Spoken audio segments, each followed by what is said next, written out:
Your wingspan brings shade to even the largest of cities. All mortals tremble in fear and admiration when your name is spoken aloud. They bring tribute and sacrifices to appease you, each and every season. You are the bringer of both chaos and justice. You are the vanquisher of knights, and the educator of maidens. You are the glue that holds this world together. You are, Lizzie. Lizzie, you wake now. Lazy beast. Wake up. Welcome to Me Smart Orc.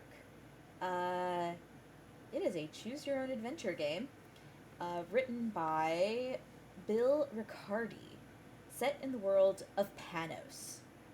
Well, we can take a look at the ebook and stuff later, but for now, let's go ahead and wake up. Wake up. You open your little eyes to peer around the shabby tent that you call home. Not much has changed since last night. Smokeweed and other herbs still hang in bundles from the main crossbeam. There's still a cot right near the center of the tent, probably because that's the least leaky and drafty spot available. The chest at the foot of the cot is still closed and locked, potentially separating you from some tasty treats. And the writing desk off in the corner is still a cluttered mess. You seem to have fallen asleep on a pile of old socks that had been tossed into a tarnished copper brazier.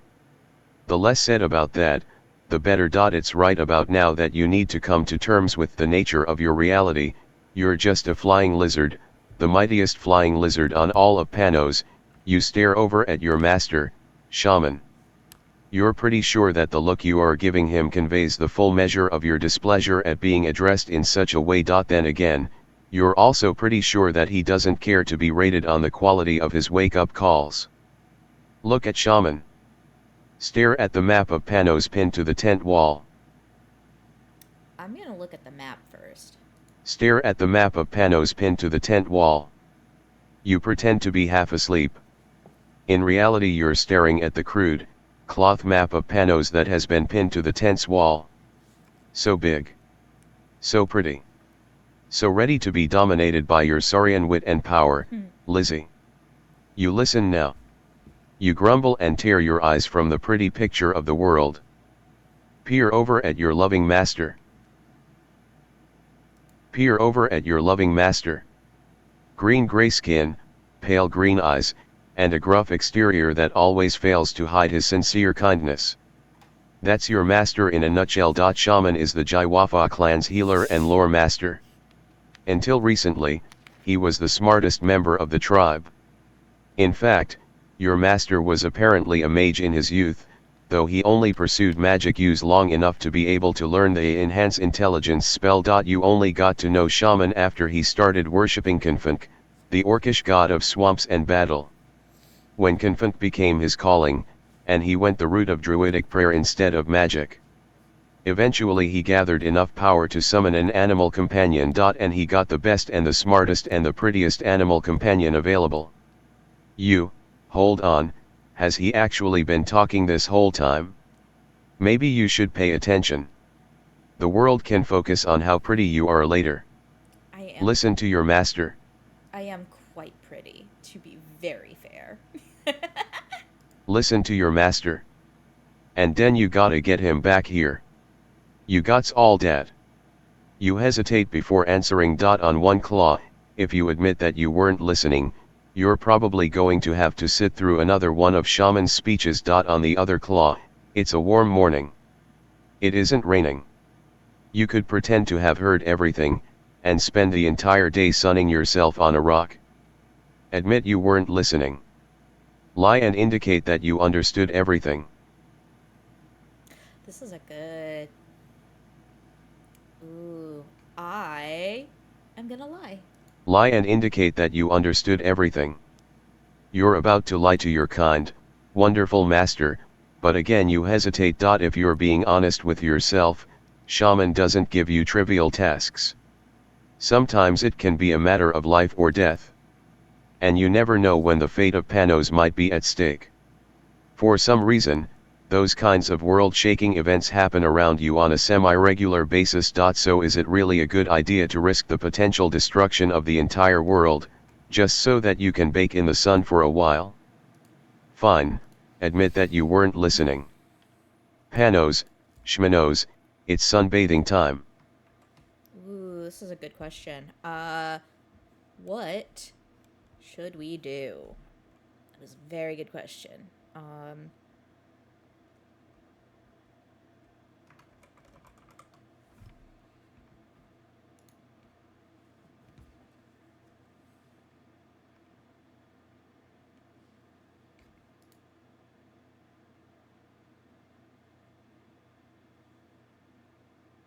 Panos, Shmanos, it's sunbathing time. You bend your long neck and nod enthusiastically at shaman. Your master says, good. Me go now. Remember what say.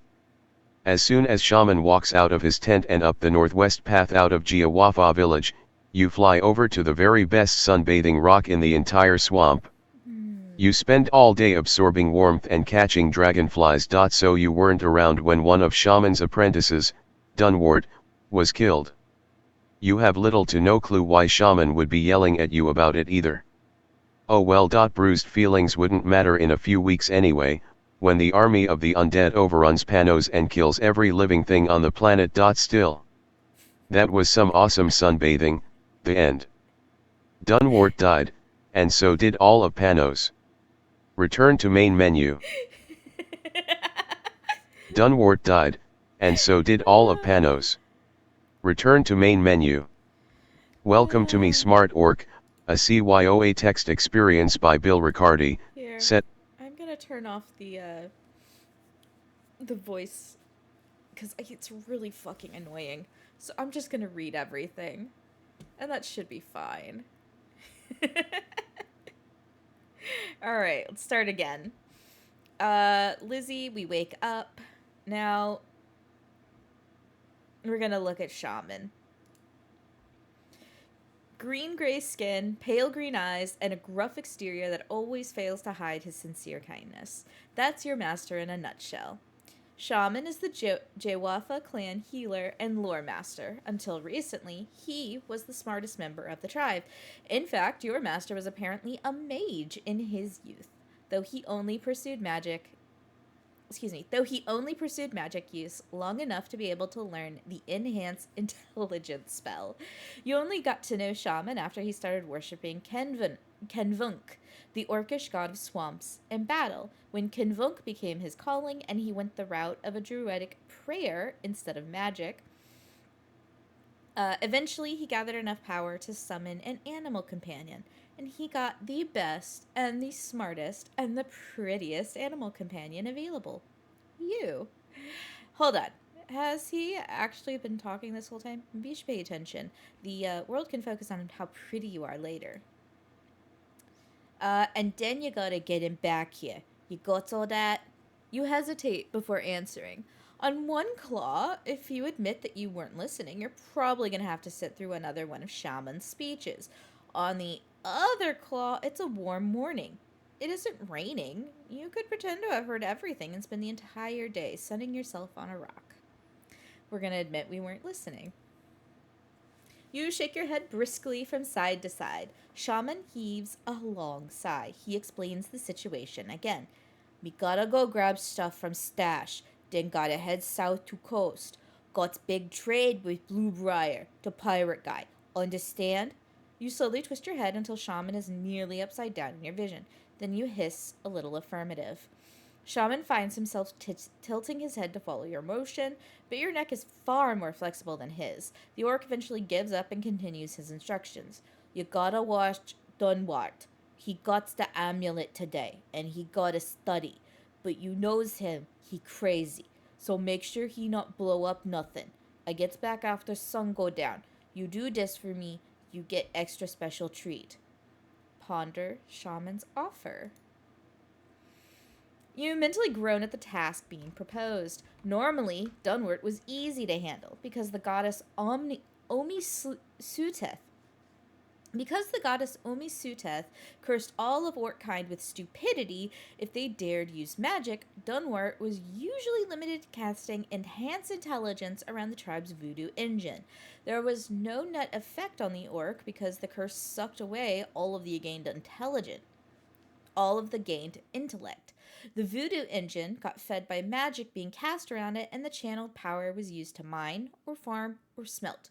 But when wearing an amulet of enhanced enchanting, Dunwart became quite the menace. There's nothing worse than an orc who's too smart for their own good. You recall the first student to discover the effects of this particular kind of amulet, Sorch. He figured out that the temporary gains from the enhanced intelligence spell actually outweigh the losses inflicted by the old orcish curse. He left the tribe and became some sort of adventurer or something. What a maroon. Now you're being told to babysit an even younger, even more brash version of Sorch. Wonderful. Object to being assigned such a stupid task. You leap out of your bed of socks and copper. You chitter angrily at Shaman, flying in tight little circles all the while. Your temper tantrum is punctuated with a long, powerful hiss right at the very end. Your master just stares at you the whole time, looking like he's losing the will to live. Eventually, you settle back down on your sock bed, convinced that your persuasive and charismatic argument has won the day. Fat chance.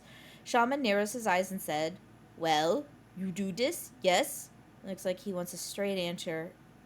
And he's not going to accept no. Fine. At the end of the day, you love Shaman with all of your pretty little heart. A few hours of babysitting probably isn't going to kill you. Puffing out your chest, you give a confident chirp. The result is amazing. Shaman reaches out with a rough fingertip to rub right between your eyes. Your entire body goes limp as these wonderful scritches become your entire world. You can't be sure if this worship lasts for seconds or hours. You only know that you deserve every moment of it. Your eyes slowly uncross when Shaman withdraws his hand. He shoulders his old pack and then says, "Good, me go now. Remember what say." Despite your mind being somewhat addled by the scritching, you manage to take wing. You're careful until you clear the narrow opening in the tent flap. Then, surrounded by open air, you beat your mighty wings and soar into the sky. Look down at the village as you fly over.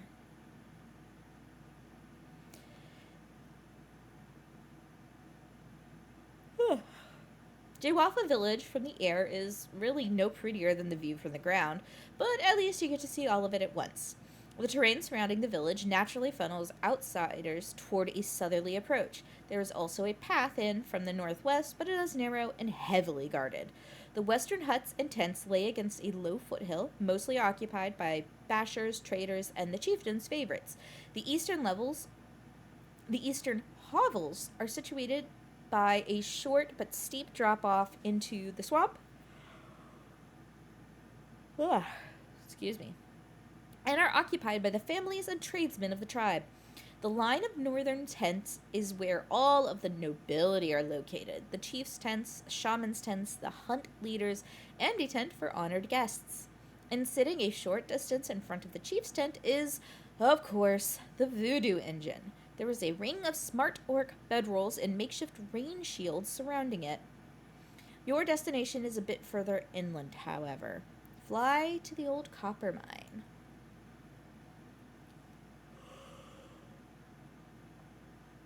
Excuse me. I'm very tired. You fly to the southwest before slowly spiraling down onto the foothills, butting up to the lightly forested southern approach. One of the hills, specifically the hill next to the tree of dead willows, is hollow. You know this because you watched hundreds of invisible hands core it out last year. The voodoo engine tore every scrap of metal ore from the earth before moving on to the next mining site, much further north. Shaman had told the chief that the entire cave network was unstable and should be considered off limits. Shaman may have lied, just a little bit. The truth is, the caves were entirely stable. They were also a secret hideout for all the smart orcs who wanted to make use of the amulet of enhanced enchanting and become something more than just fuel for the voodoo engine. You know that if it's Dunwart's turn with the amulet, this is where he'll be. Deftly and dramatically, you glide down to the cave opening and make your way inside. Let your eyes adjust to the darkness. Your low-light vision is as keen as just about any creature on Panos, being a mighty nocturnal hunter and all.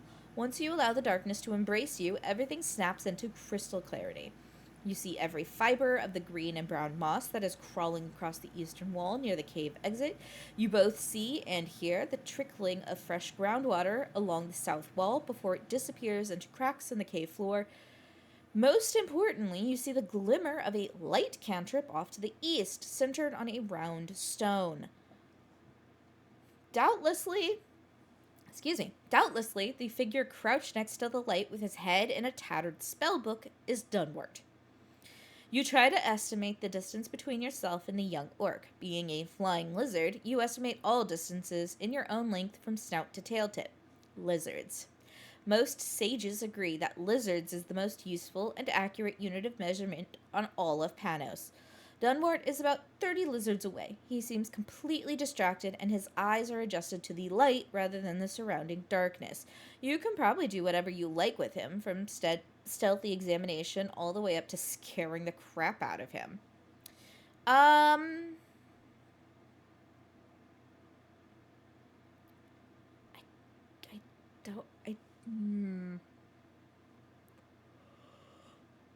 I kind of want to be an asshole, but at the same time,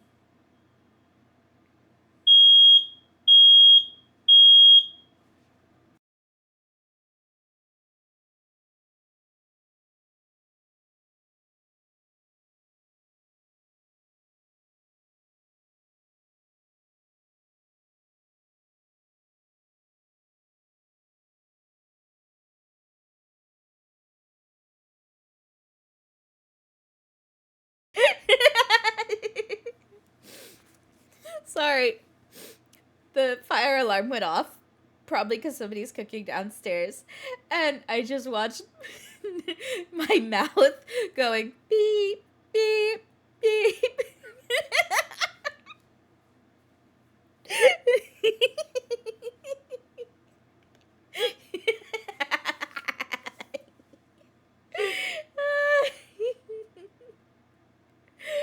Oh my goodness. Oh, all right. Where were we? We're just gonna scare him a little bit. You quickly charge into the radius of the light spell. Using your outside voice, you treat Dunwart to a trumpeting warble. Dunwart falls over onto his side and instinctively starts to scurry away. Only when you give an amused hiss does he look up. He offers you an unpleasant snarl. Lizzie, next time you do that, you might end up taking a force bolt to the face. Knock it off. You can tell by the complexity of his vocabulary and the smooth, almost slick tone of his voice. Oh, I should do that again. Lizzie, next time you do that, you might end up taking a force bolt to the face. Knock it off. You can tell by the complexity of his vocabulary and the smooth, almost slick tone of voice, Dunwart is fully smartened up. He must have worn the amulet as he worked the voodoo engine yesterday, and managed some late night and early morning intellect enhancements as well. You realize that if you're going to look after Dunwart, you'll need to pay careful attention to how much intelligence the orcish curse saps from him if he casts a spell. So from now on, you remind yourself to spot check just how smart you think he is at any given time. If he's fully enhanced, you'll consider him smart, a little bit drained, bright, almost fully drained, dull, and fully drained, thus unable to cast another spell without going permanently stupid, dumb. If he's dumb, you may want to find a safe place to rest and let him memorize and cast enhance intelligence until he's okay again. Wait, he's talking again. Better pay attention. And I'm telling you, Lizzie, there's something down there. We gotta check it out. You do a lazy loop in the air, then stare at Dunwart blankly. He starts to shake his head slowly, and you mirror his actions. He says, "You didn't get any of that, did you?" You continue to shake your head. The orc apprentice points to the southwest corner of the cave. I was just saying that if the dead end shaft is no longer a dead end, someone or something shifted the rocks during the night, and the gap is big enough for us to squeeze through. You see where Dunwart is going with this. Your head starts shaking, intensifies. I set up some vines and a net of small rocks as a tripwire, just in case something tried to come through. It wouldn't do much damage. I was just using it as an early warning system. But now that you're here, we can check it out together. You can watch my back. We're gonna object. You chitter angrily at the stupid orc. You explain, in no uncertain terms, that neither one of you are going anywhere near that newly opened tunnel.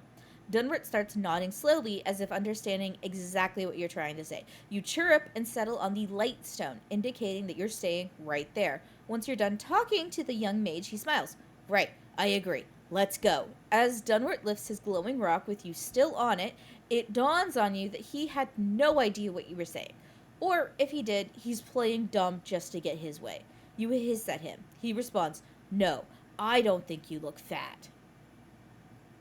This causes you to stare at Dunwart incredulously. Of course you don't look fat. The nerve of this blithering creature. Sure, there are days when you get lucky on the hunt and need to stuff yourself a bit so that nothing goes to waste, but still, you decide to give him a piece of your mind. You spend so long chirruping and hissing at the orc, he manages to step through the newly opened passage before you can stop him.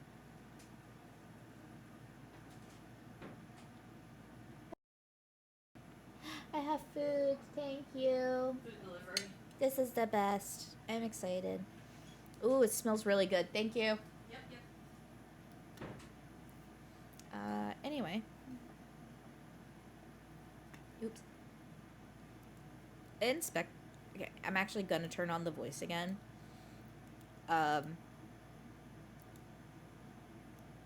Mostly because I'm eating.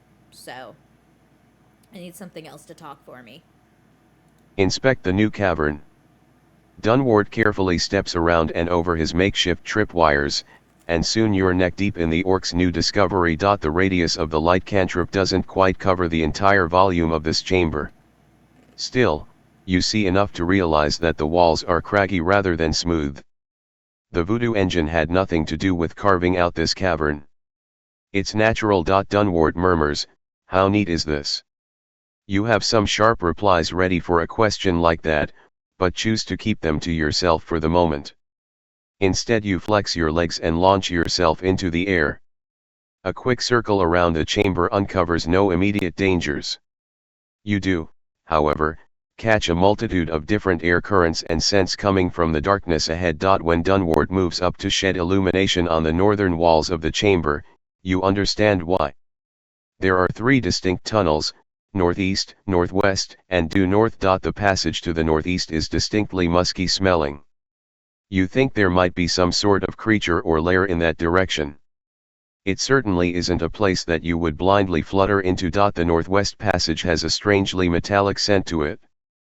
That might mean anything from human machinery, to natural elements, to the coppery smell of blood or ichor. The northern passage seems to morph from rough walls to smoothly hewn. But not in the way that the voodoo engine would do when searching for metal ore. The passage becomes perfectly squared off. It was created by mortal hands. Dunwart looks excited. He says, lots of options, Lizzie.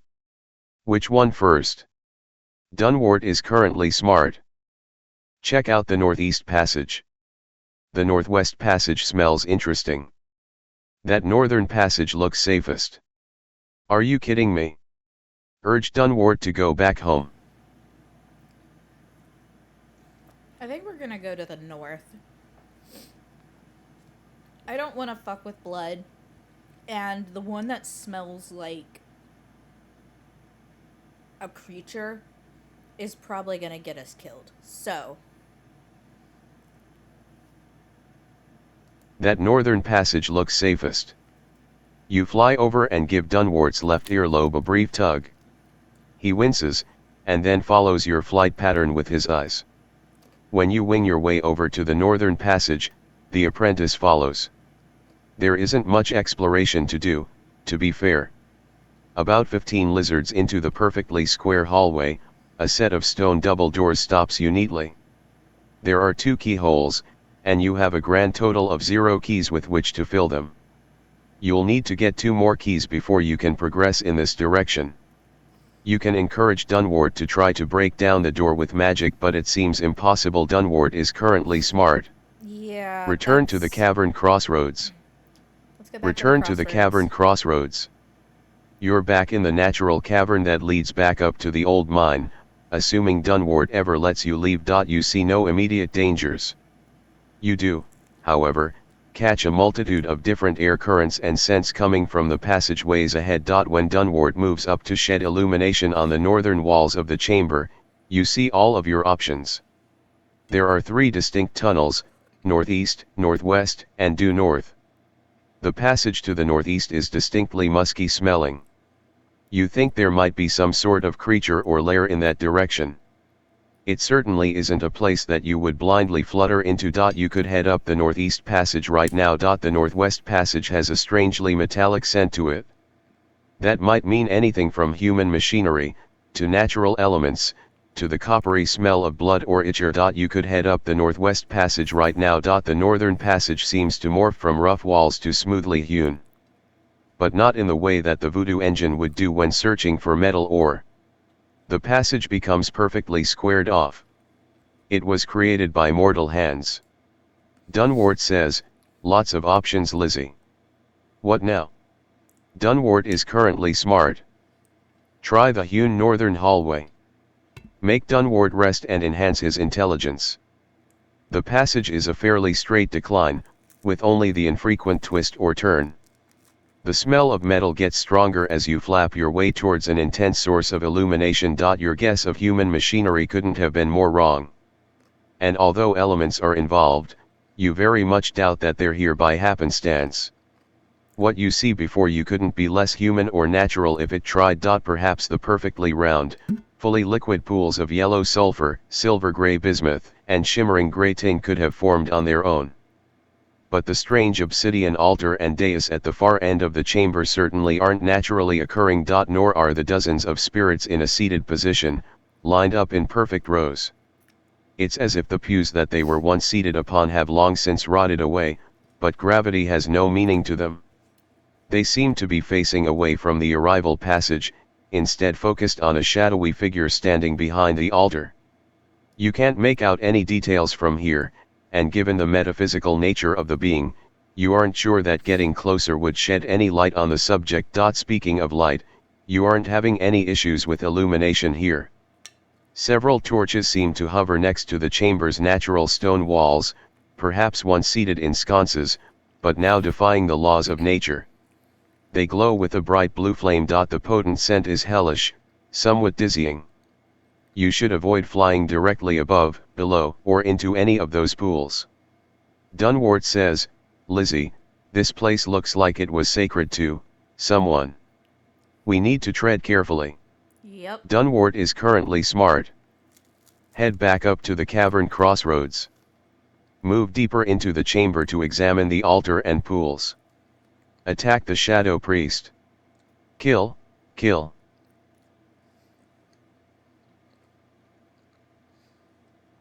I am a lizard, animal companion to my shaman master, and I am currently babysitting one of his apprentices, Dunwart, to make sure he doesn't kill himself.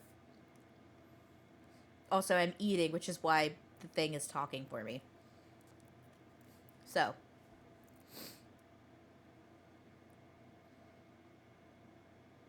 But also, hi D-Man, welcome back. I missed you. Yes, I said lizard. I am a lizard.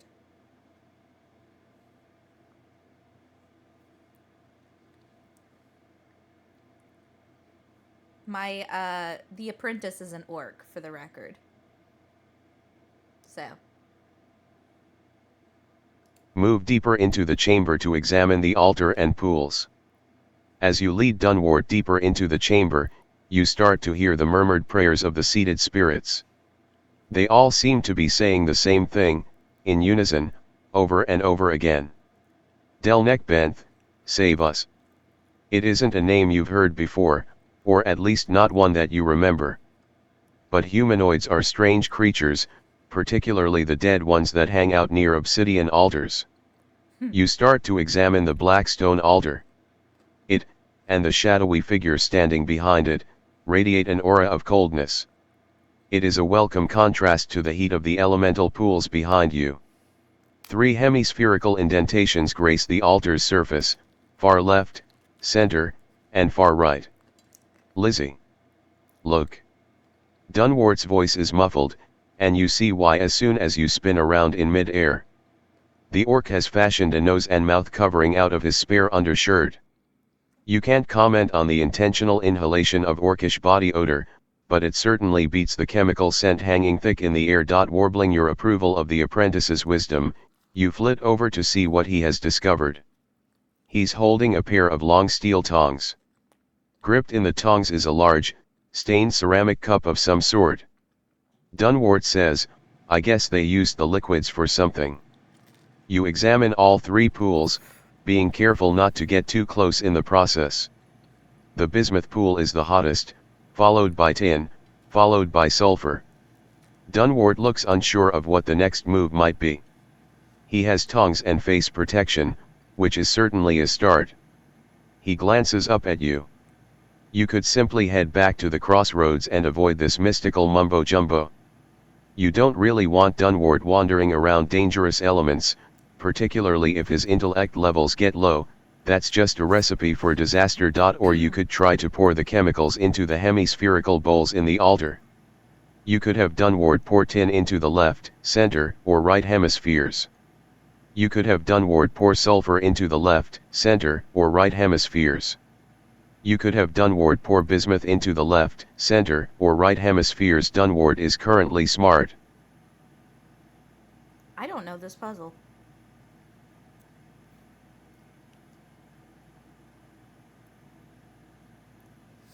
This was a tough one.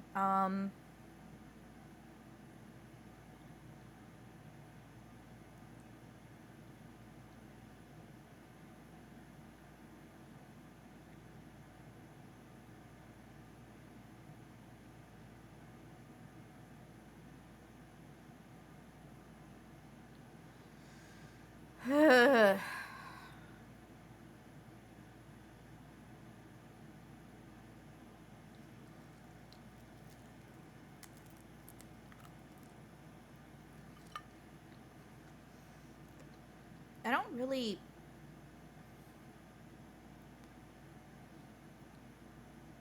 There isn't really, like...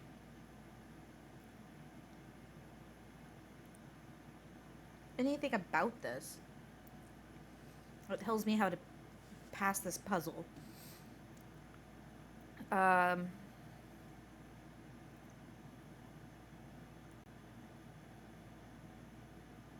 We'll do sulfur in the Poking right. Dunwart's forehead, you chitter and gesture wildly towards the pool of sulfur.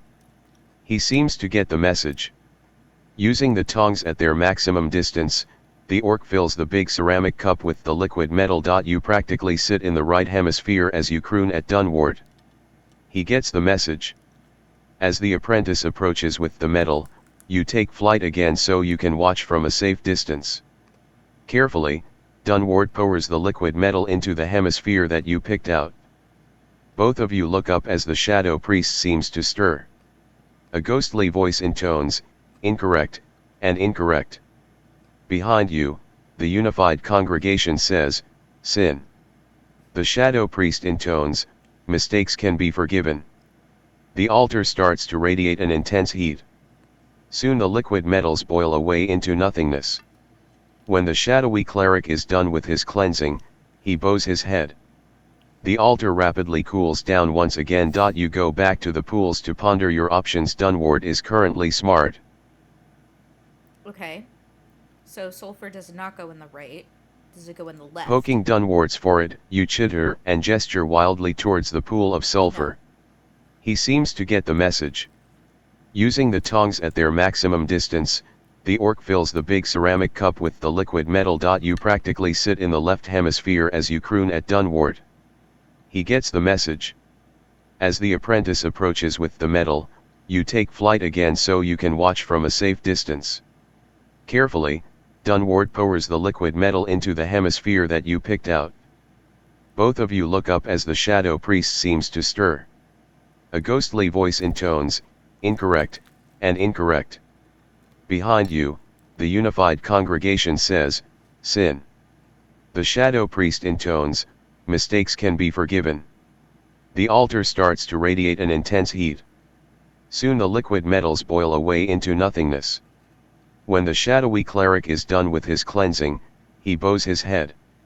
The altar rapidly cools down once again. You go back to the pools to ponder your options. Dunward is currently smart. Poking Dunwards for it, you chitter and gesture wildly towards the pool of sulfur. He seems to get the message.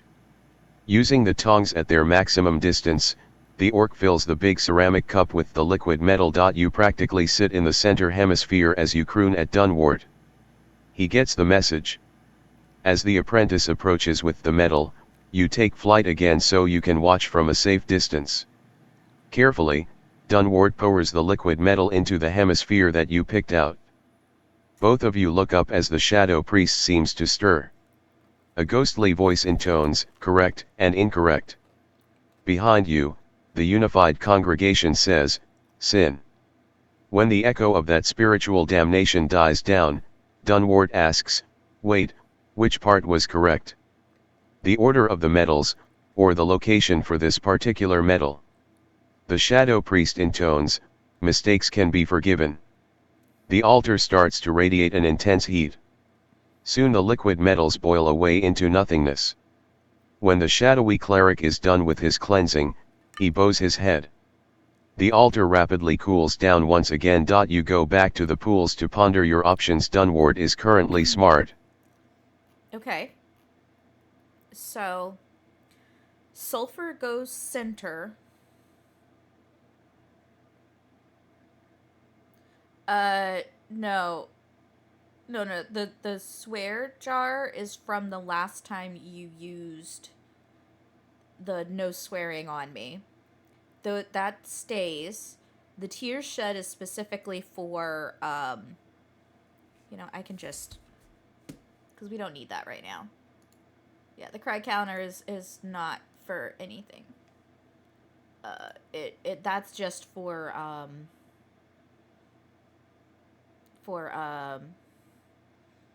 Expedition 33.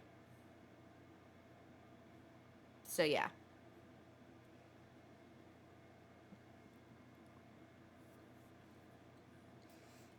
But yeah, no, anytime somebody uses the no swearing and I swear, a point goes into the swear jar. And when you guys get we'll say 20 points or 25 points, something like that, you guys can cash them in and make me do something that I don't necessarily want to do. Like play Phasmophobia by myself, or I don't know, something like that. But with that said, I need to go take care of my plate. So I'm going to take a quick break. I will be right back. We just had an ad, so I am not going to play another ad, but I will be right back.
Okay, I'm back. So, we know that the sulfur goes into the center of the center hemisphere. So, from here, we're going to try the 10 in Poking the left. downwards for it, you chitter and gesture wildly towards the pool of tin. He seems to get the message. Using the tongs at their maximum distance, the orc fills the big ceramic cup with the liquid metal. You practically sit in the left hemisphere as you croon at Dunward. He gets the message. As the apprentice approaches with the metal, you take flight again so you can watch from a safe distance. Carefully, Dunward pours the liquid metal into the hemisphere that you picked out. Both of you look up as the shadow priest seems to stir.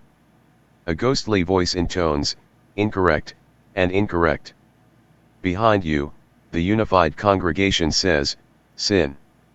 The shadow priest shakes his head. The spirit intones, "I cannot absolve this sin. The sinner must cleanse it with the sacred, arcane fire." Sadly, the altar remains a mess of molten metals. You go back to the pools to ponder your options. Dunward is currently smart. What the fuck?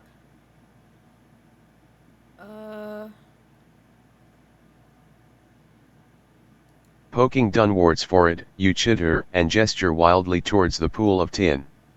He seems to get the message. Using the tongs at their maximum distance, the orc fills the big ceramic cup with the liquid metal. You practically sit in the right hemisphere as you croon at Dunward. He gets the message. As the apprentice approaches with the metal, you take flight again so you can watch from a safe distance.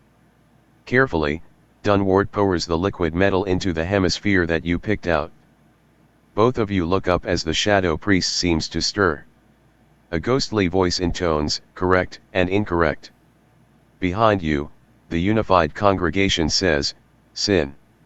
When the echo of that spiritual damnation dies down, Dunward asks, "Wait, which part was correct?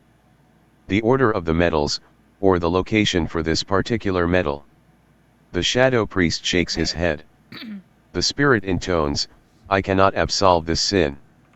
The sinner must cleanse it with the sacred, arcane fire." Sadly, the altar remains a mess of molten metals. You go back to the pools to ponder your options. Dunward is currently smart. You start to examine the black stone altar. It, and the shadowy figure standing behind it, radiate an aura of coldness. It is a welcome contrast to the heat of the elemental pools behind you. 3 hemispherical indentations grace the altar's surface, far left, center, and far right. You examine all 3 pools, being careful not to get too close in the process. The bismuth pool is the hottest, followed by tin, followed by sulfur. Dunward looks unsure of what the next move might be. He has tongs and face protection, which is certainly a start. He glances up at you. You notice that the altar is a mess, and the shadow priest hasn't cleaned it up. Okay, there we go. You fly over to Dunwert and start to gnaw on one of his pouches. Getting the orc dumber around these dangerous chemicals is a risk you'll have to take if you want to be done with this insanity. Dunwert understands your plan right away. He says, "Okay, Lizzie, I get it. I do. Give me a little room." He pulls off his makeshift mask to better intone the words of his spell. He takes a burnt stick out of the gnawed-upon belt pouch. You must admit, watching the apprentice summon his flaming sword is an impressive thing. Because he doesn't know the invisible shield spell, Dunwert tends to pick out a larger sword type when he can get 2 hands on. This time is no different. A bastard sword, dripping with arcane flame, soon graces the orc's nimble hands. In the presence of the arcane fire, the spirits surrounding the 2 of you start to chant, "Cleanse! Cleanse!" As if inspired, Dunwert walks up to the altar. The shadowy priest gives him a wide berth. When Dunwert touches the blade to the spilled metal, the altar undergoes a brief transformation. Instead of radiating cold, there is a surge of heat. The orc's mystical sword gets sucked right out of his hands as it gets burned away. Any mess and residue left over from the liquid metals is also obliterated. Soon, the now pristine obsidian altar reverts to its unnaturally cold state. Dunwart puts his mask back on. It looks like you're ready for another try. We go back to the pools.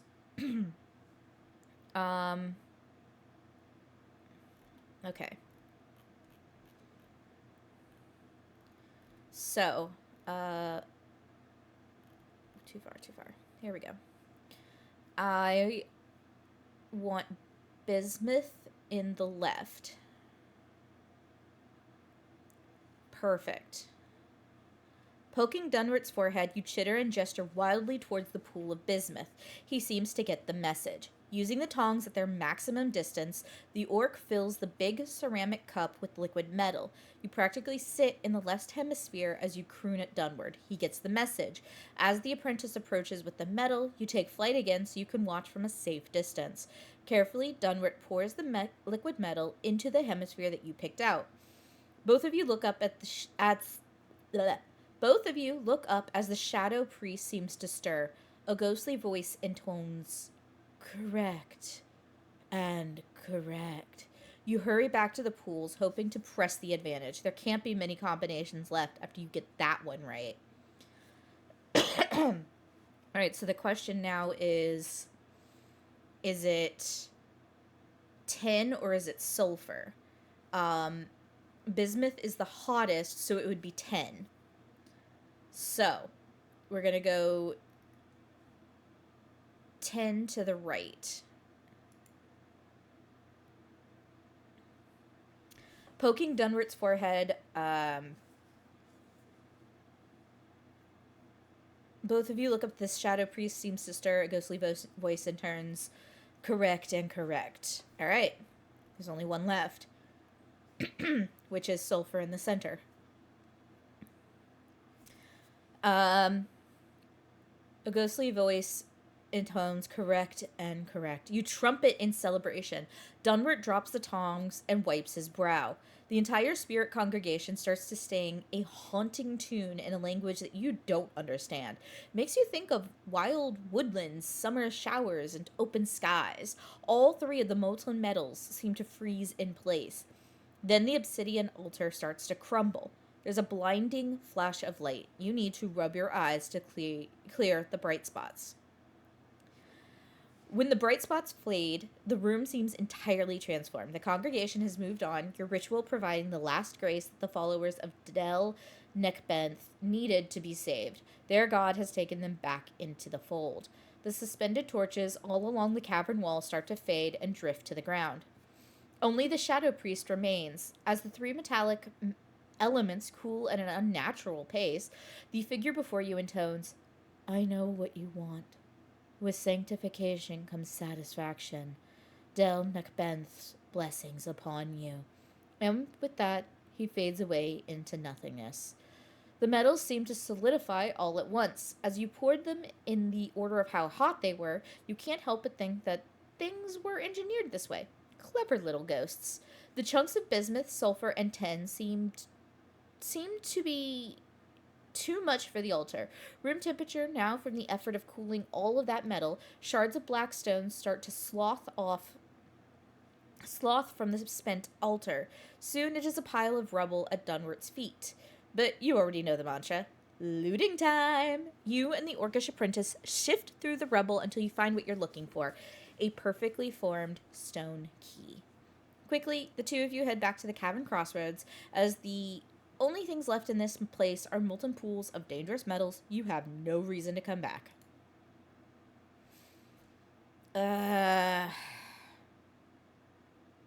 Alright, northeast passage it is. The tunnel leading northeast seems to have a mind of its own. You do your best to scout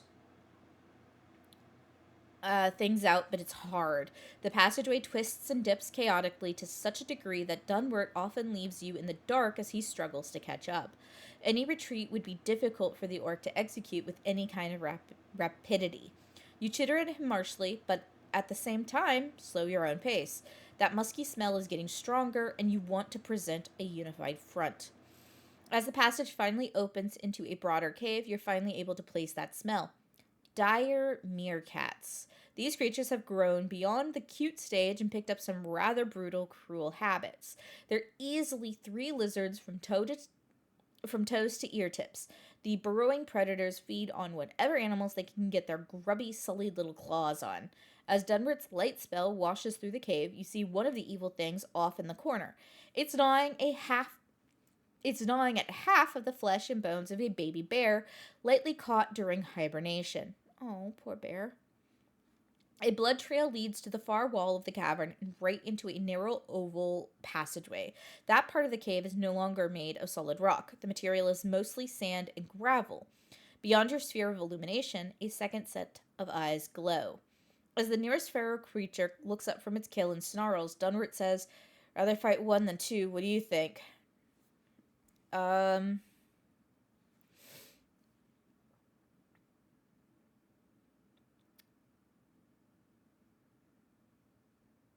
Yeah, we're gonna distract the close one.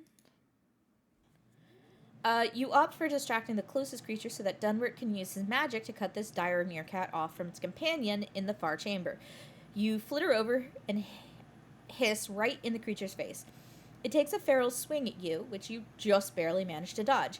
Dunwart leaps into action. He holds up both palms as if telling a horse to stop.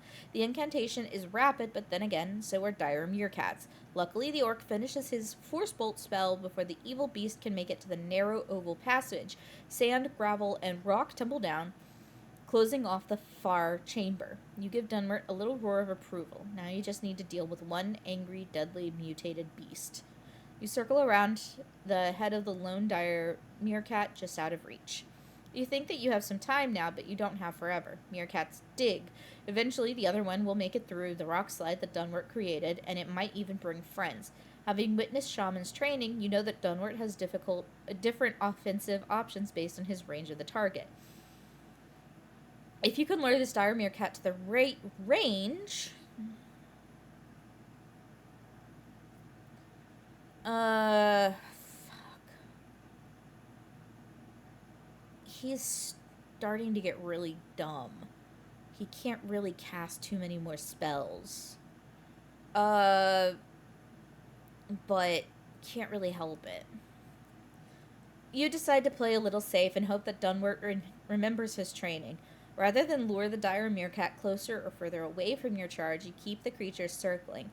It's a dangerous game. You need to stay just out of reach, but keep the fast mammal engaged. If he loses interest, he might start wondering what Dunwart is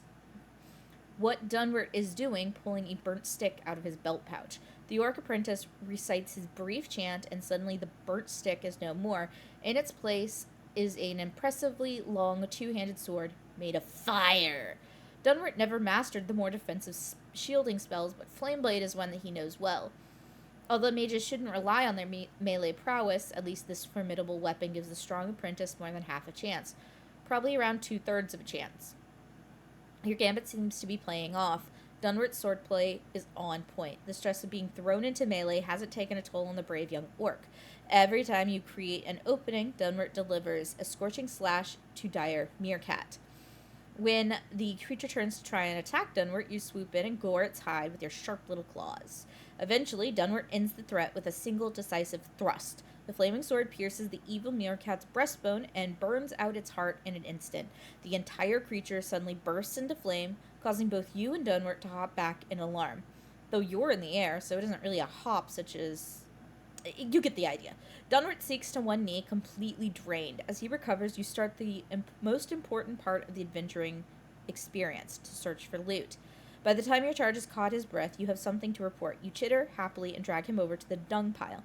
The orc looks a little bit disgusted until you point out the shine of copper and silver. But perhaps more important to Dunwart is the steel key at the bottom of the pile. All of it gets scooped up and dropped into a belt pouch. Then the two of you retreat before any other dire meerkats burrow in to check on their cousins. We are going to rest and enhance his intelligence. Where's we go? You want Dunwart to be at his peak intelligence, but something is looming. You can't quite put your claw on it, but it almost feels like something on the inside is trying to break in. Every once in a while, your keen snout picks up a scent, a dangerous scent, so slowly growing in power. You know that this place won't be safe forever. Not to mention, if you're still down here when Shaman gets back, there might be hell to pay. You figure that you can rest a total of 2 times without pushing your luck. Any more than that, and you're risking more than just Dunwart's life. Dunwart chimes in. Ooh, look, a pretty lizard.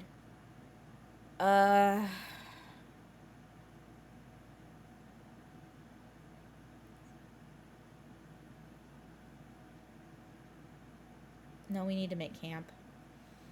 You encourage Dunwart to set up camp. He breaks out some water and snacks for the both of you. Then the orc takes a small straw pillow from his pack, curls up, and takes a nap. When he awakens, Dunwart casts a couple of enhanced intelligence spells. Each casting uses up a small piece of copper. Penny for your thoughts. The amulet of enhanced enchanting flares happily, magnifying the power of the attuned spell. Soon, Dunwart is in tip-top mental shape. Dunwart stretches. He says, "Right, let's go. Adventure awaits." Alright. We're going to the northern hallway now.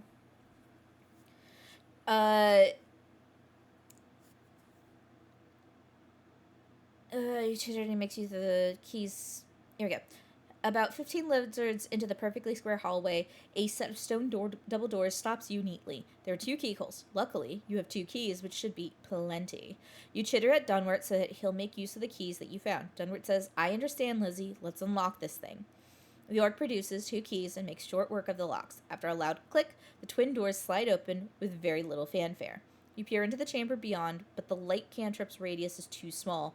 Looks like you and Dunwart will have to venture forward into the next room, or you could close and lock the doors to make sure you don't get ambushed and go back to the crossroad cavern.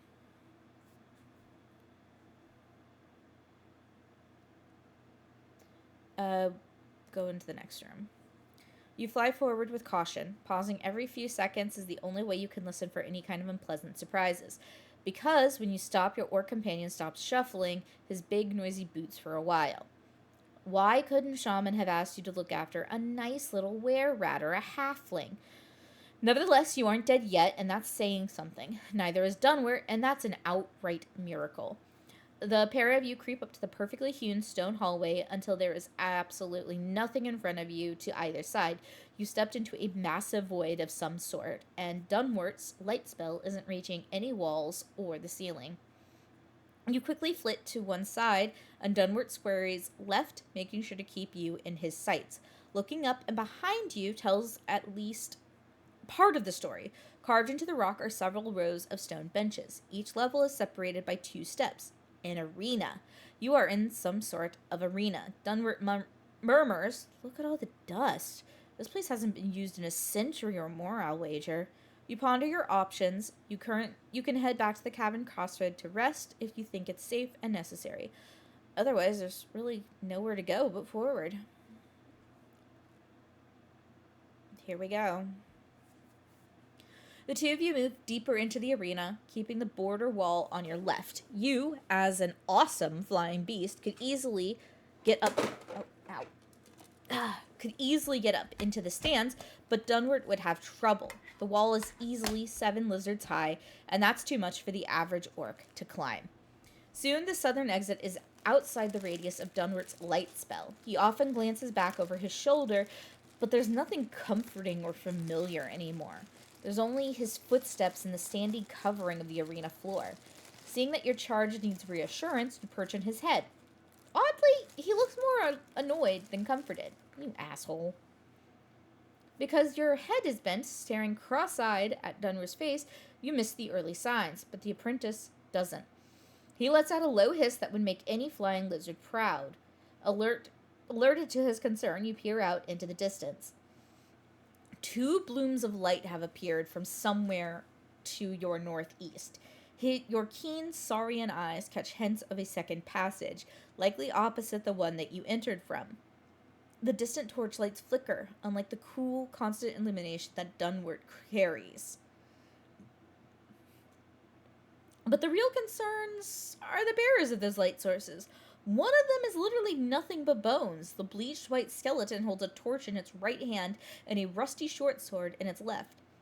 The other figure doesn't carry a weapon other than the torch itself, but it is the more dangerous of the two nonetheless. A zombie. It has some petrified meat on its bones and twice the strength of a mere skeleton. Even worse news, the zombie has seen your lightstone in the otherwise empty arena. The two undead creatures head your way at a fast shamble. You feel that this must be the toughest fight that Dunwart has ever faced. What do you do? I'm going to distract the zombie. You decide to distract the slower, stronger undead creature. The first swing from its torch nearly burns your wings off. You flit back, frightened by your foe's feral fighting fury. Still, you make the big sack of flesh give chase, trying your best to stay just out of reach. Palms held out towards his foe, Dunwart fires a force bolt at the agile skeleton. The undead creature goes down in a tangle of limbs. Indeed, the creature's torch-carrying arm has come completely off. You watch as Dunwart flows right into his next spell. A little surge of pride travels from your tail tip to the base of your neck. Maybe this one is cut out to be an adventurer. Surprisingly, Dunwart starts chanting a spell that you've never heard before. The apprentice has been holding out on you. Before the skeleton can finish closing, a rain of magic missiles cascade from his fingertips. The skeleton looks like it's been stung by half a dozen giant bees. It seems to lose all structural soundness and simply crumbles into the sand of the arena floor. And that's a good thing, because you can't distract the zombie any longer.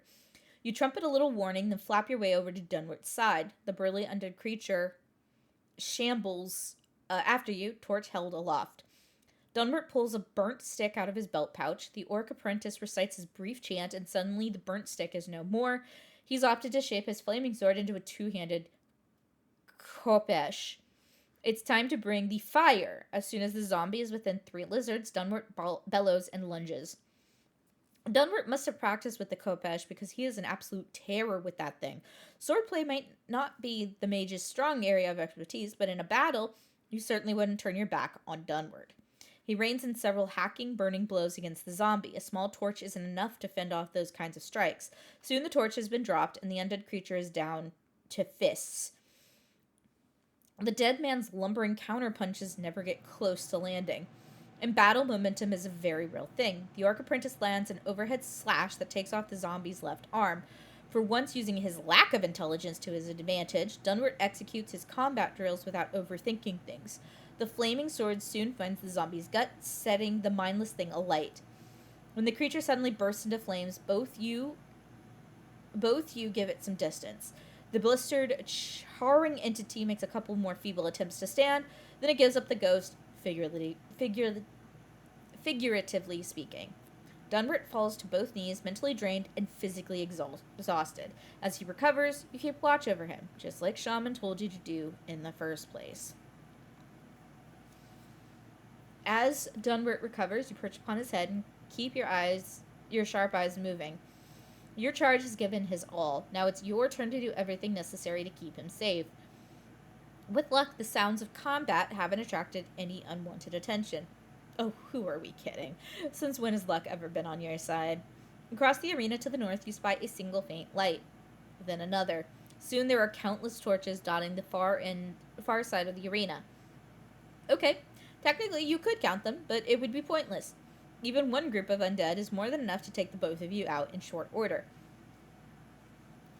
Trying to stay as quiet as possible, you warble softly in Dunwart's ear. When he glances up, you use your arms to swivel his head toward the approaching danger. He exhales a ragged sigh, grabs the lightstone, and then gets to his feet. It shouldn't be too hard to beat a hastily retreat to the south exit, and then lock the stone doors behind you. Or it wouldn't be too hard if a set of glowing eyes wasn't floating your way from that exact direction. Out of spells and out of time, Dunwart staggers to his feet. He lets loose a low, guttural snarl and raises his glowing stone skywards.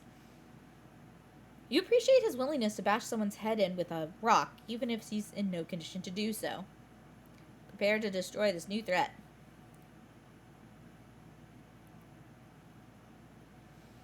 Dunwart, put that thing down. Just makes you a bigger target. A wave of relief washes over you as this new figure steps into the radius of Dunwart's light cantrip. The orc slumps and falls on his ass, but you aren't worried. If anyone can salvage the situation, it's Himatath. It's nice to be friends with the headmaster of the Arcane University. That friendship is, you must admit, somewhat of an inherited thing. Himatath started dating Shaman shortly after the two of them conspired to mess with the voodoo engine in some strange way. You have no idea what happened, but whatever they did seemed to be a success, or you would assume so, the way they celebrated in bed. Frequently. That was how Himatath took an interest in the plight of orc mages and started to lend her time and expertise to the cause. You mainly benefited because her petite hand and strong fingernails allowed the elf to get the most amazing scritches. Though today, scritches would have to wait. It seems like a bad time to ask. The petite elf doesn't look like she's at her best. If you're being honest, paler than usual, she sports a couple of bruises and scrapes on her face.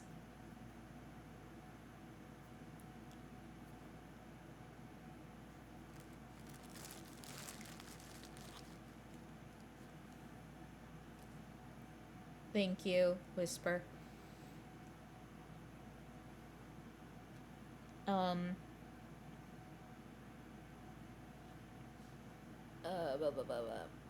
Her silvery hair, starting to show hints of white, is an absolute mess. She also looks somewhat tired, though her bright golden eyes are still plenty sharp.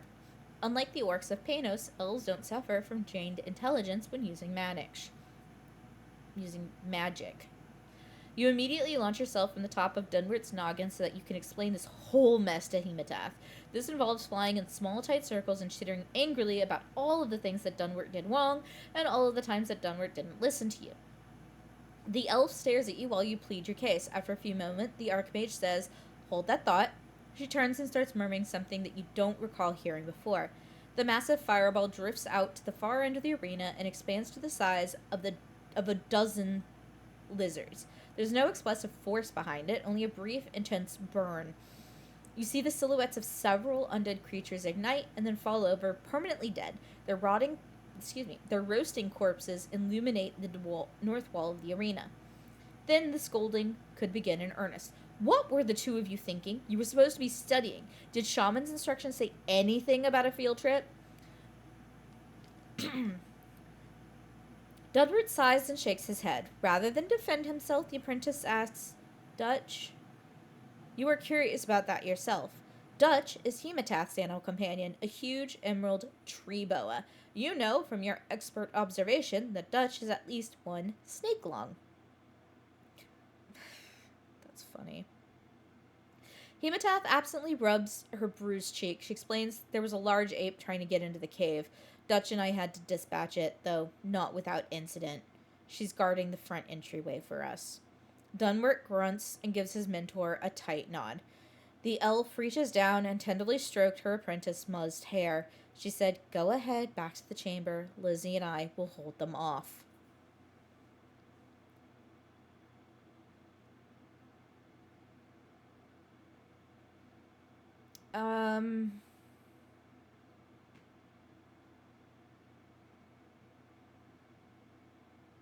We're gonna cut. You chitter bravely to Himatath. Of course you'll help out the elven archmage. She wouldn't stand a chance without you. You fly right up to her and explain your plan. You chitter about the optimal formation, scouting tactics, and lines of retreat. At the end, you give a mighty tail flick that cuts through the air, punctuating the mastery of your tactics. Himatath nods slowly. She turns to Dunwart and says, "That's settled. Here." The elf reaches into her pack and withdraws a scroll. Dunwart slowly rises to his feet and takes the rolled parchment. Himatath tells the apprentice, "Go back to the hallway, read the enhanced intelligence scroll, and keep watch. If something bad happens, I want you to lock the doors behind you and tell Shaman what happened." Wait, this wasn't part of your plan. You start to wonder, did she really listen to a word you said? You stare at the elven archmage suspiciously. Dunwart apparently has no objections to the suggested course of action. He has one last thing to say before he slowly hobbles back to the southern exit of the arena. "Use takes care of her." You heave a sigh. You heave a huge saurian sigh. Time to be the unsung hero once again. You turn your attention to the north and to the approaching lights. They seem far too close for comfort. Prepare for combat. There's undead to kill. You take to the air, getting a lizard's eye view of the situation. There seems to be 3 groups of undead. 3 skeletons are quickly shambling after Dunwart. Two zombies are hugging the side of the arena wall, heading toward Hematath, and a mass of nearly a dozen of the mixed undead force seems to be marching right up the middle of the arena. You are, of course, a tactical and strategic mastermind. How do you deal with this?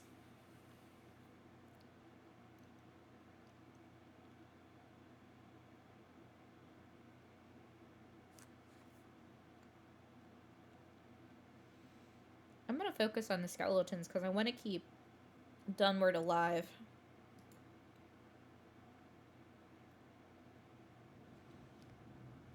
You are the guardian of all orc kind. You are the impenetrable wall, the stalwart guardian, and the armor of the gods, all combined into one sexy package. You engage the trio of skeletons with a protracted hiss. Dunwart is your charge, and you'll be damned if they're going to turn him into an orc kebab. The bony creatures are fast. You're faster. Every sword strike is evaded. Every attempt to outflank you is met by a defensive flit. The skeletons are almost tripping over each other, unable to coordinate properly against such a small, agile foe. All the while, Hematath does her thing. With Dunwart safe, she's able to concentrate on one threat at a time. The zombies attempting to flake her receive a fan of flame. The sheet of fire shoots from the Archmage's fingers, cooking the undead before they can get within sword's reach. Next, a pair of fast skeletons approach, torches and clubs at the ready. Hematath's force bolt knocks one into the other with tremendous energy. A pile of bones goes flying across the arena. You manage to lure your small group of skeletons back towards the bulk of the undead forces. That's when you hear a sharp whistle. Hematath makes sure she has your attention before she starts to chant. You just heard the same chant a couple minutes ago. What kind of a crazy person prepares 2 fireball spells for the day? You're just glad that the elf is on your side. You turn sharply and flap your way to the south side of the arena. Behind you, you hear the telltale sound of flame and cracking bone. That should take care of the bulk of the undead threat. Only 2 skeletons manage to make their way around the stone of destruction to approach Hematath from the right. One of them is weaponless and missing a left arm. The other carries a mace but seems to have a mangled hip. It's your time to shine. With a little roar, you launch yourself toward the undead. Evading the clumsy swing from the one-armed creature, you go for the throat. Or in this case, the part of the spine behind where its neck would be. With powerful claws and a fierce bite, you pop the skeleton's head off. But you've miscalculated. The other skeleton's hip isn't as damaged as you thought.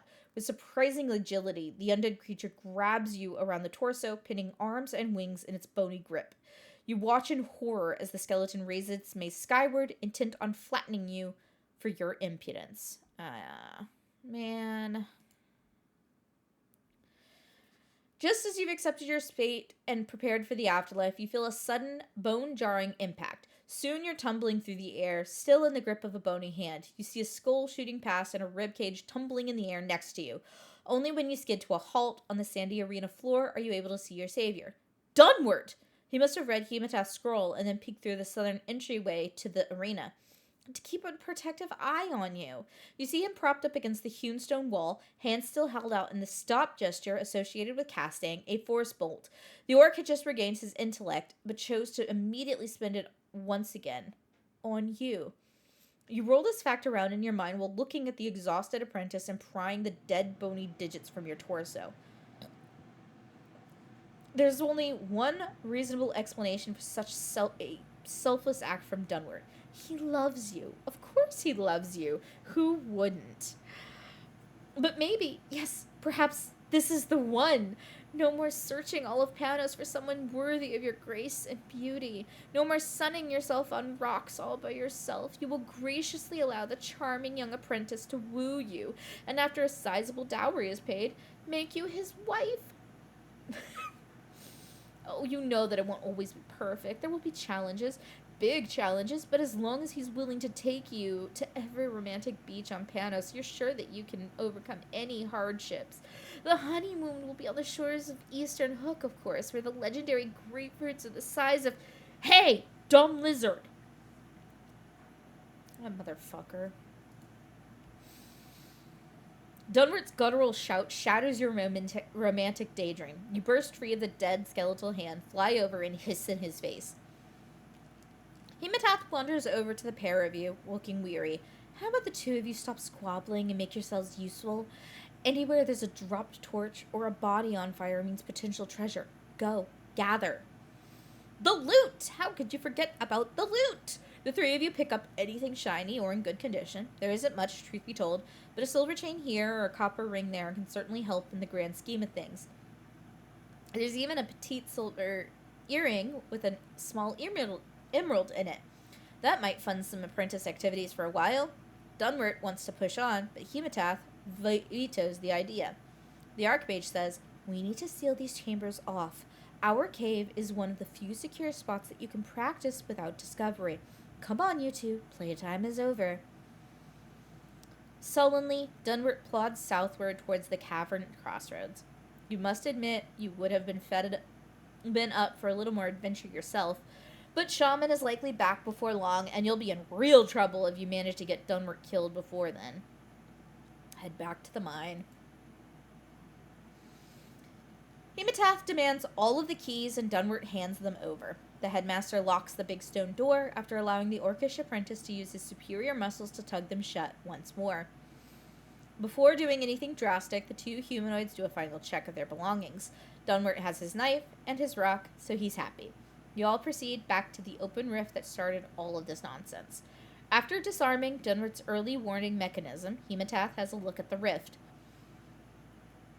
She takes a block of clay out of one of her belt pouches and starts to chant. When the incantation is done, the elf's stone-shaped spell is able to form a somewhat thick barrier of rock over the crack in the earth. Hematath exhales a heartfelt sigh. She says, that should be fine for now. The dead-end shaft is now a dead end once again. We can cart in some dirt to pack it off at a later date. If we ever need to reopen it, we'll dig it out again. You titter your agreement. Enough is enough. After all, enough is enough after all. A flying lizard can only take so much of this excitement before a long nap is in order. Oddly, Dunwart agrees. He says, gonna sleep now. Wanna be smart for Shaman gets back. As Hematath also needs to rest and recharge, she pops outside to give her snake Dutch some instructions, then joins you for a well-deserved sleep. Unlike the orc and elf, you have no plans to wake up early and sit around some silly old tomes for an hour. You snooze solidly until... Hey! Who here now? You immediately waken and perk up. You would know that tactless bellow anywhere. Shaman's back! As Hematath and Dunwart murmur greetings, hardly looking up from their spellbooks, you launch yourself into the air and fly over to your master. Landing on the wise orc's shoulder, you start to recount the entire day's events to him. You tell him all about how Dunwart was an idiot, but you were brave and saved the day time and time again. As Shaman absently rubs the back of your neck. I'm going to say that again. As Shaman absently I'm tired. As Shaman absently rubs the back of your neck, he makes his way over to the radius of the lightstone. So, boring day? Just study? He asks. Hematath peers up at your master. She asks, did you not see the dead, half-frozen giant ape outside? Did you not see Dutch standing guard out there? Shaman shrugs, the motion of his shoulders bounding you up and down a little bit. Oh, yeah, guess so. Det you? Not the boy. No way. Hematath peers over at Dunwart, who is doing his best to look saintly. Yes, that was me, dearest, but our young apprentice has his own little adventure to relay. The elf prods Dunwart's hip with a petite foot. All eyes are on the younger orc now. You flit over to You flit over to land on Dunwart's shoulder, wanting to make sure that he gets the story right. Dunwart launches into his tale of adventure and daring do. You have to nip his earlobe a couple times when he tries to leave out a particularly dumb or dangerous bits. Eventually, the entire truth comes out. Shaman runs a gnarled hand through his hair. He sighs heavily and says, you the dumbest smart orc we got, you know that? You could have been killed. As if to distract Shaman from any kind of penance that he might cook up, Dunwart quickly mentions, "It was risky, I see that now. I'm really sorry that I went off like that without orders, but we have some treasure for you." Shaman looks interested in this development. Hematath and Dunwart dig out the coins and jewelry from their pouches. Soon the age-old tradition of divvying up the loot begins. Hematath just keeps a souvenir for herself. Dunwart keeps some extra copper for use in emergency castings of the enhanced intelligence spell. Shaman also insists that he'll keep a few of the silver pieces just in case he ever needs to buy his way out of a situation. Shaman scoops up the rest of the treasure. He says, "Dis good. Just spent all group's cash. Gotta start gathering again." Dunwart tilts his head to one side. He asks, "What did you buy, Shaman?" You flit over and start poking your nose into Shaman's belt pouches. Instead, the older orc takes something out of his pocket. Dunwart's eyes get wide. Hematath smiles broadly. "Personally, you don't see what all the fuss is about." Dunwart blurts out, "A second amulet of enhanced enchanting. Where did you get it?" Shaman hands the amulet over to Hematath as he explained, "Shipcap Monitos. Bluebriar. He can get rum and wheat and foods, and for lots of coins, he get this for us." Hematath examines the amulet before nodding her approval. "I'm working on finding a reliable source for more of these, but until then, it looks like we can double our rota." Dunwart looks so happy, he might be about to cry. You roll your eyes and go back to poking around Shaman's pouches. After all, you were promised something. As you search for your treat, smelling something gloriously tempting, the others continue their rambling. Hematath says, "The outpouring of undead down there was a sign, love. There's something going on around here that is causing the dead to rise. We need to be more careful." Shaman considers his girlfriend's words, then he replies, "We focus learning on fight against zombies and stuff and things." The elf nods her agreement. "And necromancers, you wanted a more narrow theme for training. It looks like you have it." Shaman glances down at your poking. "Oh, right, gotta give this one treat."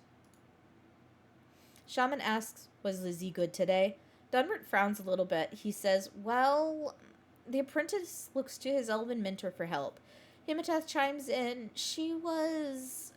Then the elf shrugs helplessly. Shaman scowls a little bit. "Lizzie, not so friendly today. You got to work on your social skills." The three humanoids stare at you. Poor innocent little you. Why do they have to make you the villain? Shaman says, "For being grouchy, you gotta share this with boy and my lady." Your master opens a belt pouch and produces a mango. You croon in a mournful fashion as Dunwart's knife deftly divides the divine fruit into thirds. Still, you get your share. The sweet, powerful juices run down your chin and you devour your reward. Any regrets you might have had for being a testy flying lizard are washed away by your saurian sugar high. After consuming your treat, you curl up in Dunwart's lap. The orc apprentice dutifully scritches the space between your eyes. It's all too much for you. The mango, the adventure, the once potential love of your life lavishing you with well-deserved attention. You close your eyes and start to drift off. Enjoy your food, Kama. Once again, you are the mightiest dragon on all of Panos, but this time you aren't alone. On your back is a handsome young orc, clinging to your mighty neck as you fly him to a destination of warmth and wonder. You are the bringer of both protection and love. You are the vanquisher of the undead and the educator of apprentices. You are the glue that holds this world together. You are done with the adventure. Congratulations! Return to the main menu. That was really cute. That was Me Smart Orc, A Panos Tale by Bill Riccardi. I liked it. That was really cute. I really liked that. That was really fun. Oh, it was very silly. Very cute. The fact that orcs get dumb by casting magic. It's so silly. Oh, that's great. Okay. Let's see. Do we want to do something else? Oh.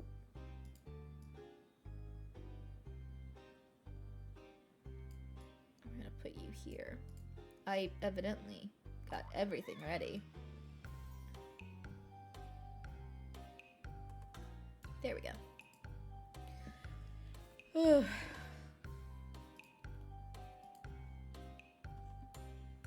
Let's see, what do we do next? I could open up Elder Scrolls. I think that'll work. Or we could do Pathfinder. Ooh, let's do Pathfinder.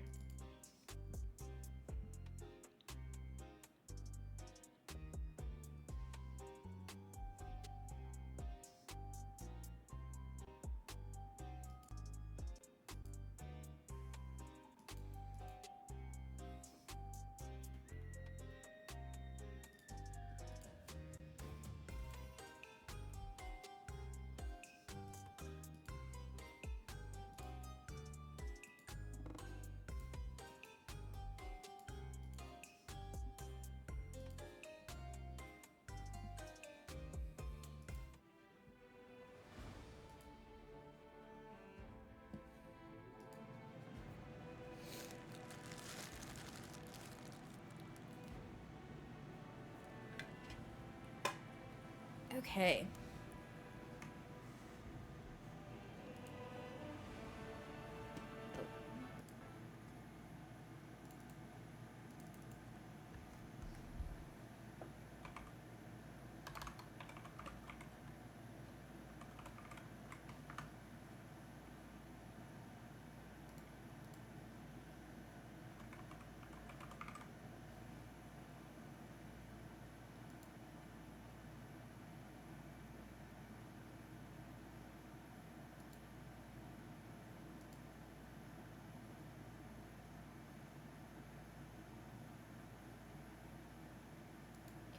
There we go.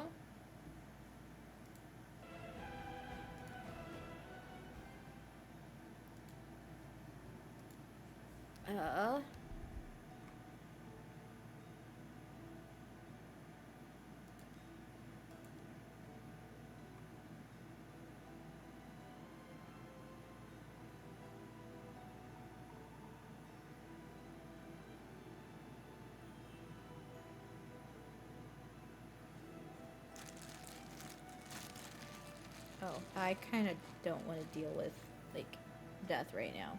Oh.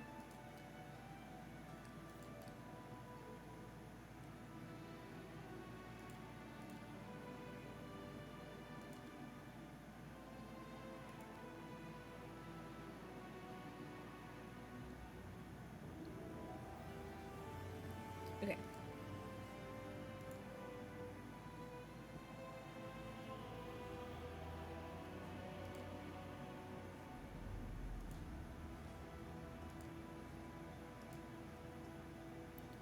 Oh, I love that image.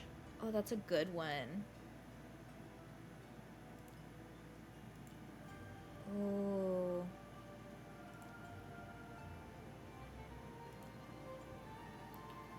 Ooh.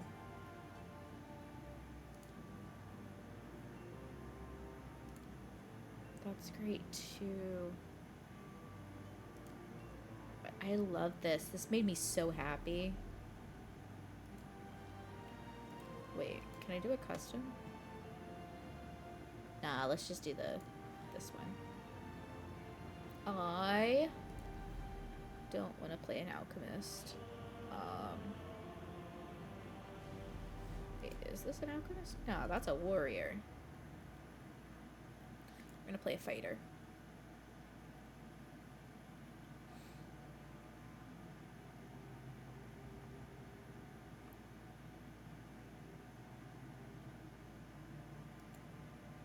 Two-handed fighter sounds good.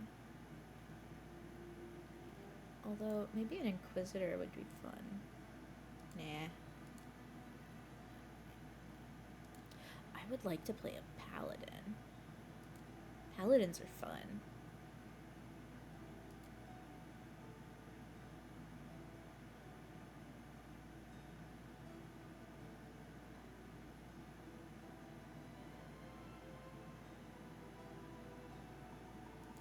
Play a divine guardian. Why not? And I am a Can I play an actual orc? No, I have to play a half orc. Man.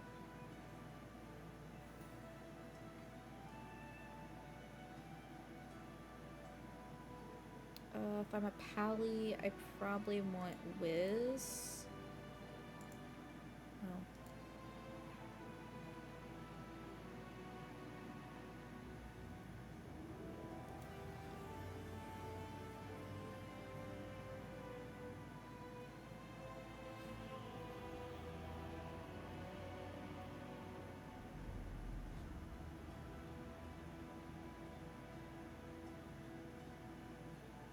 Ooh.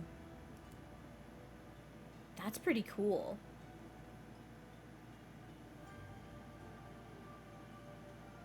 I like that.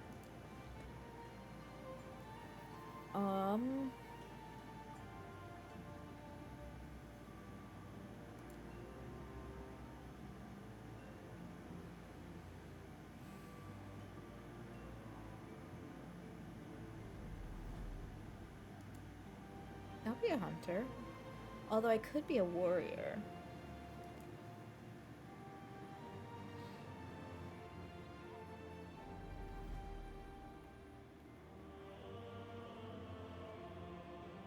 No, I think I want to be a hunter.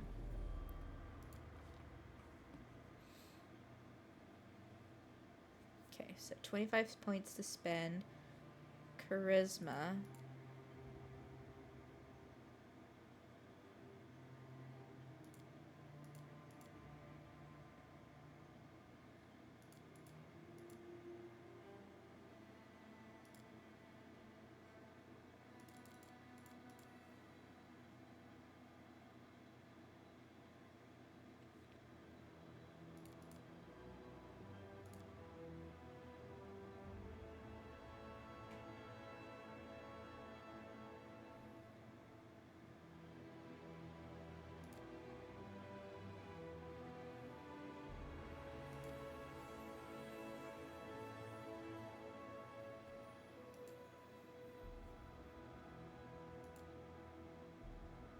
No, I want the racial bonus and strength. Or, no, because I get it in anything I want. Ooh. Actually.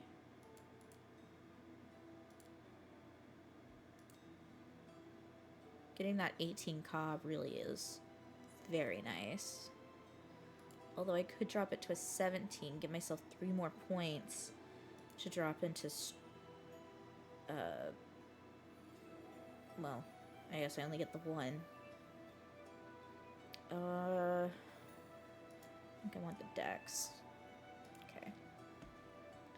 And then I have 2 points to spend here. I have a +3 in perception already.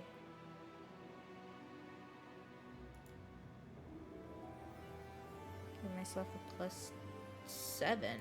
What the hell?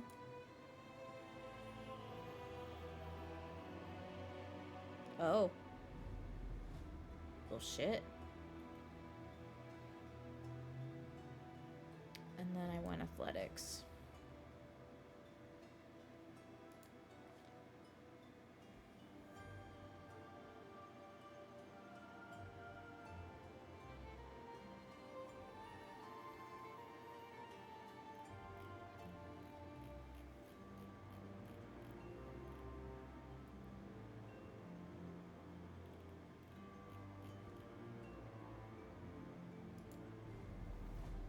Persuasive is pretty good.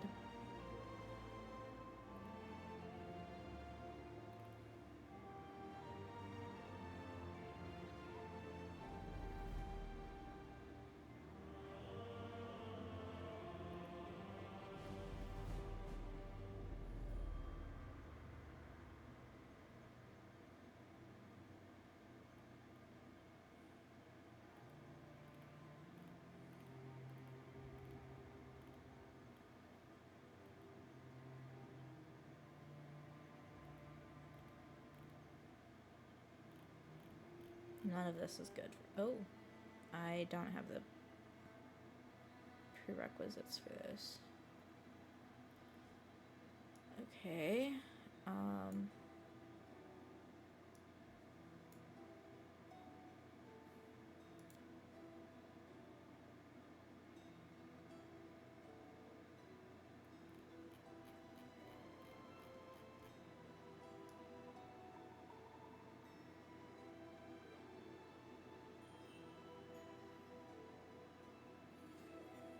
That's a lot of weapons.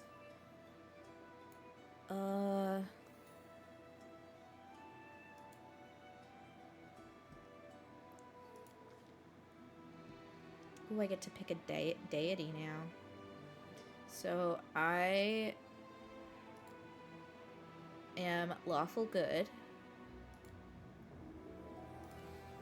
So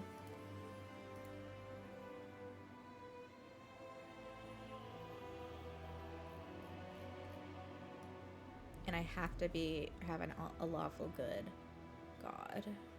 Okay.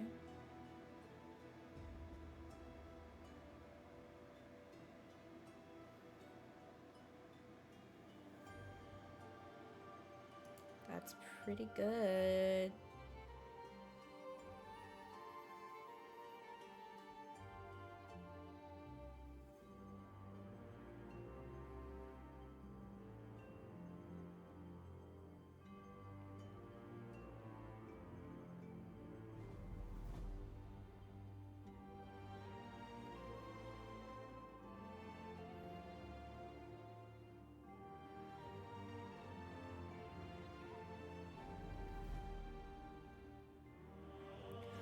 Ooh, Goddess of Beauty?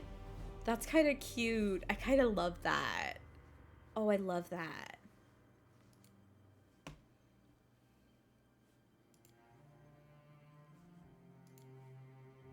Her favorite weapon is the glaive, so I'm actually going to change this to glaive.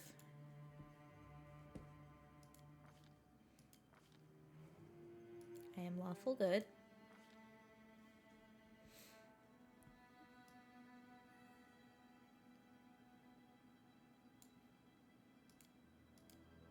Hold on one sec.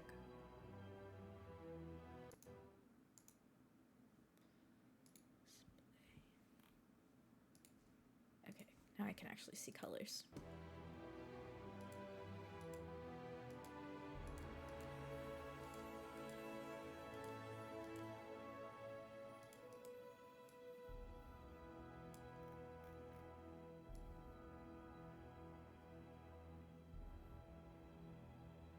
I like this face. That's good. Whoa. Those are some intense scars. Oh, I like that.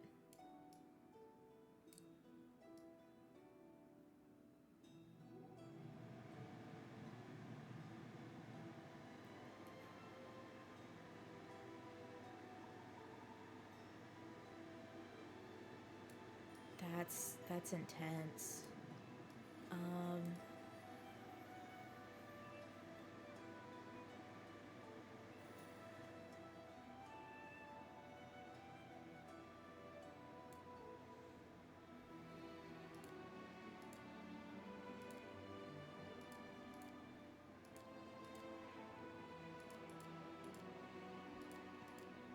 I do like the blue. It's kind of nice.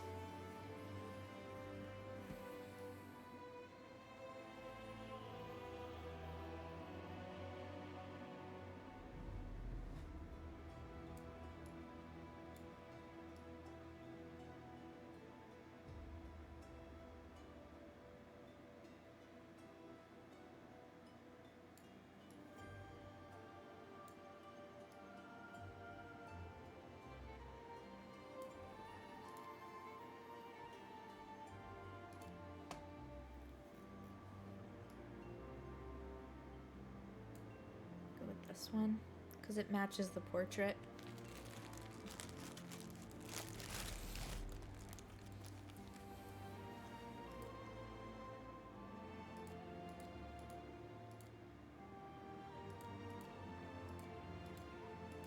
I know I don't have to match the portrait. I can do whatever I want, but I kind of want to match the portrait. No, I don't like the war paint. No tattoos.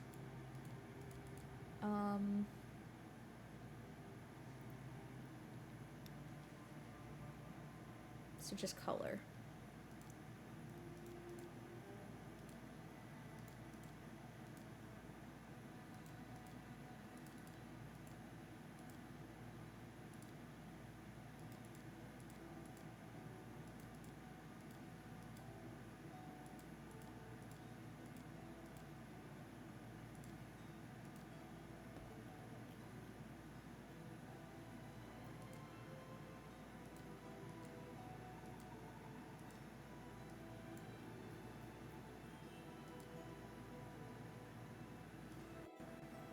Oh, I could have multiple war paints if I had wanted. Interesting. Follow if you dare. Hold on. Just a little more. This doesn't suit me. Enemy approaching! I'm wounded. This will hurt. Let us be careful. Aim carefully. I stand ready. We won't falter. Let's move. I'm wounded. We cannot be defeated. This doesn't suit me. I stand ready. I kind of like that.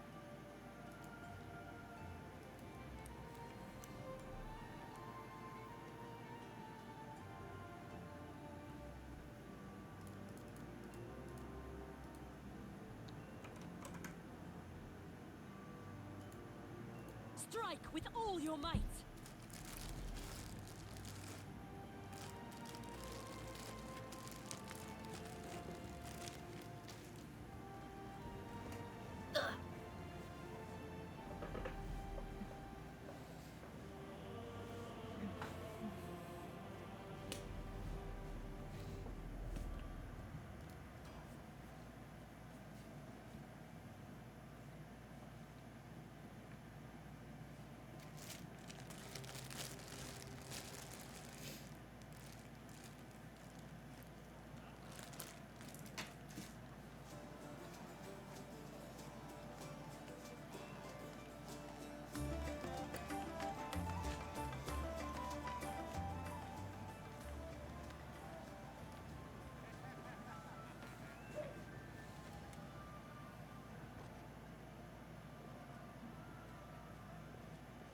Hey, somebody! We got a wounded fighter. Can we get a healer over here?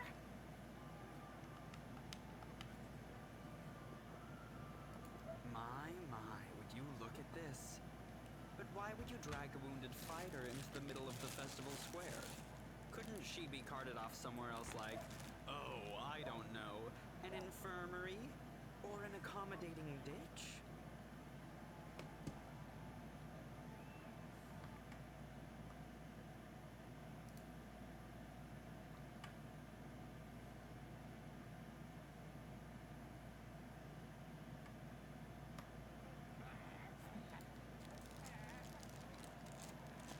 Make room, everyone. Step back.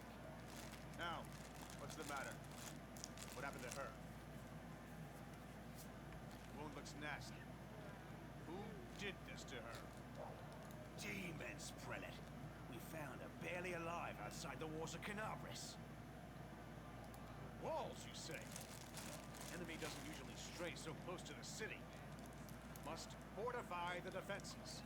And you, hold fast. Don't die. We'll see you right. We'll get you patched up now. But first, you there, guard. Take her weapons. Bearing arms is not permitted during the festival. Wounded or not, everyone must abide by the rules. Okay. Get her things back after the festival.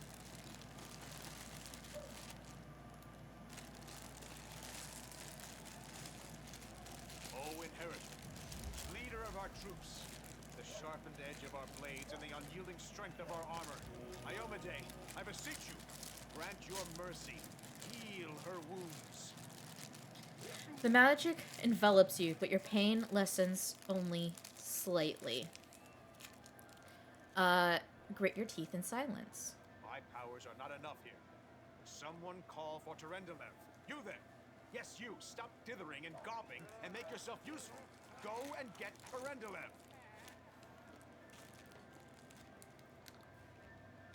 Prelate, surely there is somebody else here better suited to running errands.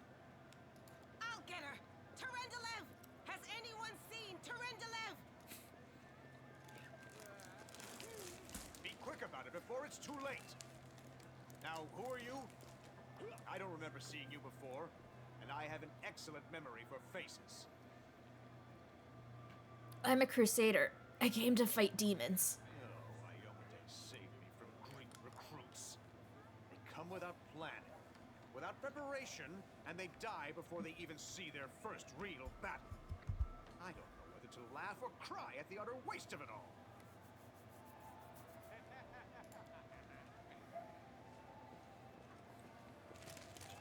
My dear prelate, please, for the sake of the festivities, stop interrogating this poor woman.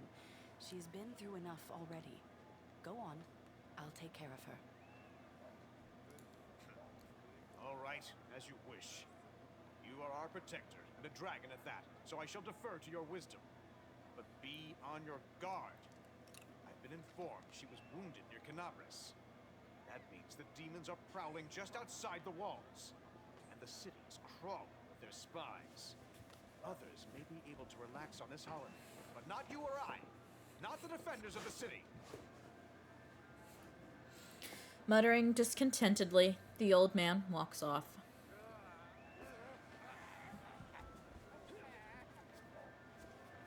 Pry loose the grudging grip of pain. Cast off the veil of suffering flesh. Let light and life go forth in triumph to repel the skulking shade of death. There. Thank you for helping me. I accept your thanks. But my work is not yet done. What happened to me? I do not know yet. And that troubles me. I am not entirely sure what the demons did to you. This wound is no ordinary injury, and it was inflicted by no ordinary weapon. I have rid you of your pain and restored your strength, but only time will allow you to heal fully. Are you really a dragon? You don't believe me? Perhaps I should retake my true form and engulf this square with my ice breath to win your trust. Pay no mind to my current guise. I appear this way when I walk among the people. I would hamper the festivities if I tried to attend in my true form. Who are you? My name is Terendelev. I am the protector of the city. Can I go? Certainly, but be careful. I have managed to get you back on your feet, but I have not healed you fully. Alas, sooner or later, your pain will return. But do not be discouraged. You will recover, I promise you that. Tomorrow, come to the cathedral and say that you are expected by Terendelev, protector of Canabris. We will find a way to help you.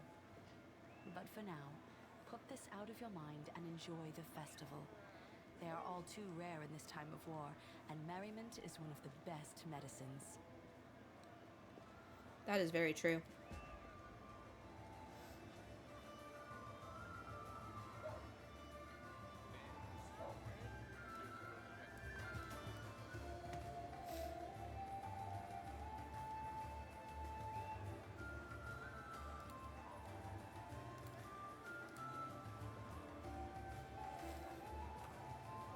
Adventures await.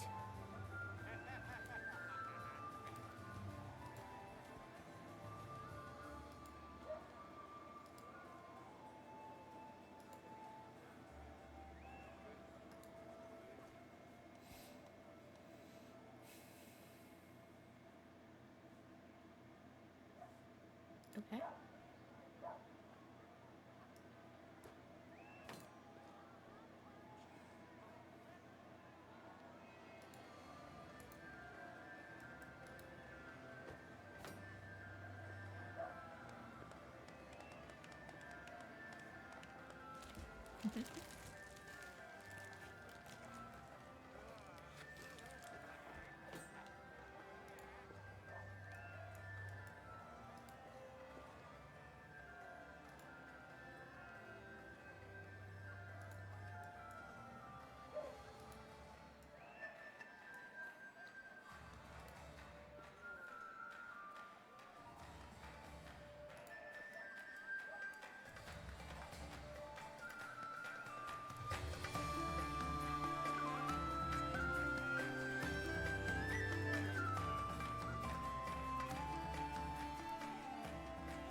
Oh.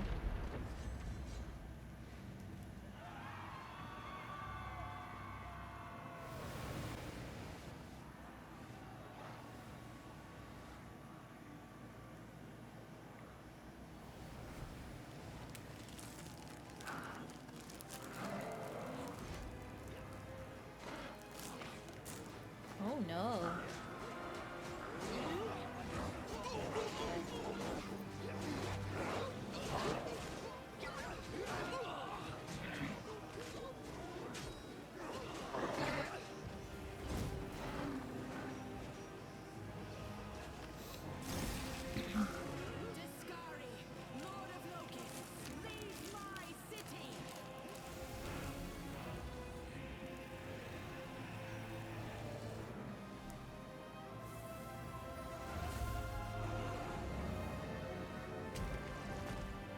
Oh.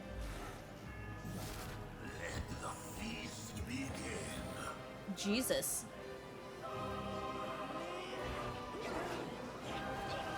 Discari's here. Discari himself. Blimey! One minute we had a dragon, the next, bam, she was gone. What are you gonna do? Fight or flee? Sure thing. Here, take this. Good luck! Try not to get eaten!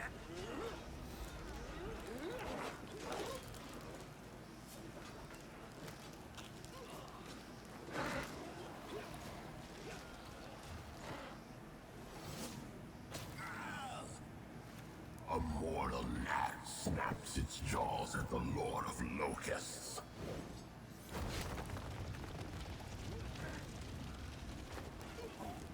Uh-oh. Behold, Iomade. Behold the death I saw. Uh-oh.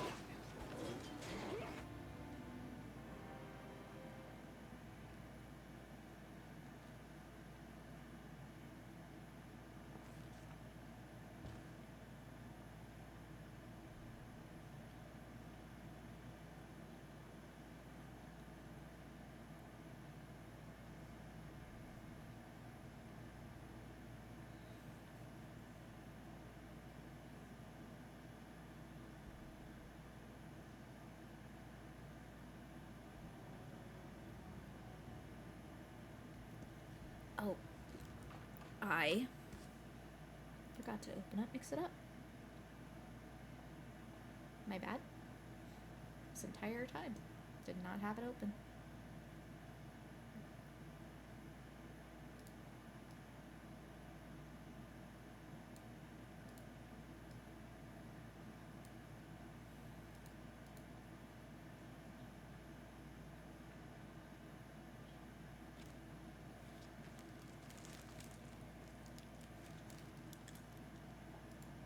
Uh-oh. Okay, there it is.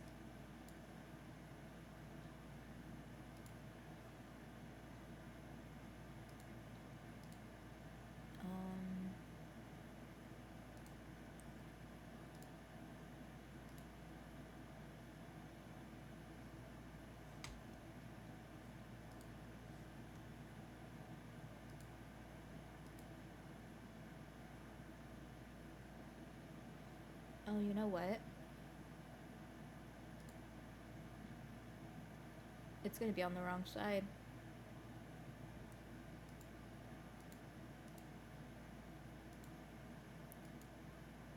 Well, I don't have time to fix it.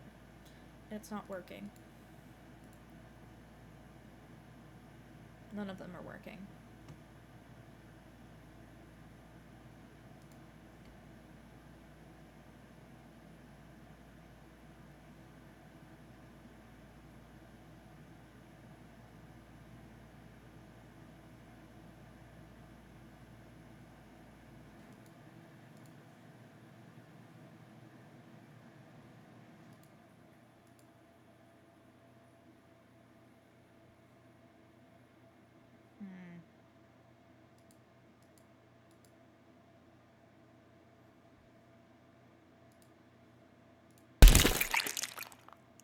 Oh.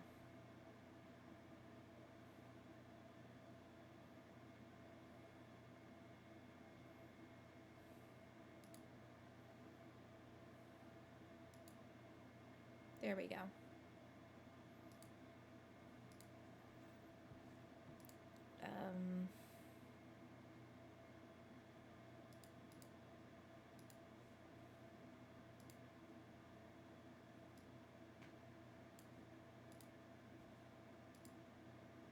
There we go.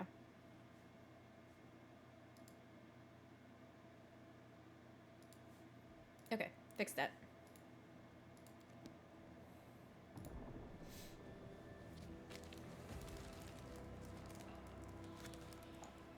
The festival organized to raise the spirits of the city has ended in death.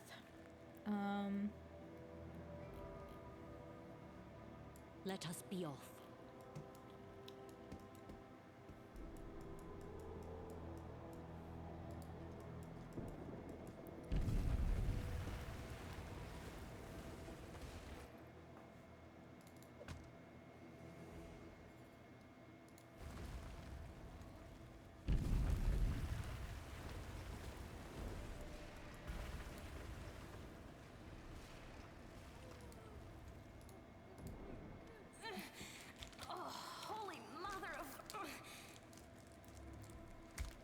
A small woman with messy brown hair winces his pain, uttering a stream of curses through clenched teeth. She is pinned to the ground by a couple of weedy boulders. Hey, stay with me.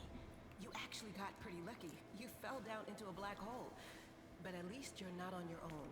You've got a great companion. Everything's going to be just fine. Tell me something.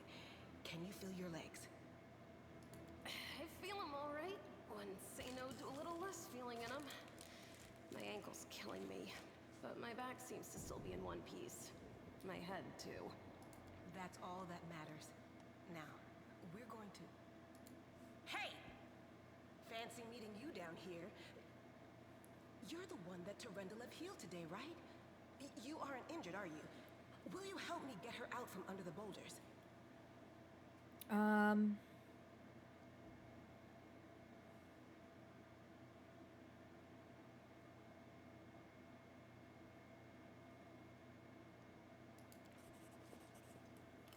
A +0 versus a -1, so... Nice. Look at you!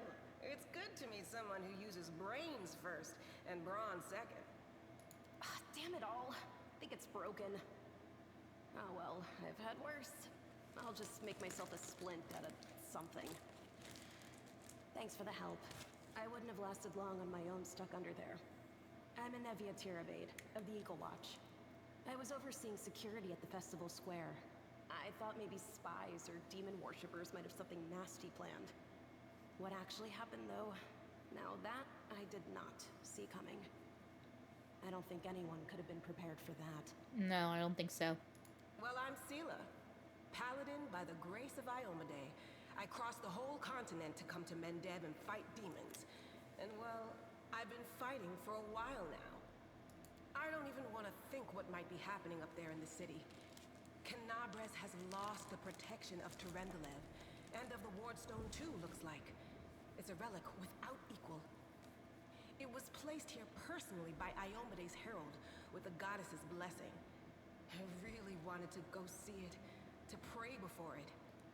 But there's no point worrying about a stone when there are people dying in the streets. Yeah, things are looking grim enough, but don't lose heart. Wardstone or no, dragon or no, Canabres will never give in. Simple as. Well, we've introduced ourselves. What about you? I am a paladin just like you, Sela. I came here to protect this world from evil. A smile blossoms on Sela's face. She shakes her hand firmly. A fellow crusader! Welcome, sister. This is great. I would have been happy to have any companion in this. But it's nice to be stuck down here with somebody who's my kind of crazy. You got that right. It's a good thing you've still got your faith. Because right now, to be totally honest, faith's probably the only thing we do have. Now then, I'll hobble my way out of here somehow. The city ain't far, only 30 paces or so. That's if you're going straight up, of course. I'm afraid we're gonna have to go the long way round. We can do that. To summarize, there are 3 of us with 5 working legs, 3 pairs of decent hands, 2 clear heads, and 1 made of wood. That's mine. Underground monsters beware! Anevia, you stay behind us. You're in no fit state to fight. If we do come up against anything, the 2 of us will try to manage on our own first. Well, onward! May the good deities lead us back to the open sky soon.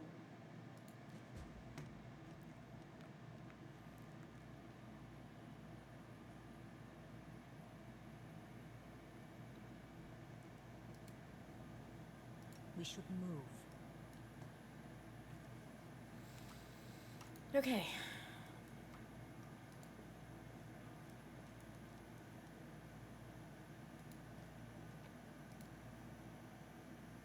Ooh.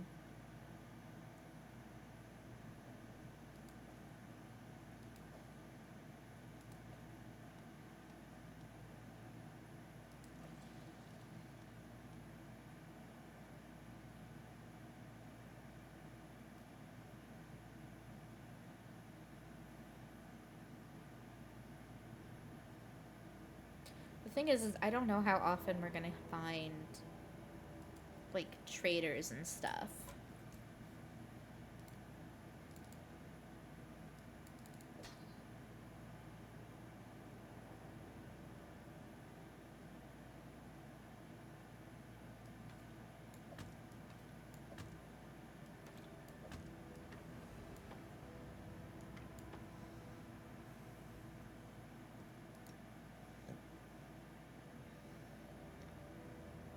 Excuse me.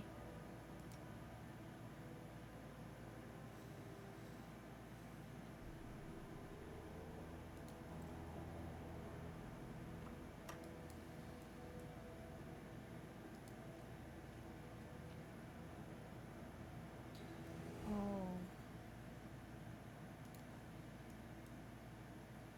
Let's move.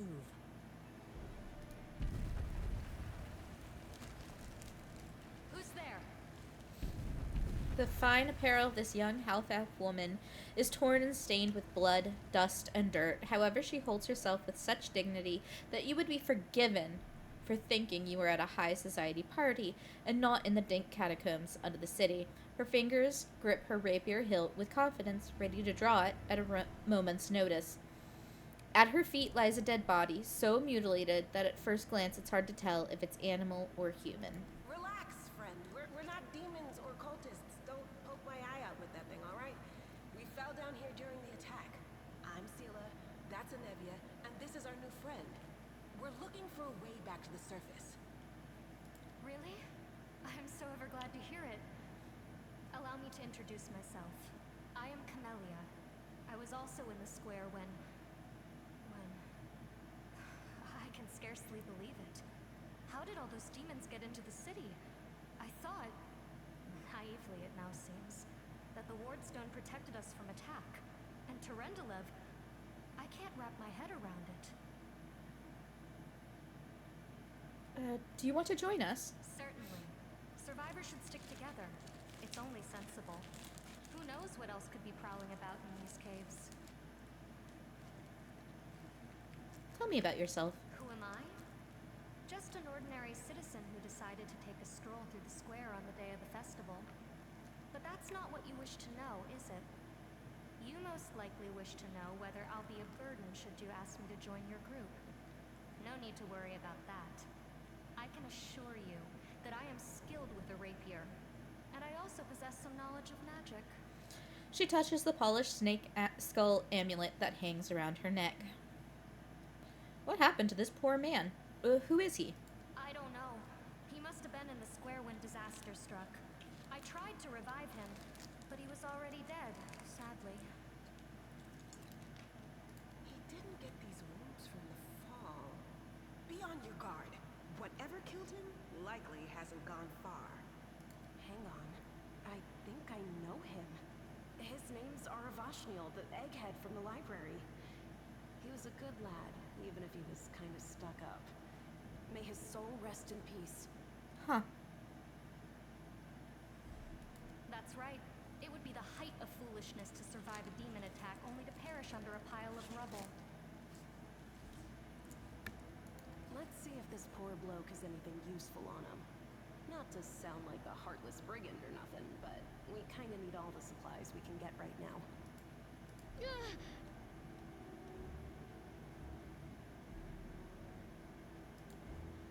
Well?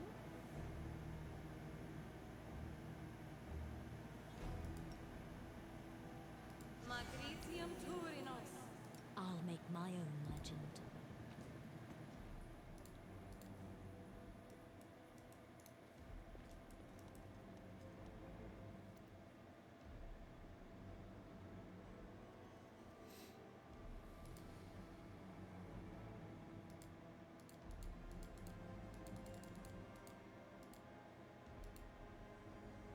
Follow me. Forward! We will be victorious!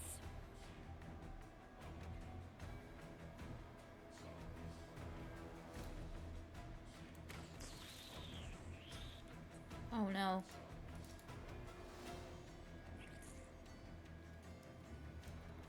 We won't falter!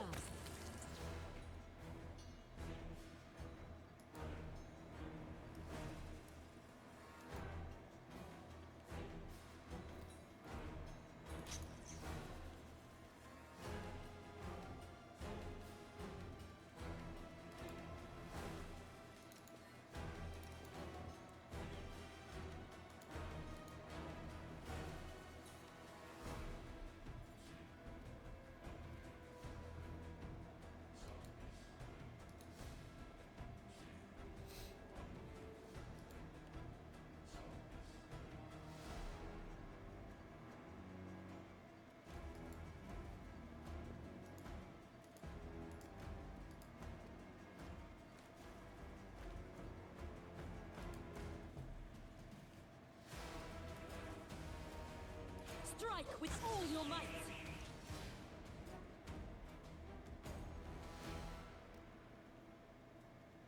Rely on me. I stand ready.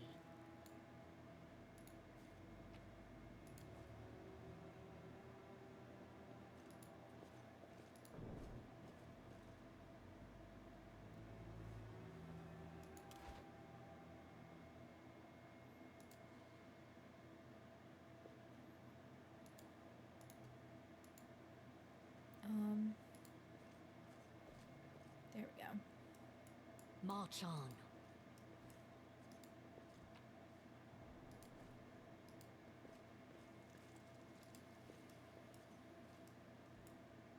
We cannot be defeated!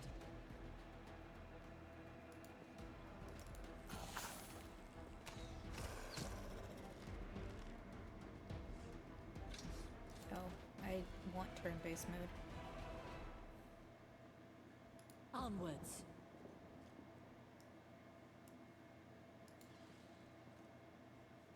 I will help where I can. What's on your mind? I wonder. This is my path.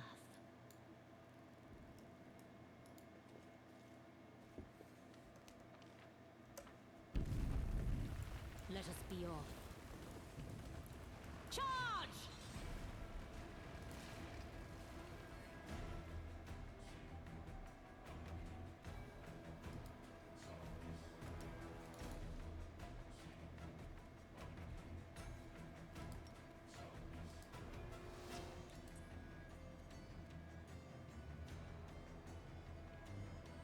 Oh, it was a swift action.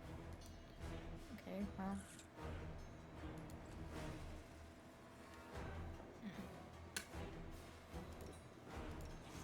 Oh. We can do it!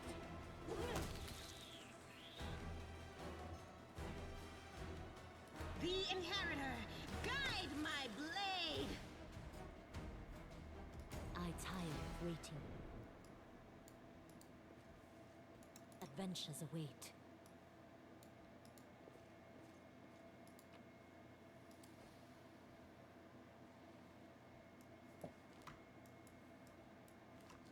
We should move. Let's move.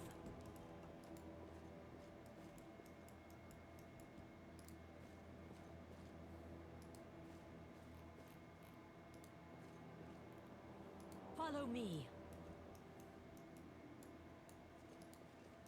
We will be victorious! I'll cut you wide open.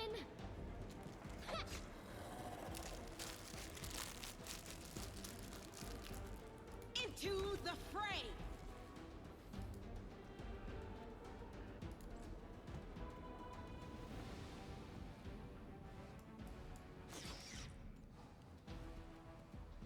Forwards!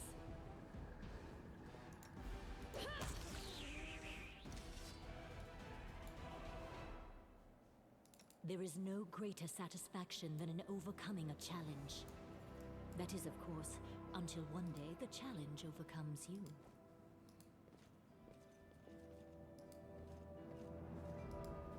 Save the last one for me.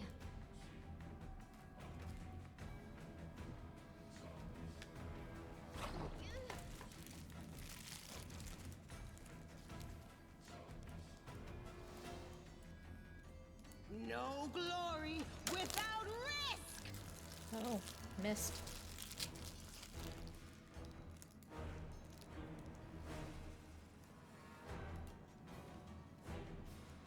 The spirits demand your blood!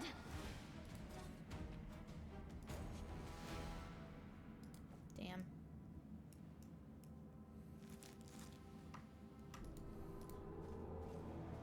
I stand ready. Open your heart to me. March on.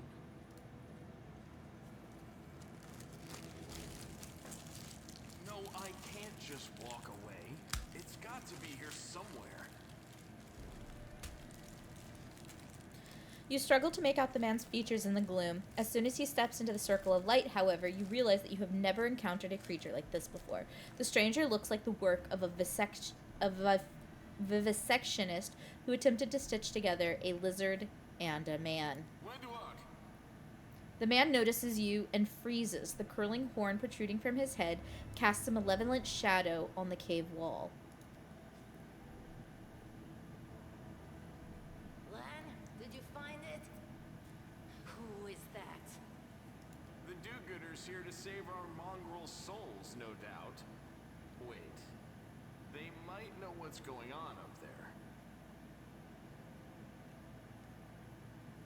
The demons are laying waste to Canabras. If things are as bad as you say, then we all have to hurry. You didn't come from the direction of the shield maze. Damn it. I couldn't care less about what's happening on the surface, but the maze. I realize that you guys have your own troubles, but we need to be in Canabras. People are dying up there. Please, show us the way out. What is this place? This is the hall where we remember the glory of our forebears. Sorry about the mess. It doesn't usually look like this, trust me. Sometimes we even wipe the dust off the exhibits. This is where the relics of the first Crusaders are displayed. Our lives are short. Our glories are quickly forgotten.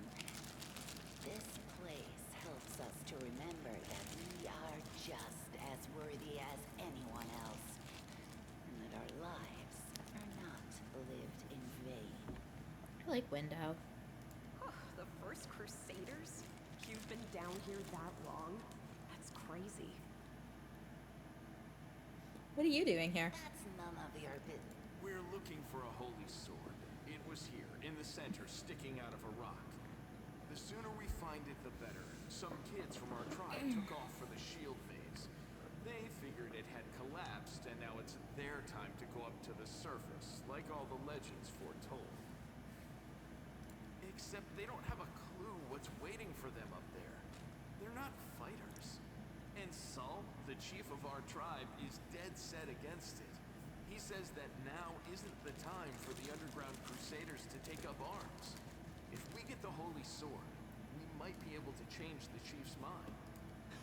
It's a fool's errand. None of us will be able to hold the sword, let alone use it to save anyone. It's not an ordinary weapon. It's made from righteous heavenly flame and will burn anyone who touches it. Do you think you're special, lad? I'll pick it up with my teeth and tie it to my hand if I have to. It doesn't matter. An angel's sword and a troop of stalwart mongrels will be able to work a minor miracle. Speaking of which, you're still here, Wendu, which means that deep down, you know it's possible.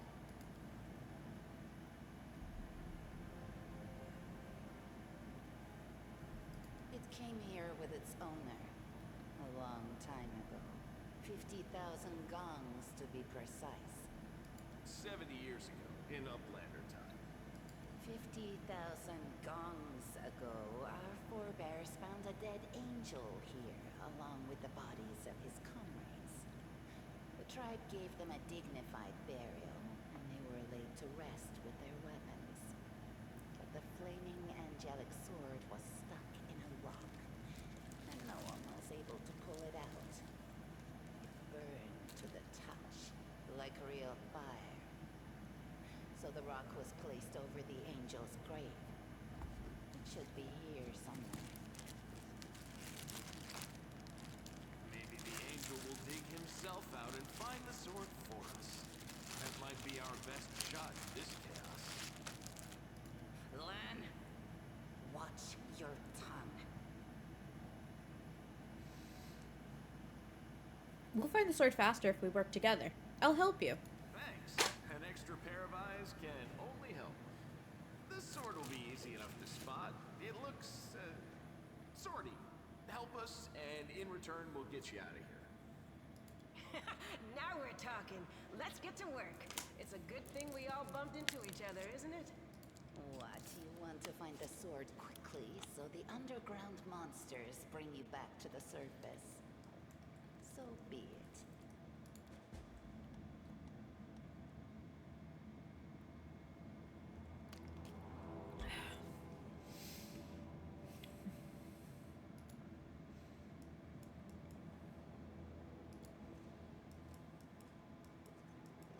I hope you appreciate this.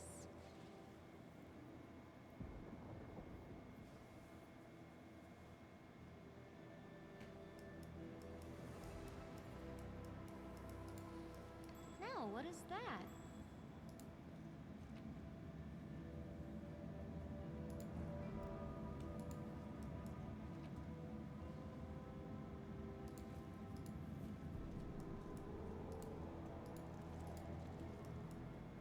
The room looks like an improvised museum, or perhaps some kind of temple.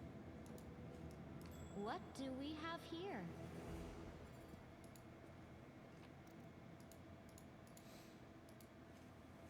Now what is that? What do we have here?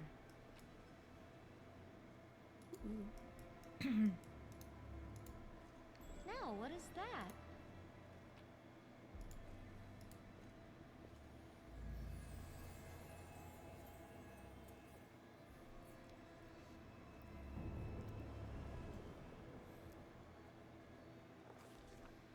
A strange flash pierces the groom, and Noise feels drops of searing blood run down her chest.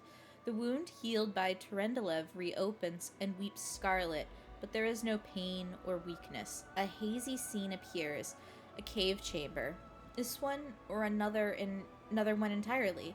Noise's heartbeat quickens, and a stream of thoughts suddenly bursts into her mind, thoughts that clearly belong to another. Treachery! They betrayed me! Trapped me and stabbed me in the back. My trusted allies, my treasured friends, the people I swore to protect, the people for whom I descended from heaven and came to this turbulent mortal world. There they are, up ahead in the gloom of the cave. What are they waiting for? Are they afraid to draw any closer? Do they believe I am about to die from their traitorous blows? Next to me, a quiet moan. A girl with a golden braid lies on the rocks, clutching her slashed side. She refused to join with the traitors and paid dearly for it. I could have tried to run, but I will not. Whilst I still have strength, I must. While recognizing the foreign origin of these thoughts, Noise intuits that she can control them somehow. Let's try to heal the wounded girl. A spark of healing magic illuminates the eerie, murky scene before Noise. The wounded girl opens her eyes and whispers, L'Ariel, you said that everything was going to change soon. You said you and the other warriors of heaven would be leaving us on a grand mission to stop the demons forever. Is that true? The frenzy of foreign thoughts comes faster and faster, like a rushing river, and images flash by one after another. A priestess in colorful robes observing the stars, a young female paladin praying, clutching her glowing sword, a majestic golden-winged angel gazing into the distance, his face covered by a helmet but his voice ringing clear. Only if you're willing and only if you're ready, there is no going back. Then don't waste your strength healing me, the girl whispers. Your mission is more important. You take care. It is near. There, in the vision, the darkness in the cave stirs into motion. Something massive appears from within its depths. A vague shadow, an outline, a nightmare come to life. A wave of odious chirruping and rustling emanates from the shadow, the sound piercing like hot irons, lancing through flesh and bone. The traitors fall to their knees before the shadow in reverent ecstasy, and the wounded girl thrashes in her death throes.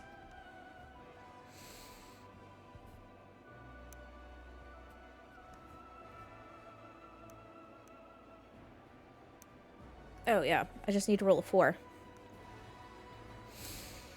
The force of the attack, though originating in a vision, is terrifying, but Noise is stronger. She shakes off the pain and torpor, but alas, the one who sent the vision cannot claim the same. He is broken and exhausted. A monstrous shadow emerges from the murk of the cave. It is not real. It exists only in this strange vision of memory, but the thrill of fear it provokes is more than real. The shadow's features starkly resemble those of Descari, the terrifying demon lord. In a movement as swift as thought itself, the monster's hand is wrapped around the throat of the one they called L'Ariel. The foolish angel, struggling on the rocks like a fly with its wings torn off, intones the shadow. Its voice changes as it moves, shifting from a quiet whispering to a sonorous shout, becoming young, then old, and quavering. Where is your goddess, angel? Where is her self-assured herald? How is it that you are dying here, alone, so far from the light of your heaven? A strange calm envelops the thoughts of the one called L'Ariel. He recognizes who stands before him, and he knows he will never bow down before this enemy. The flaming sword flares to life in his hand, bright, pure, flickering with multicolored sparks like a sunbeam through stained glass. Slash! The blade slices through the demonic creature's flesh, and the monster recoils with a howl, releasing his grip on L'Ariel's throat. The angel falls back heavily on the rocks. His vitality is ebbing, but his pride remains undiminished. He grips the sword and with his last burst of strength plunges it into the rock. Noise senses that the vision is fading, the rush of thoughts diminishing like a river running dry. The last thing she hears is this: "You will kill me, monster. This I know. But one day, someone will come here and raise up my sword. They will raise it up and save and protect the punish evildoers and traitors." The vision disappears, vanishing in a burst of colors. Noise does not hear the final words, but she seems to complete the thought, taking it to heart. The words fly from her lips, and with them, something else. The heat blazing in Noise's chest fades away. The edges of the scarlet wound close, leaving not a scar behind. Looking down, Noise sees the flaming sword in her hand, or rather, its outline, the memory of what the sword looked like, with a final surge of warm and soothing light. The sword vanishes and the light is drawn into her hand. Noise senses that it will return. All she needs to do is call it.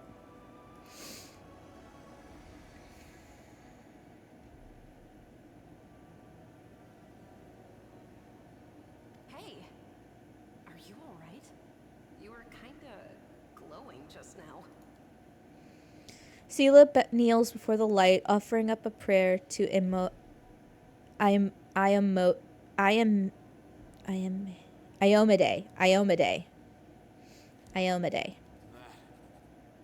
was it. The light of heaven. But how? What did you do with it? Where did it go? You saw it too, the traitors, the dying girl. It's only us here. Your group, you, me, Wendu, and the light of heaven that sort of got, sucked into you. Any chance you can whip it out again? We do kinda need it. Sorry, I crack jokes when I get nervous. And when I'm upset.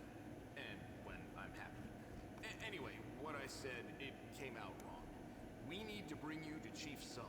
You can show everyone the light of heaven, we'll rally the tribe and go into the maze, and we'll get back our kin. And what if she can't make it happen a second time? What then? The tribe will just say we're crazy and turn its back on us. I think I saw the memories of Lariel, the angel who died here. Lariel? That really was Lariel? The angel from the legends. The ancestors even got his name right on the gravestone. The chief will be thrilled. You. Thousands of gongs and no one's been able to touch it. And now you, an ordinary creature of flesh and blood, no different to us, get the sword and start talking about visions. Now, Wenduog, don't be a sore loser. She is clearly different from us. The sword appeared before her, along with the angel's name and all that other stuff. Because she doesn't carry our mongrel taint. Heaven doesn't give a damn how special we are. We're born with evil inside us. Heaven doesn't need to know any more than that. I know you're willing to tear anyone apart to uphold our people's honor, but you and Sol, you just refuse to face the truth. We are the way we are because our ancestors' bodies were corrupted by the abyss. It does the same thing to plants and animals. There's nothing heroic or special about it. It doesn't make us better, and it doesn't make us worthier. Seems I can control it. That is just... wow, I mean, that's amazing. Heaven has truly blessed you. This power is the most majestic thing I've ever seen in all my life. Is this what the sun is like, Lan? Yes, it's similar, but this light is more golden. Chief Sol needs to see this. Now that we have the power of angels on our side, he can't say no.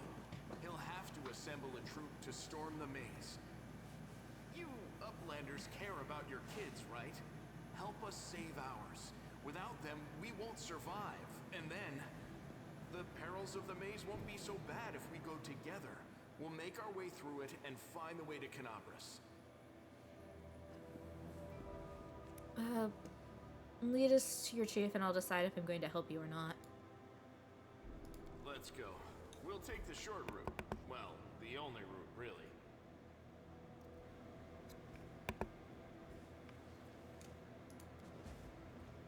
Okay, here we go.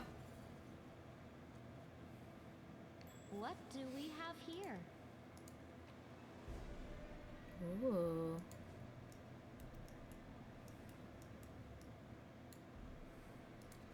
The mongrel did it.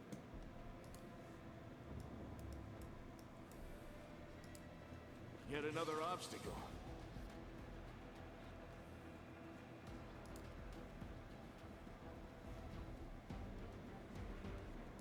No match for me.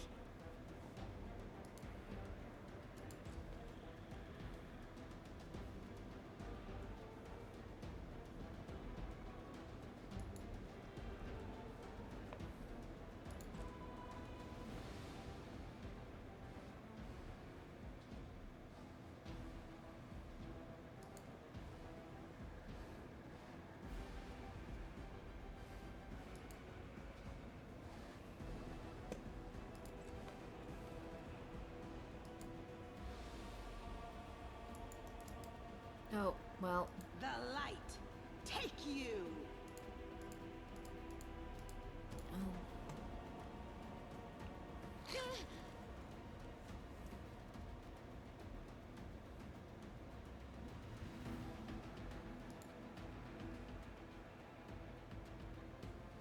You've crossed the wrong mongrel.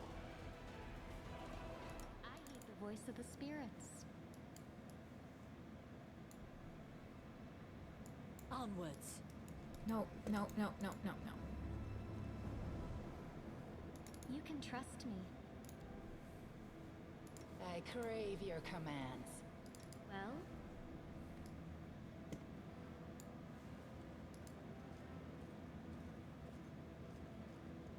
Let us be off.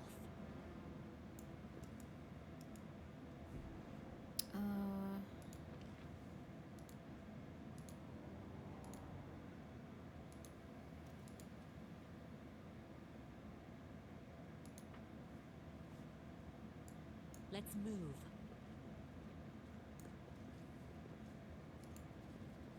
I'll tear your throat out.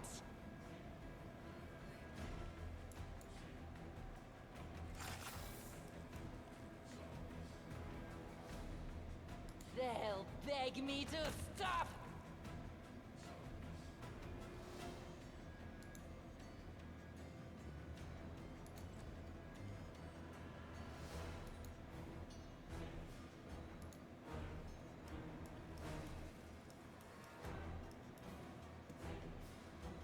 Into the fray.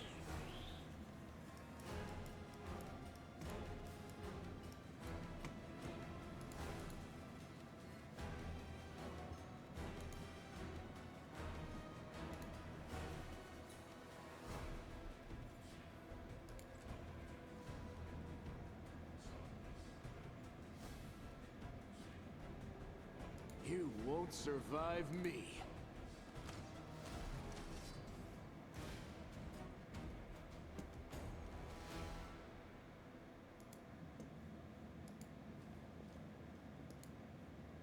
Follow me. I'll watch your back.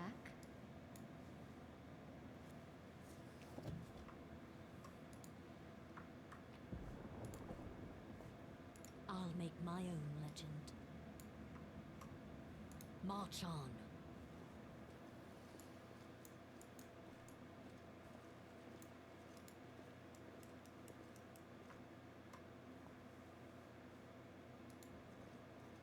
I found. I'll bathe in your whoops. blood.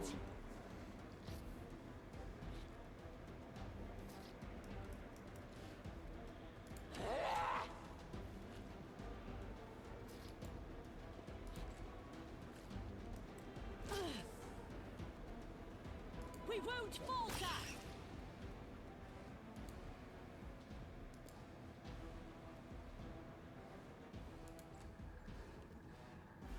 You are today's sacrifice!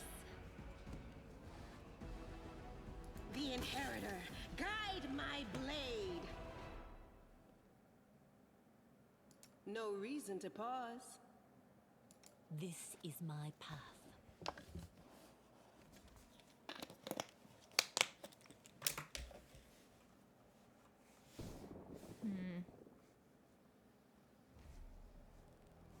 Where do you want me?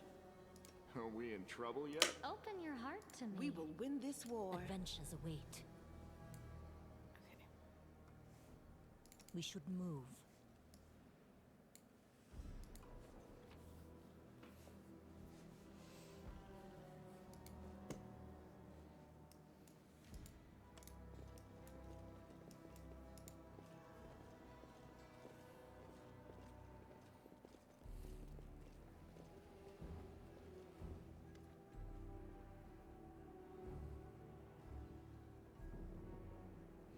Quendel glances at Lon, who is fixing his slipped bowstring, and quickly walks over to you. Her cat-like eyes glow from beneath her hood. Listen here, you. I don't know who you are or where you come from, but you and I are the only two people here who see things clearly. That's why I'm asking you, don't show the light of heaven to Sul. I thought you considered the mongrels to be great warriors. The descendants of great warriors. I believe that my people are worthy of greatness, that we are strong and can do many things. That's why we were chased out here. We scared people, but it's one thing to go hunting in the caves, and another to fight in the shield maze.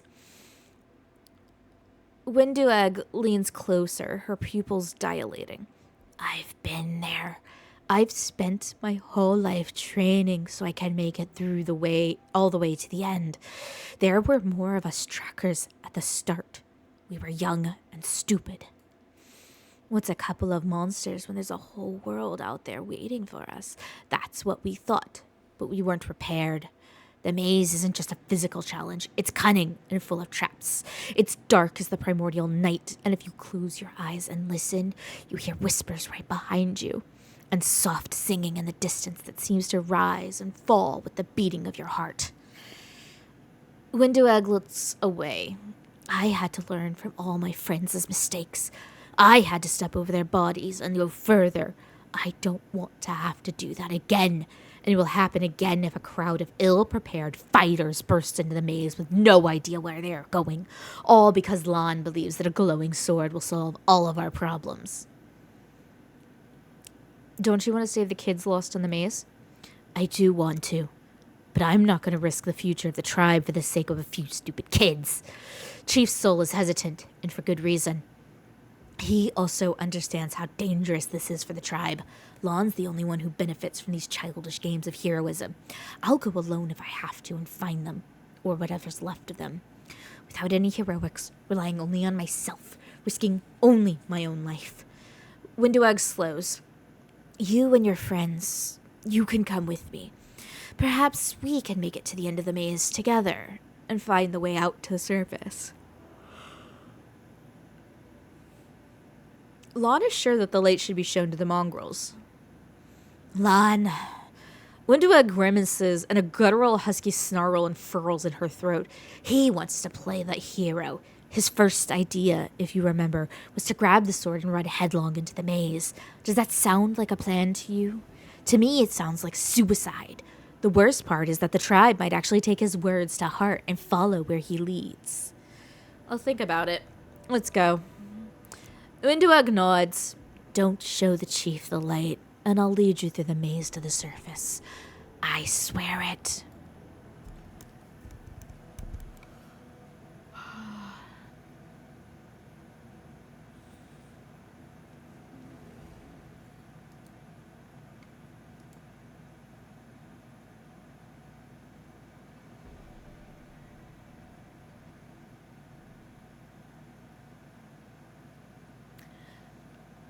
I'm gonna run to the bathroom real quick, and I will be right back.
So.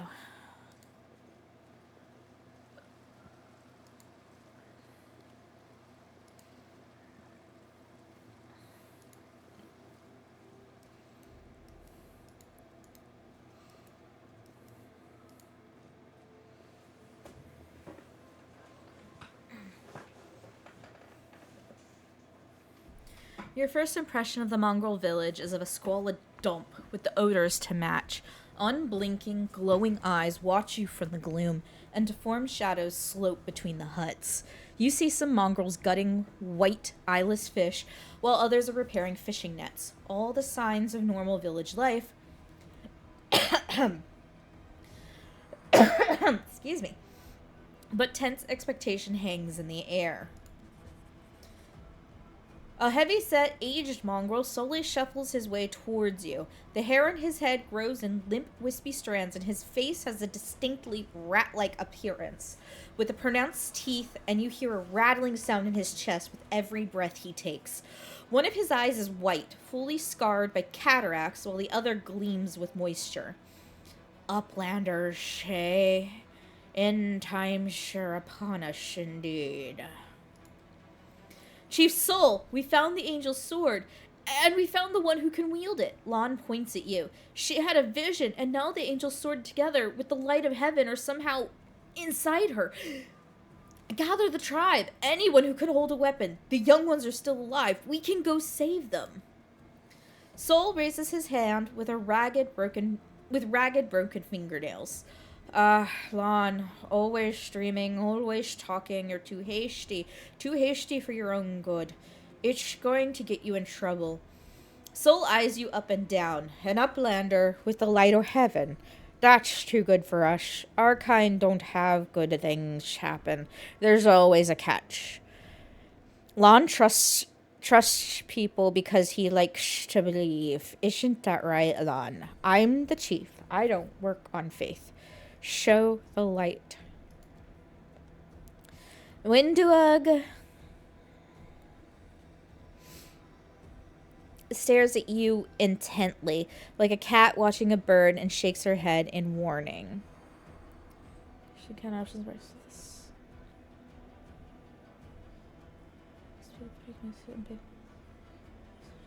Getting the opportunity set on the corresponding method path. Any alternatives? Other path.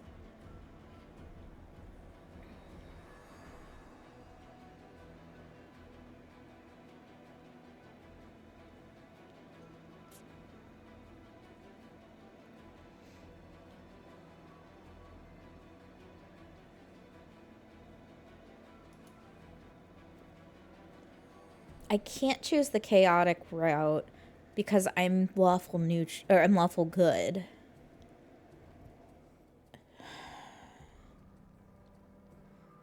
I will help you find the lost mongrels in the maze, but you can quit hoping for a magical sword to appear. Winduag lets out a satisfied laugh. At last, someone's talking sense. You don't understand. It's holy light. It will scare off the monsters that dwell in the maze. Lon drops his voice. Listen, I don't personally believe in this angelic light, but Soul does. Show him. It won't cost you anything. Is there someone else from the surface here? Soul points off to the side. There he is, hale and hearty and prism as a peacock, just like me. Soul laughs, but quickly returns to business. Not good. Too many uplanders. Not good. Not right. What are you up to here? You're not one of us. We're not your kind. When the time comes, we'll come to you, not you to us. Oh, fuck. I have to pick one of these, and I have to pick lawful. I'm so sorry, Winduag.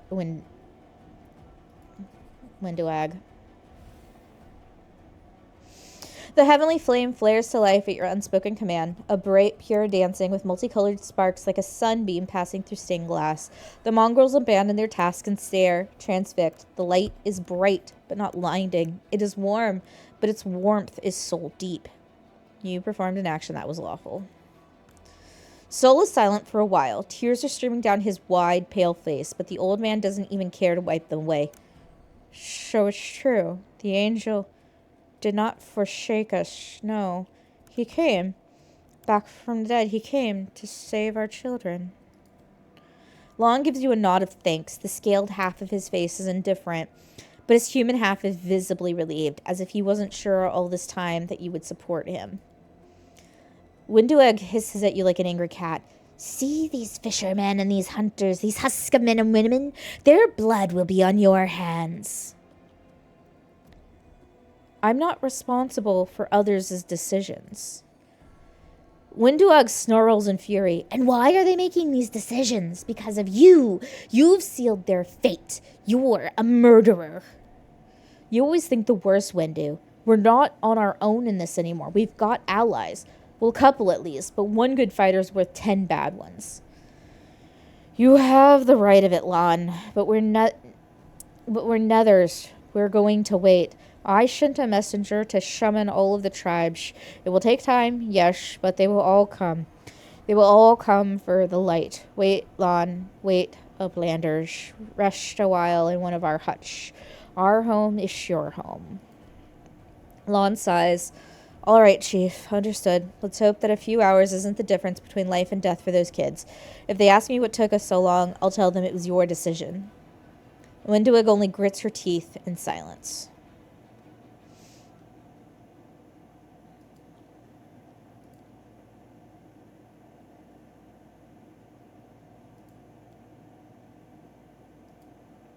Yeah, no, I want... Okay, skill points.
Okay.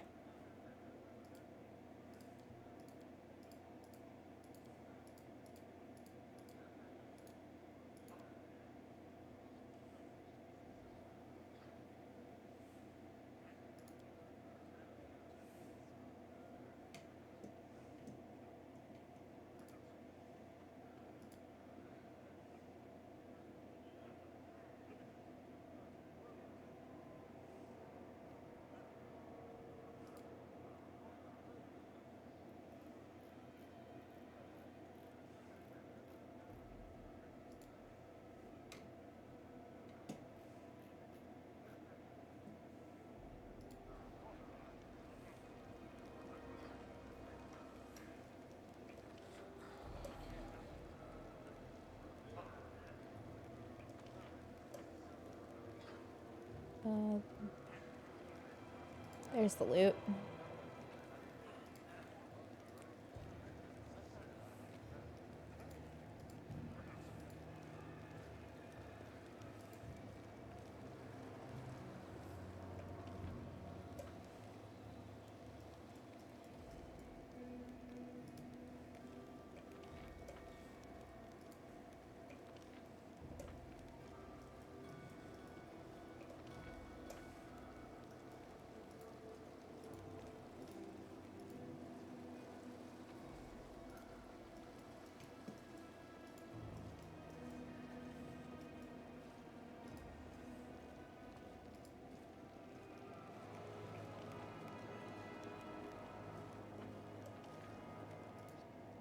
Oh.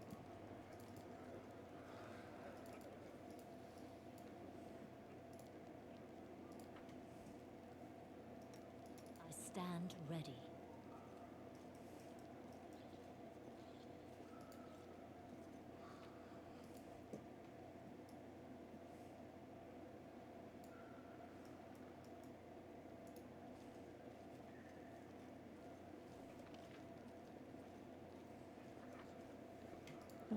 Hold on. I need to talk to these people.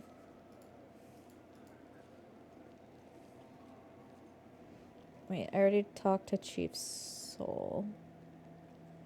So...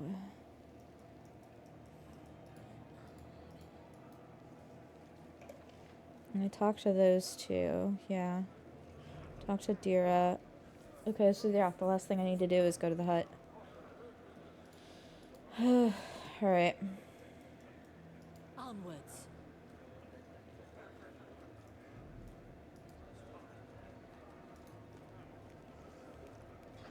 Maybe I could talk to Dira again.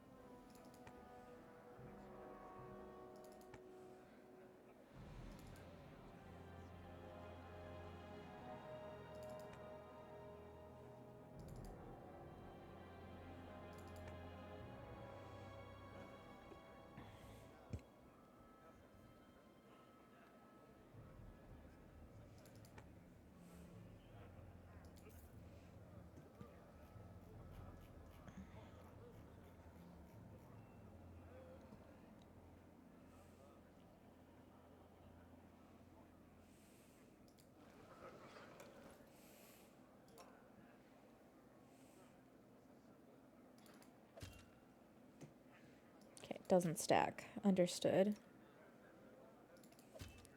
Doesn't stack.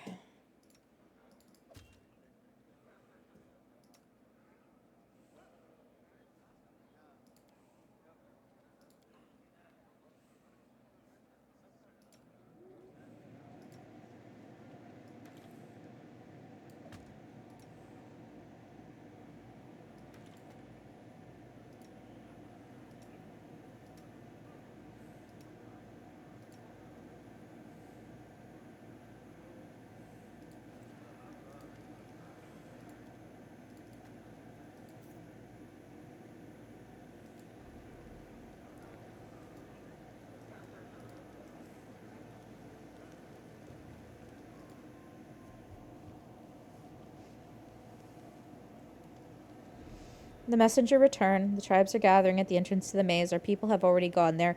I've warned Anivia and that old guy who won't even acknowledge me. Take your time. There's no rush. The most important people always show up late. Everything's going to plan, but one thing's bothering. Wenduag's gone. What do you think happened to Wenduag? I don't know. She was always stubborn. Maybe she decided she could do it all on her own. I hope she comes back. We'll struggle without her, and she'll struggle without us, no matter how hard she'll try to deny it.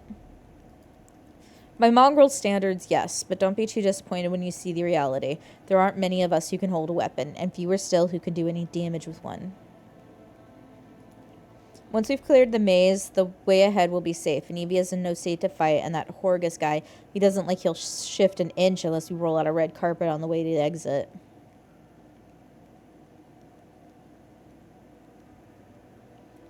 Are you sure the maze is the only way to the surface? Lon nods. There was another passage, the one I used with my dad when we left and then came back. The chief back then, he found it and filled it in to stop anybody else going against the ancestors' wishes. And what the ancestors wanted was for everyone to go through the maze. I'm not sure of anything right now, but we don't have a choice. We can only go forward. Let's go. But before we do, thank you. I was so happy I forgot to thank you before, but you've done something no one else has in a long time. You've given the mongrels hope. It's like we're starting to believe that we're worth something now that we have the power of the angels on our side. Lon's face grows sullen. It won't change anything, of course, but at least you'll help us save the young ones, hopefully. Let's go through the main gate. The straight road is the shortest.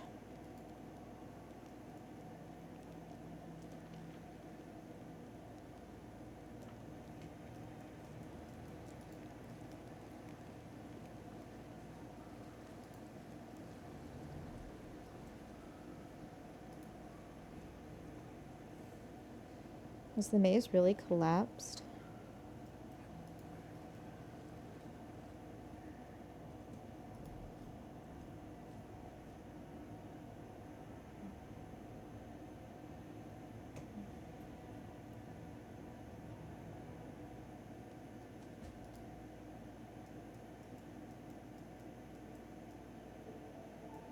Let us be off.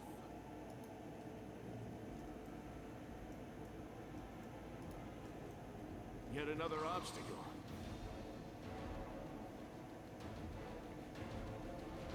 You've crossed the wrong mongrel.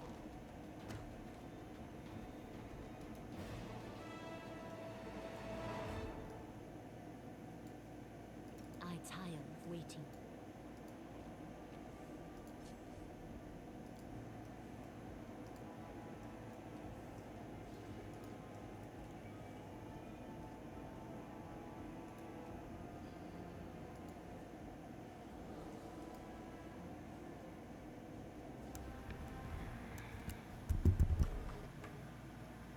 One second.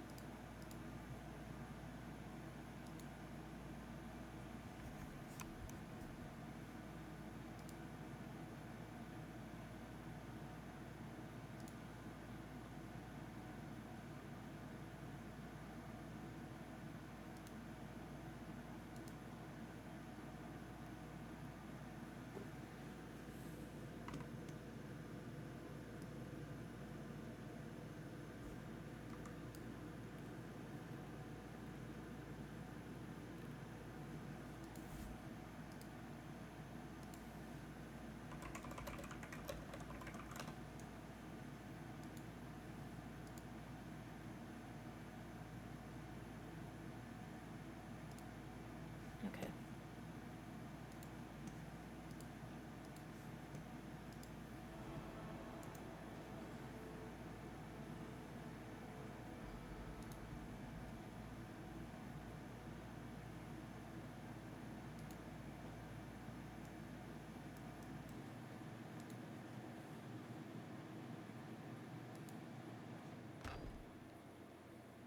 Let's move. Did we find trouble? No, they did.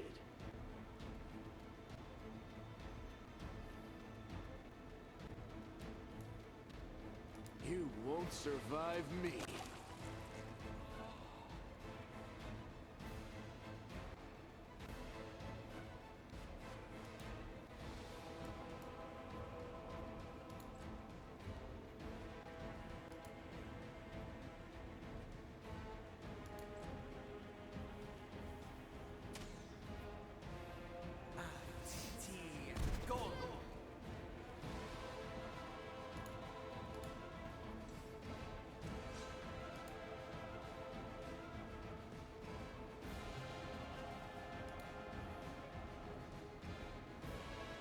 endure this! Strike with all your might!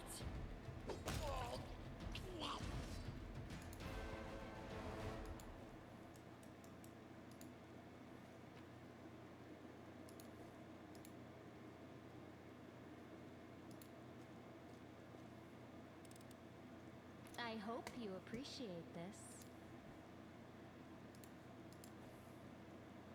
I do appreciate that, actually. This is my path.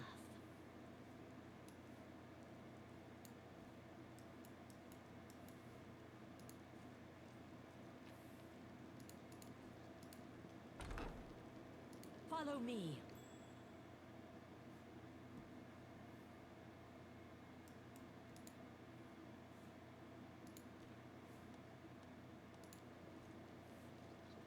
Well?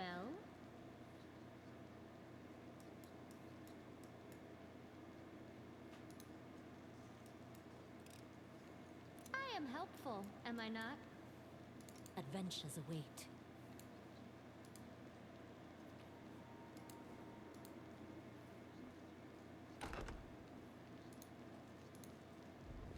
What's that?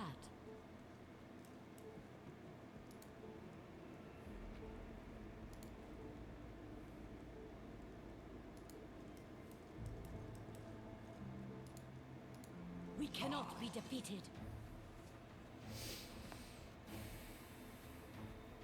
I'll cut you wide open! Ha!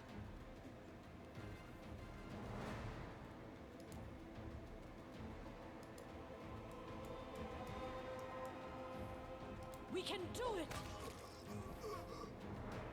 Make every strike count.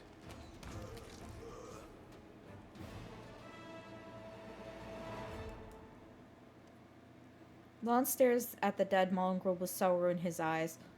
Hovland. His name was Hovland. Did you know him? Yeah, he's not from our tribe, but we're both hunters, so we'd cross paths from time to time in the cave passages. We'd share news and leave supplies for each other. Then he just disappeared. Lon frowns. He used to talk about wanting to try his luck in the maze. I thought he was long dead. If only he had been. Why would mongrels attack us? Aren't we all on the same side? Something's wrong with them. Look, their bodies. It's like something's eating them from the inside out. Sure, maybe these guys just ate something weird or were having an off day, but I think something drove them out of their mind.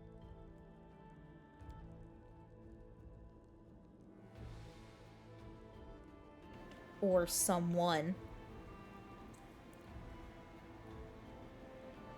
Seems like the shield maze of yours is crawling with cultists. How did they get it here? I have no idea. This is my first time here, too. Maybe they fell down here the same way you did? Lon shrugs awkwardly and looks away. Windowig comes here all the time. I'd ask her about it if she were here. Come to think of it, where is she? Let's go. This place might be even more dangerous than we thought. And there I was hoping that we'd be the meanest things... Bleh. And there I was hoping that we'd be the meanest things in here. Lon's laughter sounds strained. These mongrels and cultists. Now that I did not expect. I need to find out what's going on here. I'll make my own legend. The bloodstains still mar the ground. Around them are comfortable benches with pillows. Someone clearly enjoyed watching others suffer.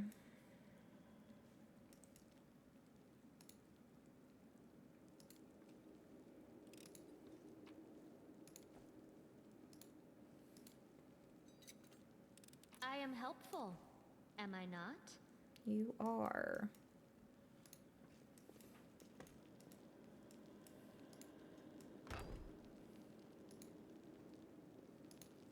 Check that out.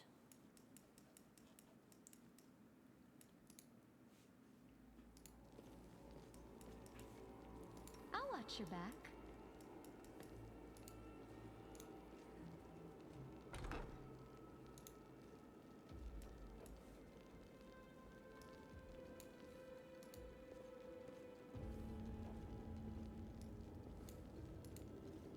Do not fear. Do not waver!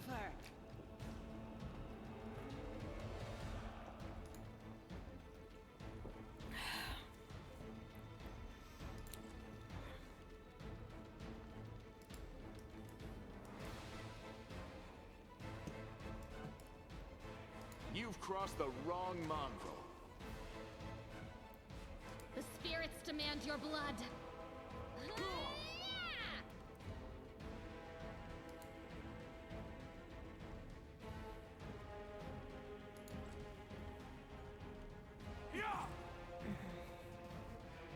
Into the fray!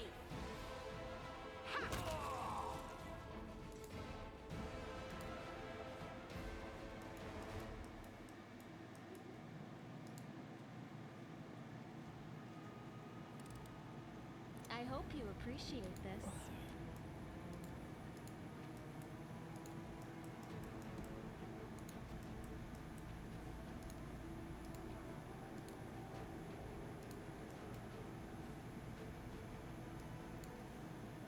I stand ready.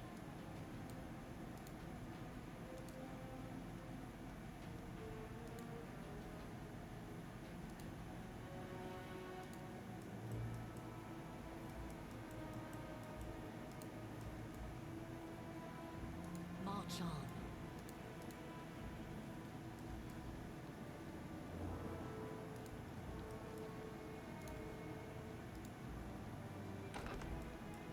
Onwards. What's that?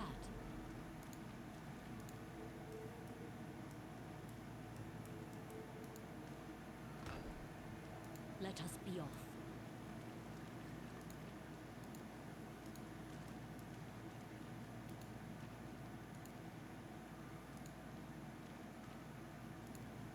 Let's move.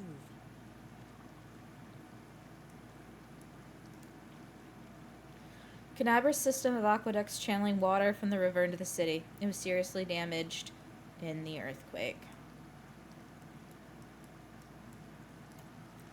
We are the light! They are the darkness! Ha!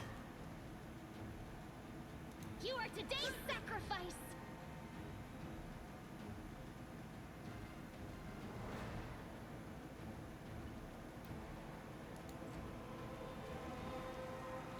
The Inheritor, guide my blade! You won't survive me.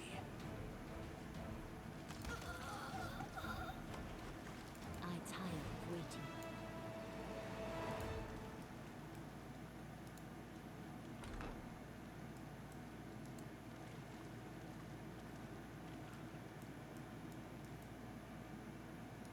Did we step on their toes as well? Go for their hearts! Endure this!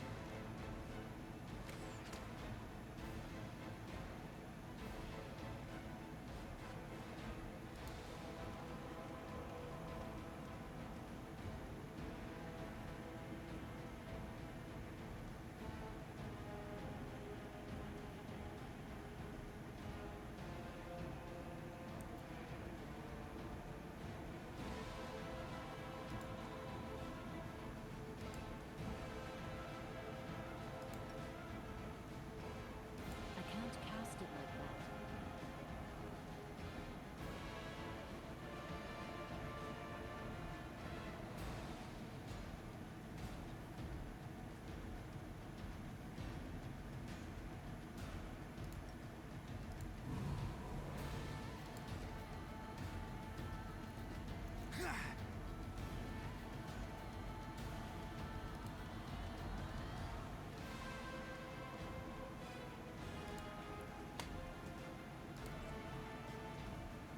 I'll cut you wide open! Make every strike count. How is he still alive?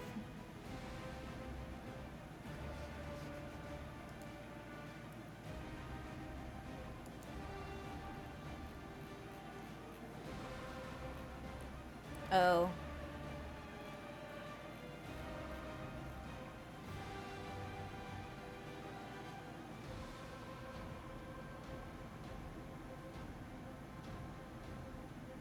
Die Hard, that's it.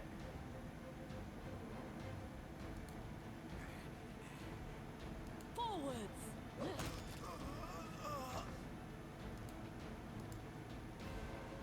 This is my path.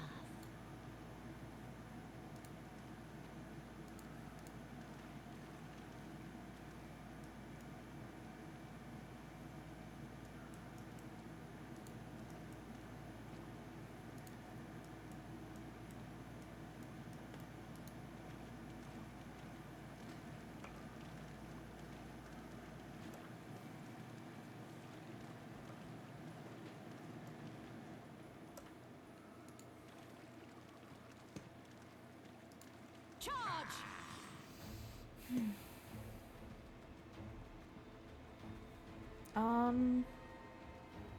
The spirits demand your blood!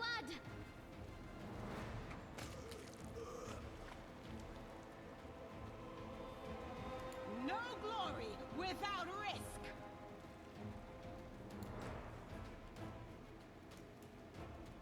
You've crossed the wrong mongrel. Adventures await.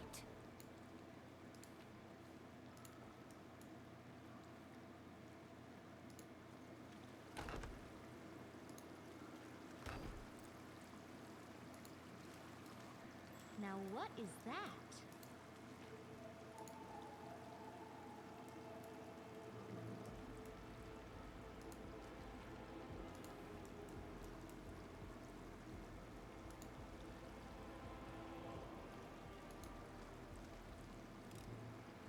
I am helpful, am I not?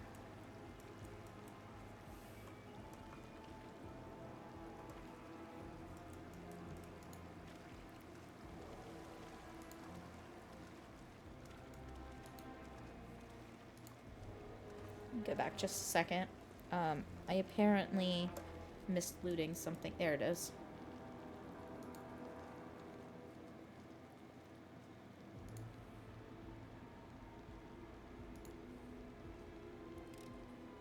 I am helpful, am I not?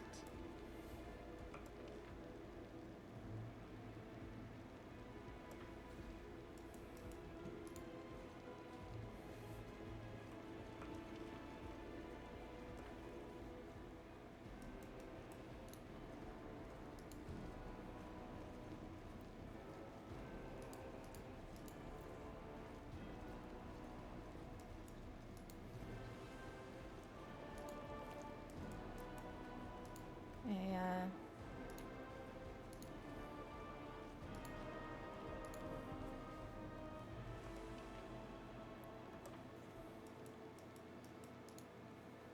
Follow me.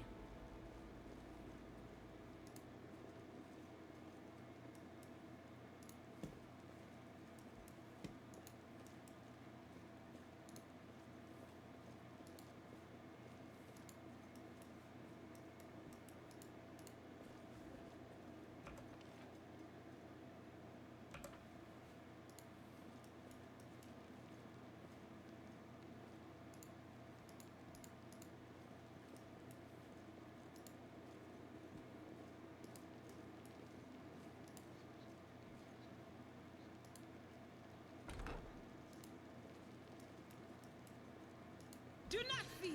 Do not waver. Oh. Hello.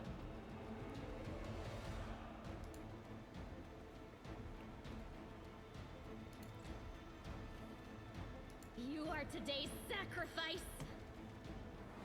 Go for their hearts!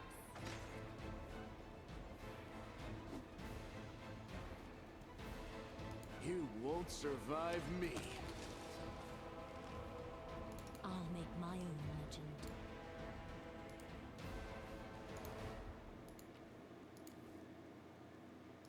I hope you appreciate this. Extensive but slightly water damaged collection of writings on rituals and demon worship.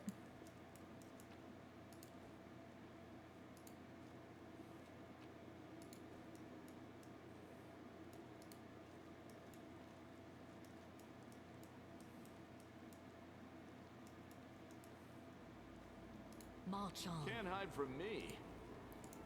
No.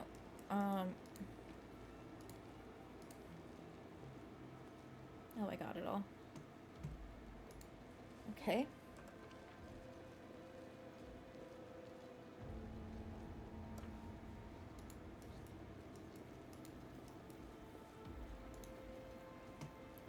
Onwards.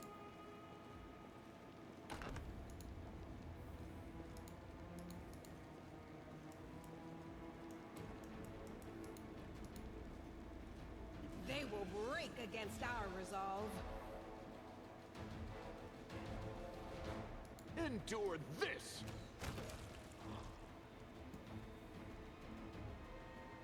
I'll cut you wide open!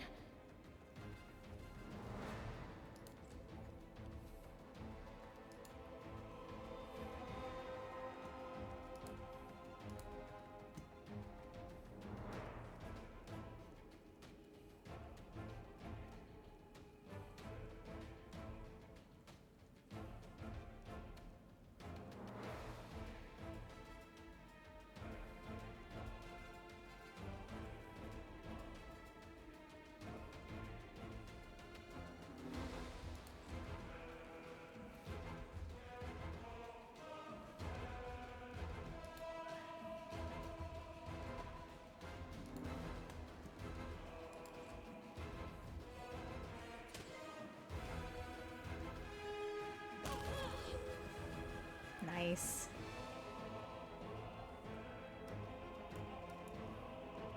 Make every strike count. We should move.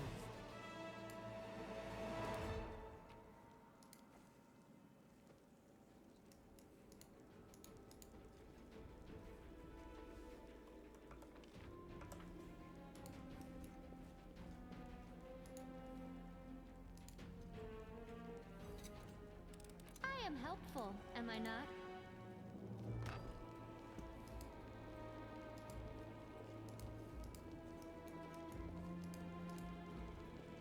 We will be victorious!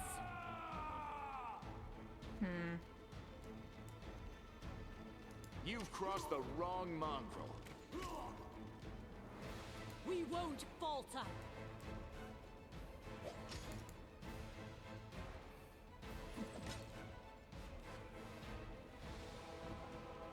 The spirits demand your blood. The light, take you! The Inheritor, guide my blade! You won't survive me. Nice. I stand ready.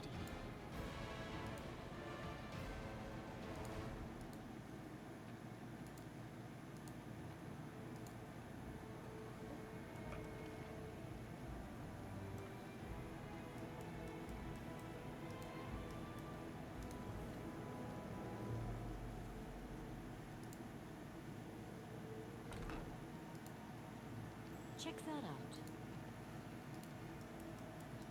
Check what out? I found, something. You can trust me.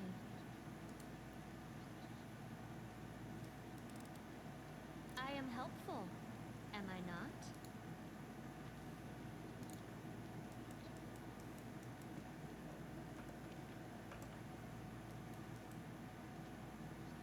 The spirits guide me.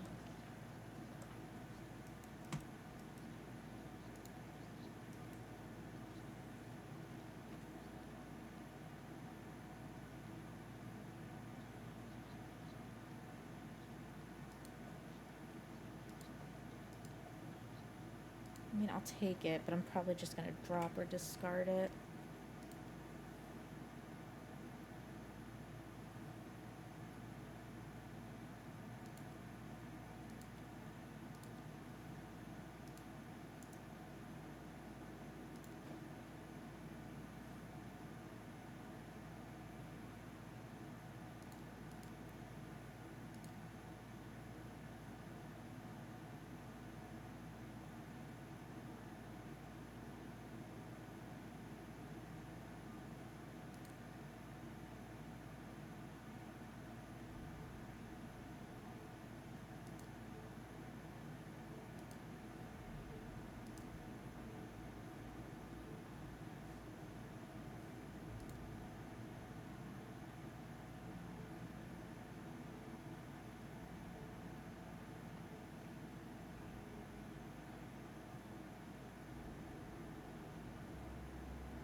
Let us be off.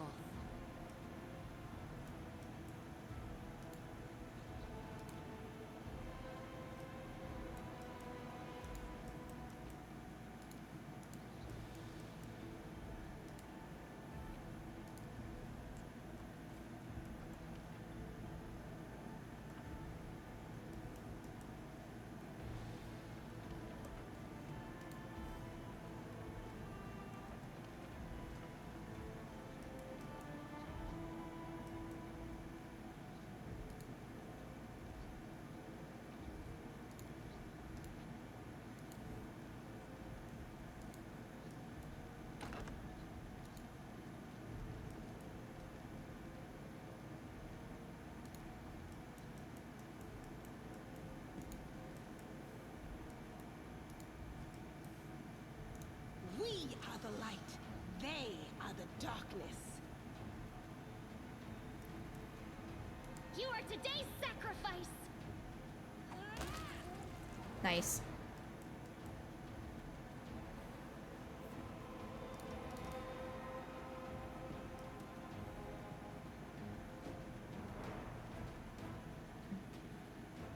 Endure this! Into the fray!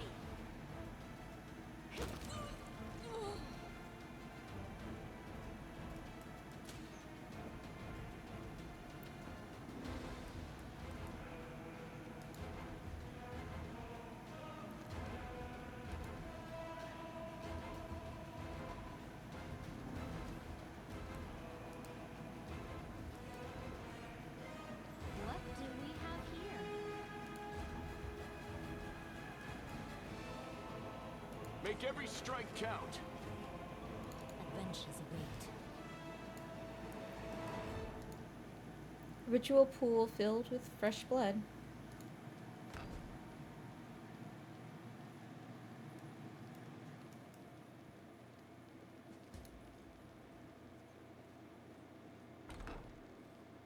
Thank you.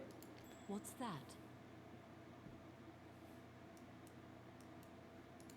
Let's move. I heed the voice of the spirits. At your discretion.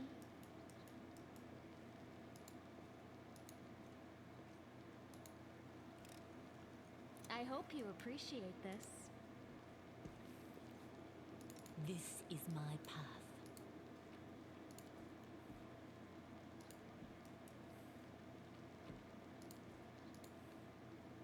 I forgot to loot the bodies. Follow me.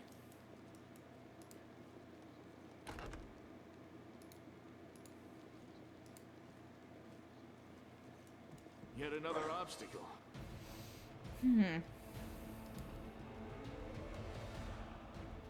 You've crossed the wrong mongrel.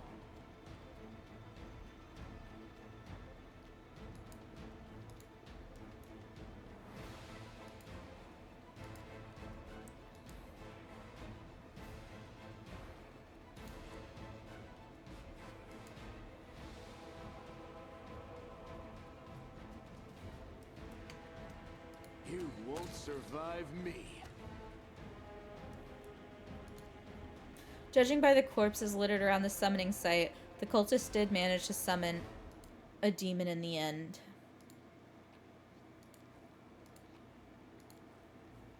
I'll make my own legend.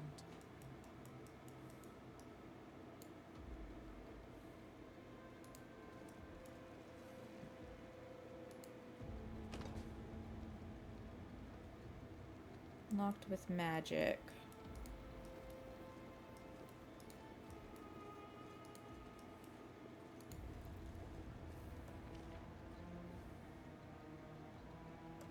I didn't finish going over here yet, so we might do that.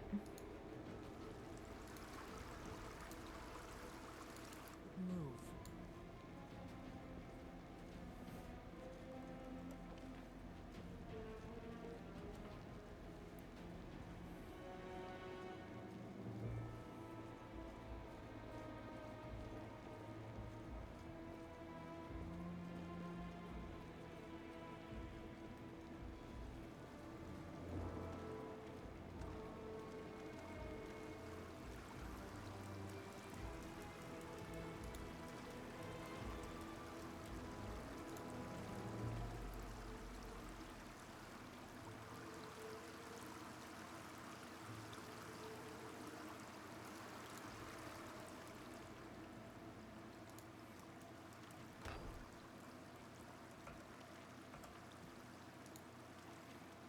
Save the last one for me. Okay.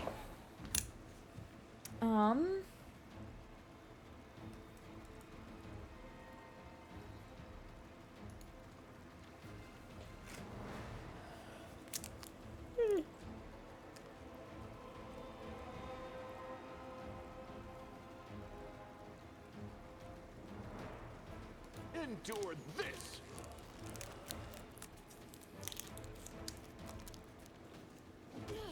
Oh god.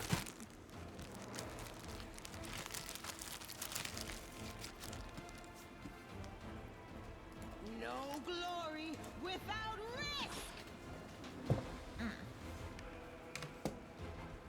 Strike with all your might.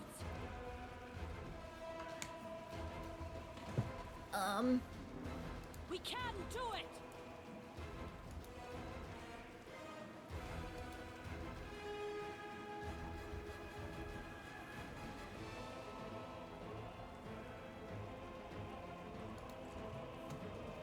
Go for their heart! I love when they just explode. I stand ready.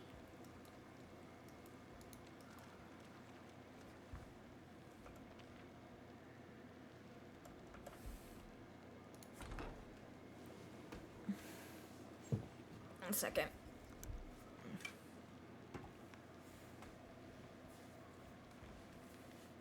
Ugh.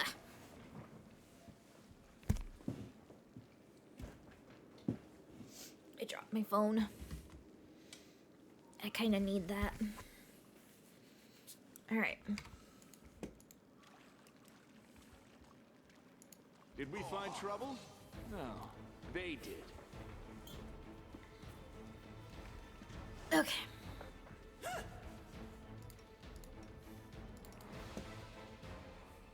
The light take you!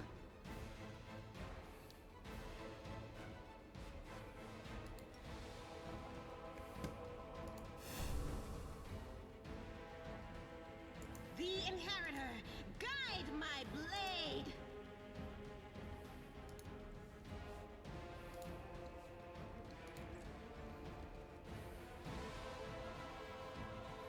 Make every strike count.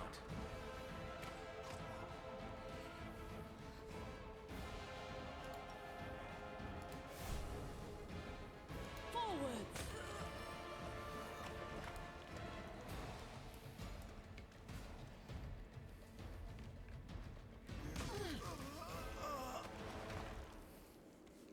Well, I tire of waiting.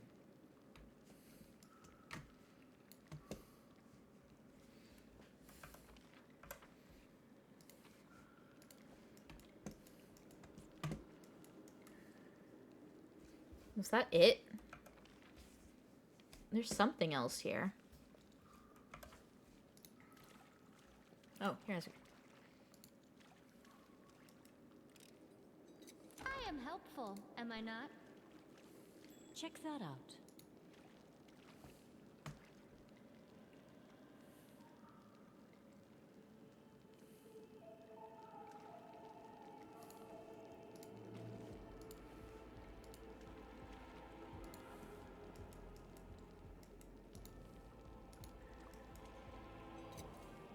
I am helpful, am I not?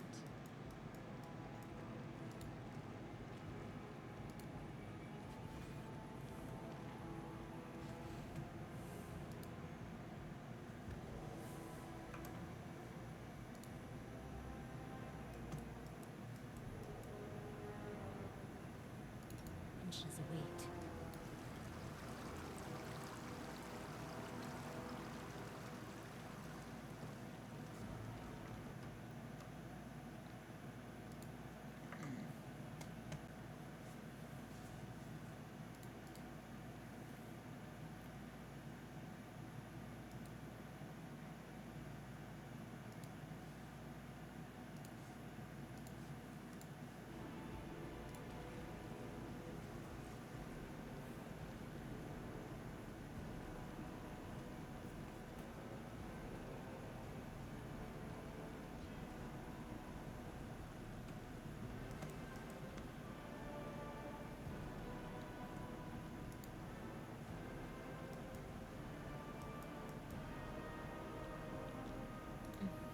can't leave.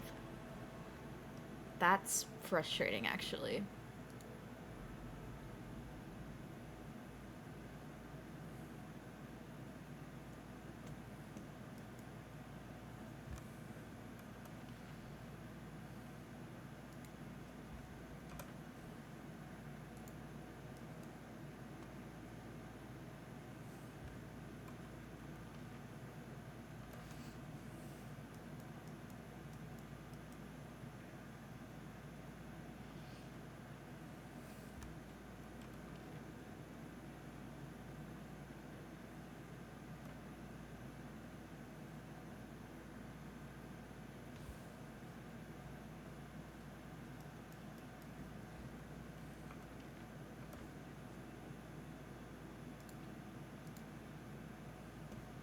This is my path.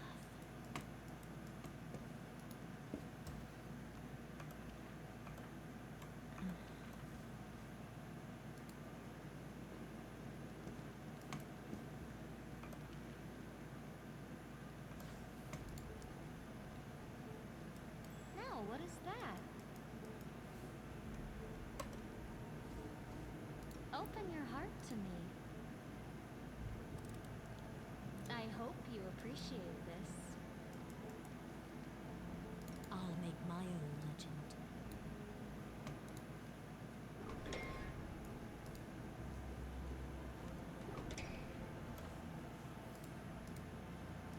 Did we step on their toes as well? Probably.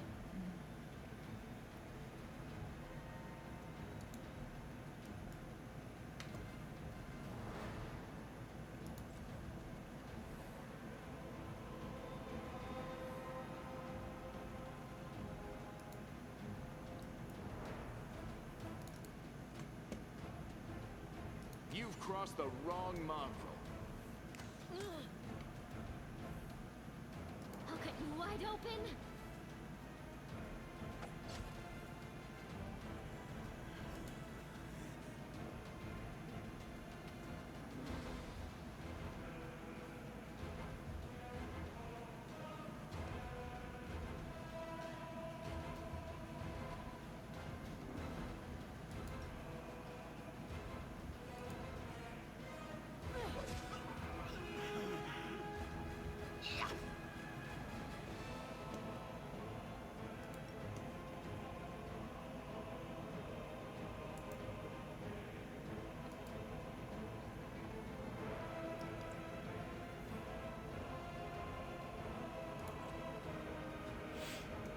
You won't survive me.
That's a ring of,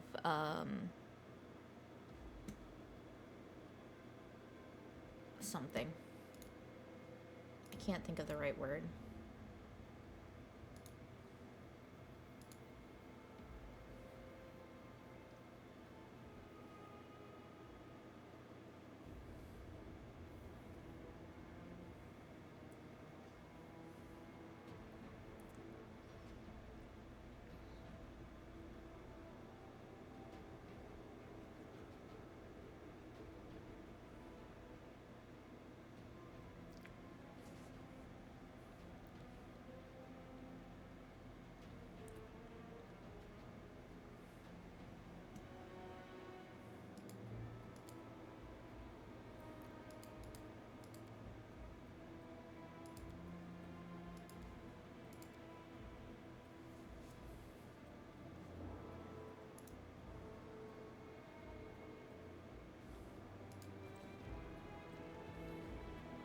I stand ready.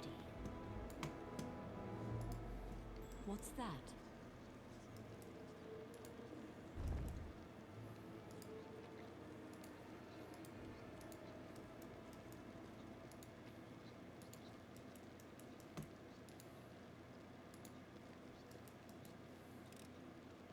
I am helpful, am I not?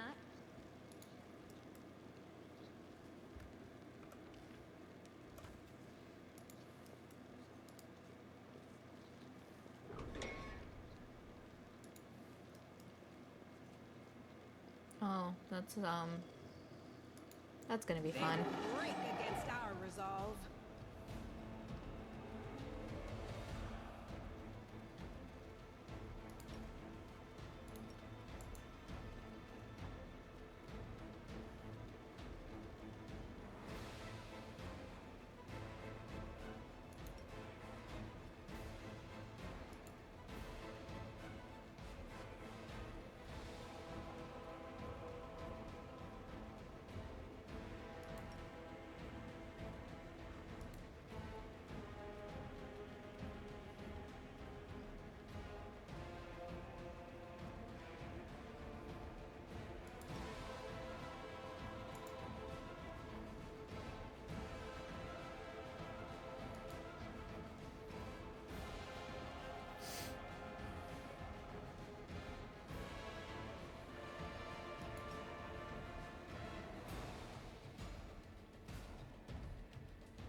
Endure this!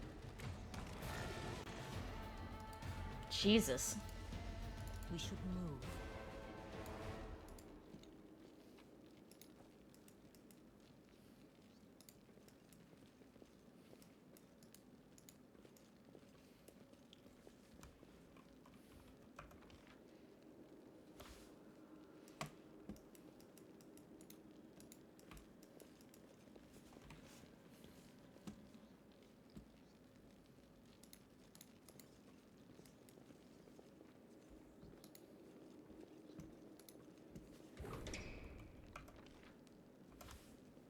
March on. Aha! Well?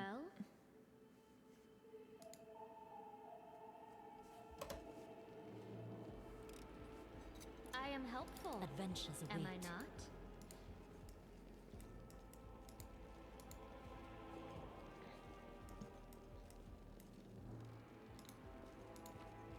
The heartbeat quickens.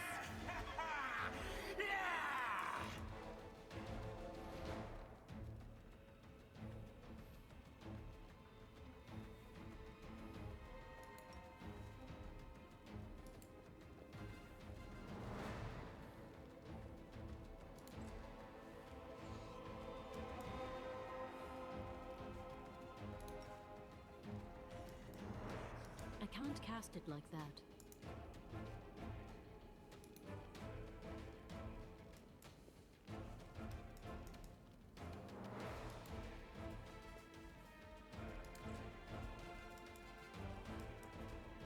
Make every strike count.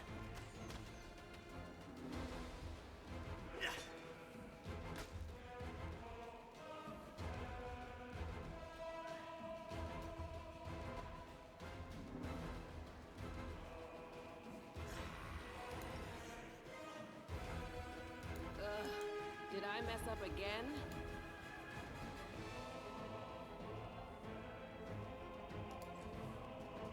The spirits demand your blood!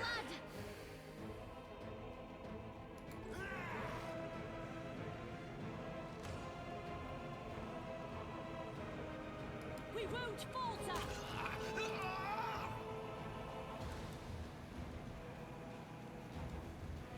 You've crossed the wrong mongrel.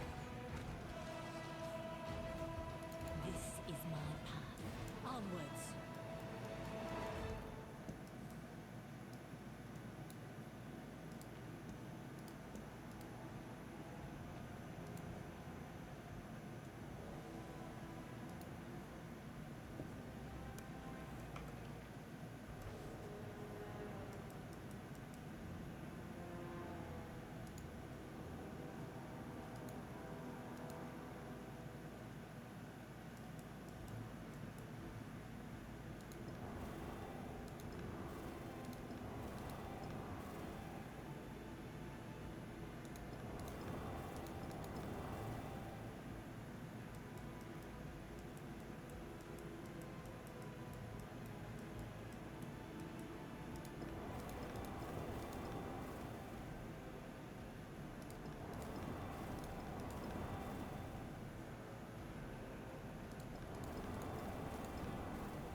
Let us be off.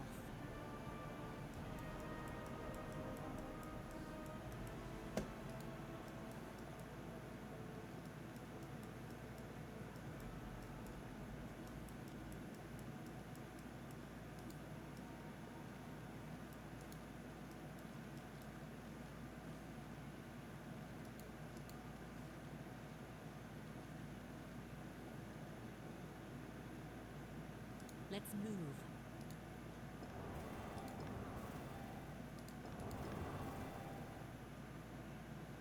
No, it wouldn't be that easy. Okay, we are overloaded.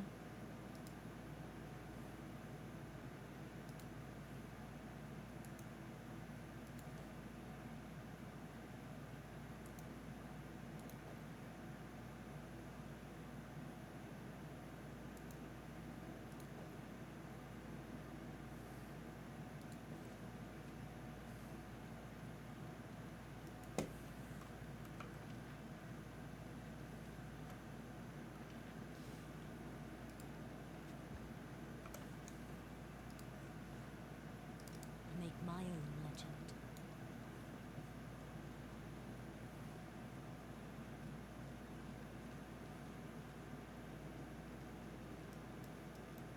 We cannot be defeated!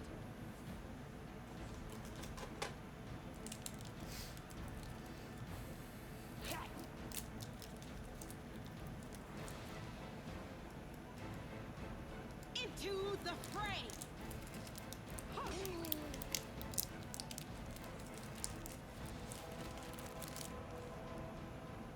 Strike with all your might!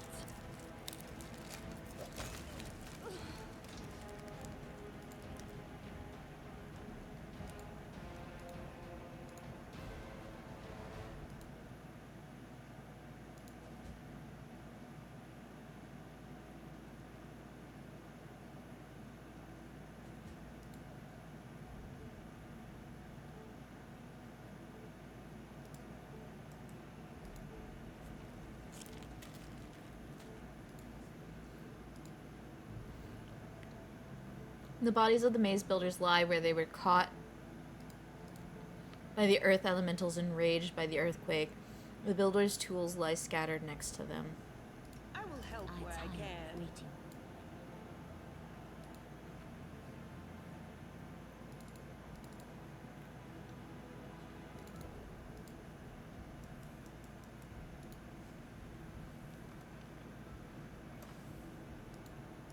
Follow me.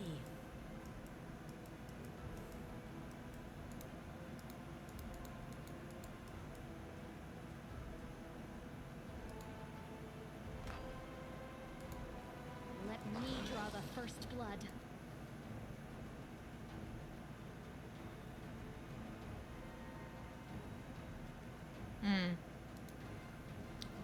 Whoops. We can do it!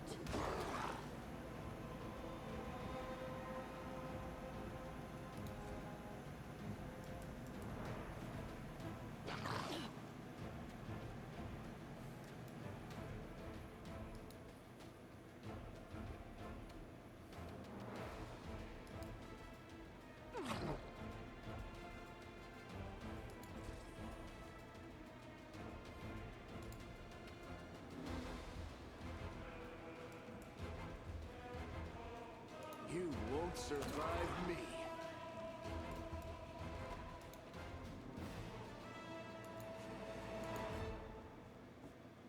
We should move.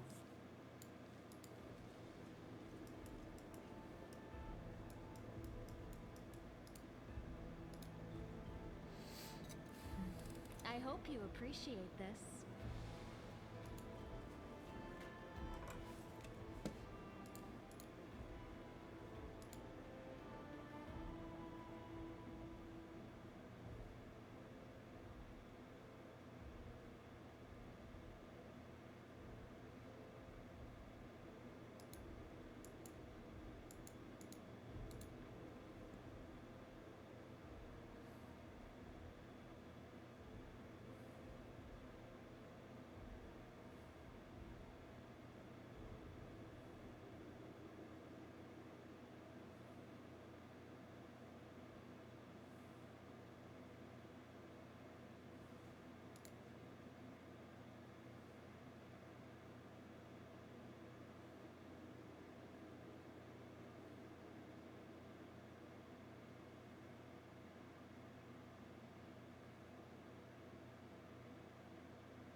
Adventures await.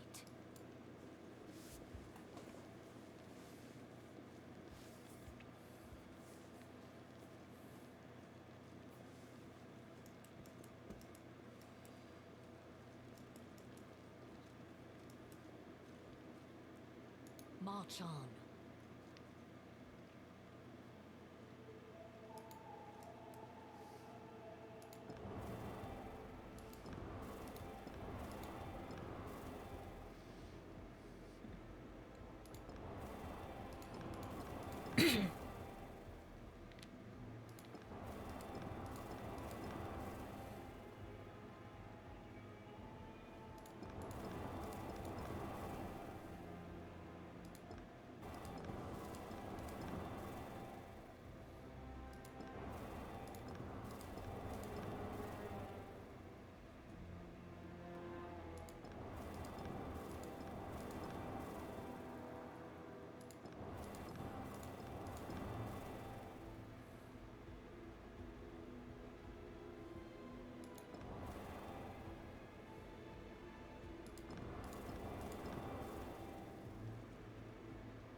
Oh.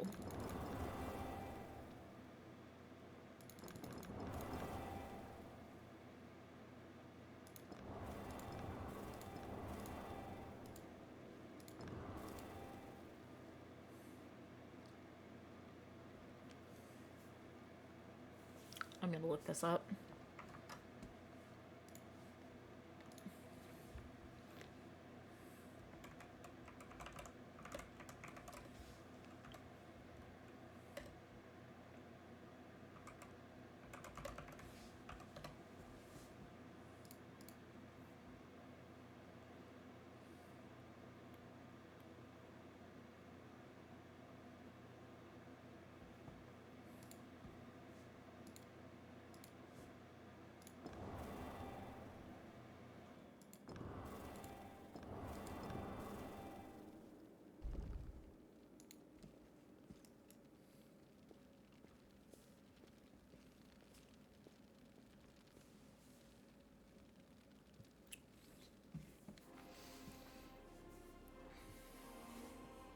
I know. My true weakness is a puzzle. It will forever be. Sela peers closely at the sword, which seems utterly unexceptional to you. Wait, this is... No, it can't be. Her eyes light up. I know that, Hild. Radiance, the sword of the great Yaniel. That's what this is, but it's meant to be in the Tower of Estrad with all the other relics. That's what I heard, at least. Well, of course this rusted piece of metal must be that very same sword. Camellia rolls her eyes. I think you merely wish that this were the illustrious sword of legend. You don't get it. I've seen this sword 100 times in paintings and in the hands of Yaniel's statue. I even thought of going to Estrad Museum to see the real thing in person. How did it get here?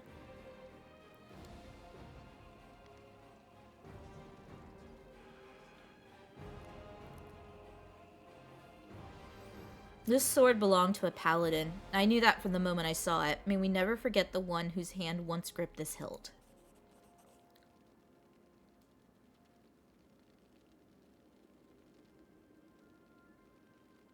Oh.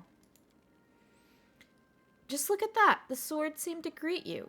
It senses the hand of a paladin, and it seems relieved that we're freeing it from the demon's clutches. A good omen and a good find. How could a priceless relic end up down here? Yaniel disappeared, but by some miracle, Radiance was recovered from the battle. No one else has ever wielded it. It is Yaniel's blade and always will be. That's why it was put in the Tower of Estrad with the other Crusade relics, but now it turns out that somebody stole it. Let's keep going. I'm actually going to give it to Sela.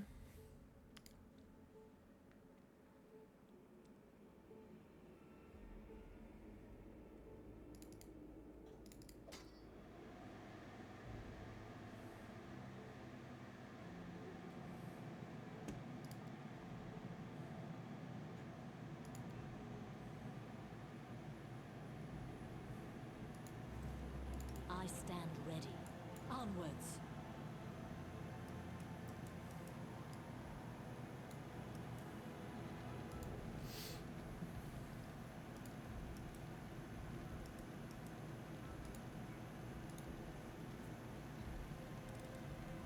I am helpful, am I not?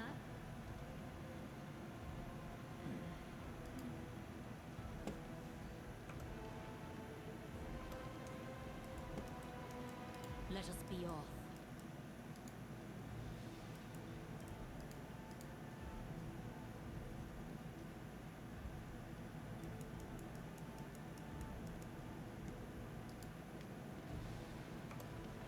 Well...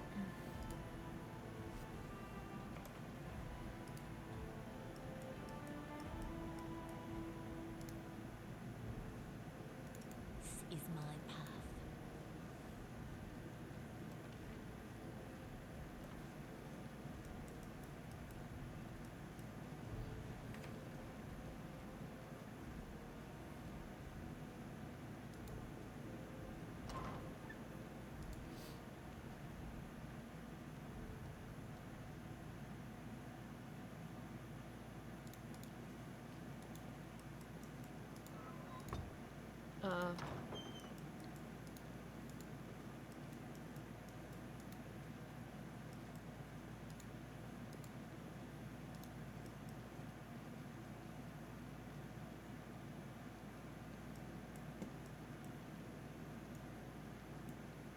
Let's move.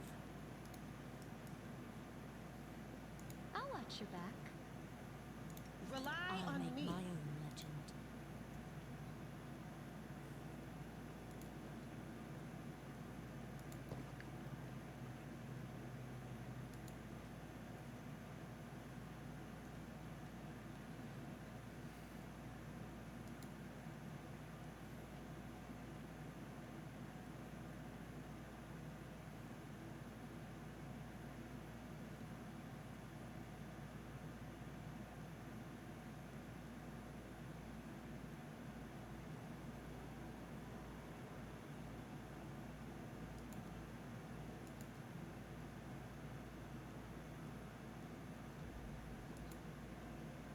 If I were to bisect you right there, where your human and lizard halves meet, it would look quite ridiculous.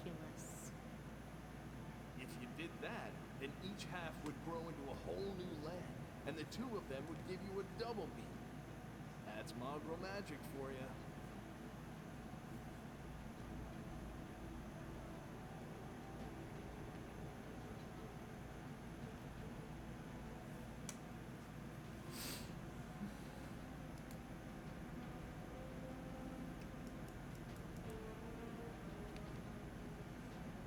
I tire of waiting.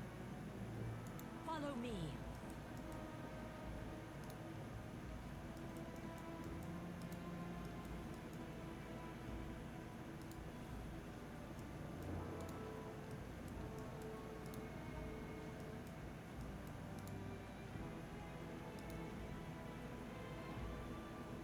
Oh dear. Praise Emoie. I can never say that name. Here you are, huddled together like a herd of animals. Pitiful monsters, not human or demon. Even tieflings are less effective than you.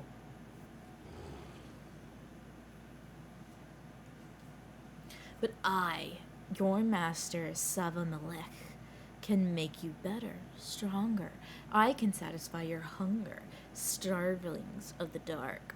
Submit to me.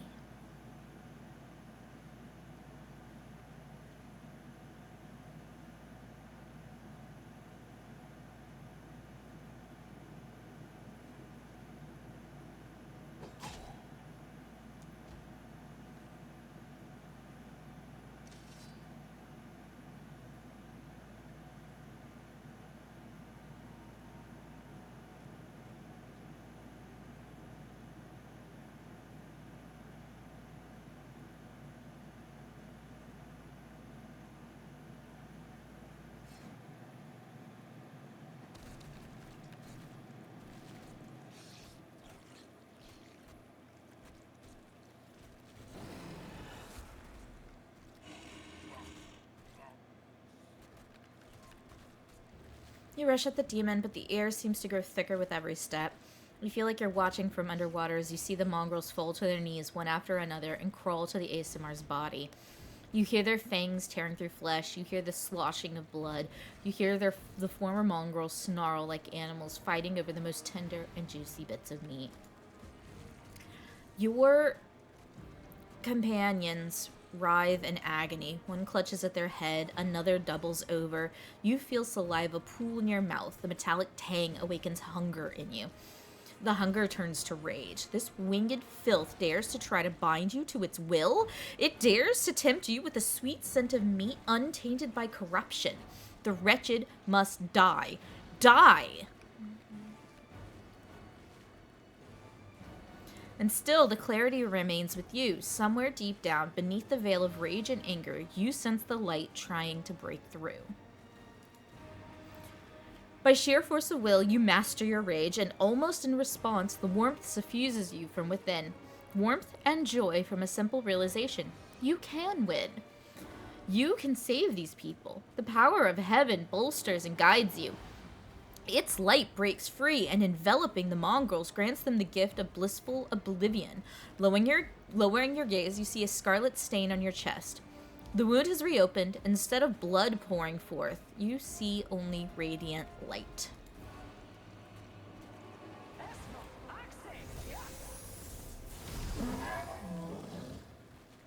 Oh. The demon convulses in pain when the light reaches him. What are you? Destroy this vermin.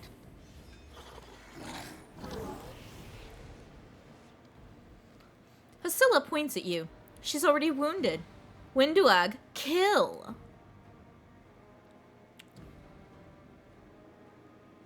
What the?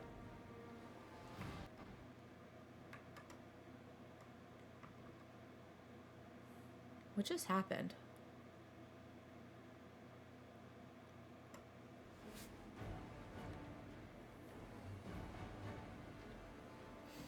Winduag silently emerges from the shadow.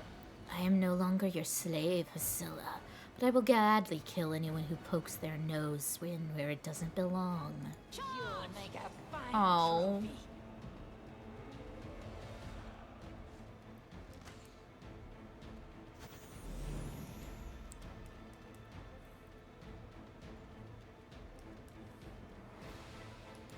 are today's sacrifice.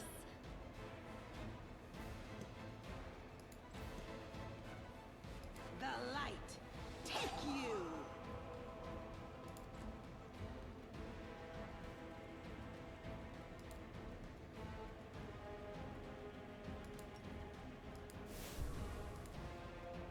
Forwards!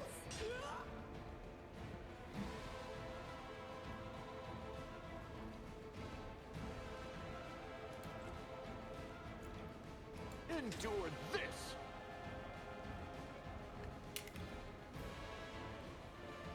O mighty Sava Melech, your faithful servant invokes you now. Demons, protect your mistress. We will be victorious!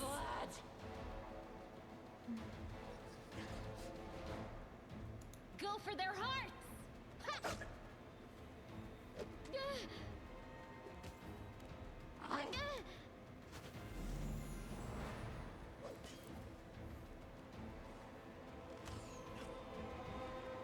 I wonder if I leave Wenduag alone, will I... We won't falter! end the fight? Make every strike count. Nope. I have to kill her. Oh, well, I have to hit her. Okay. I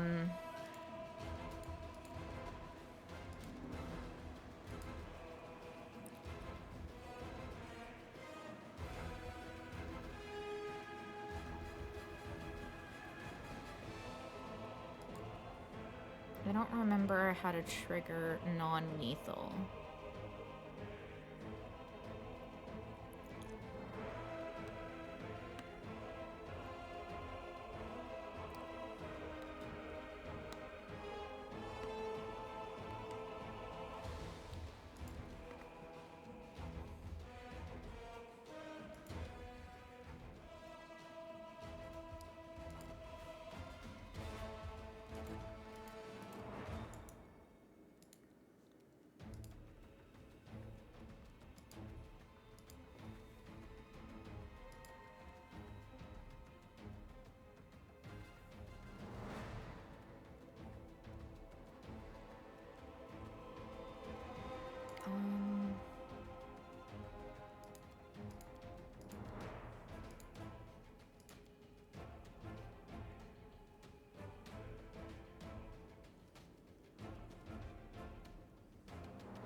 kind of annoyed.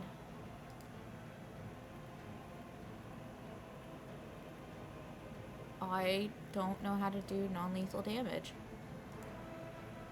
Ugh.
This is not helpful.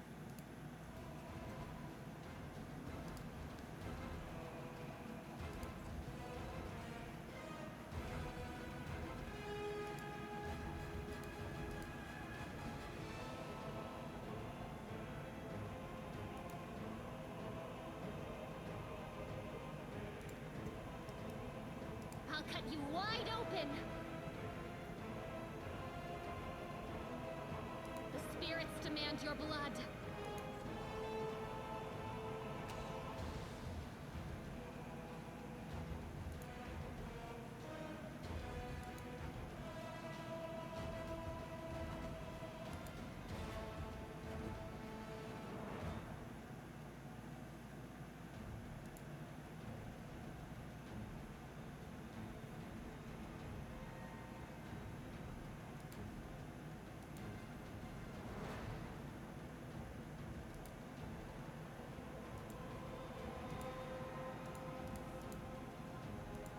No.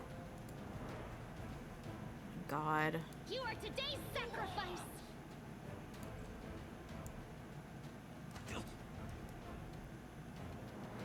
Strike with all your might! Oh.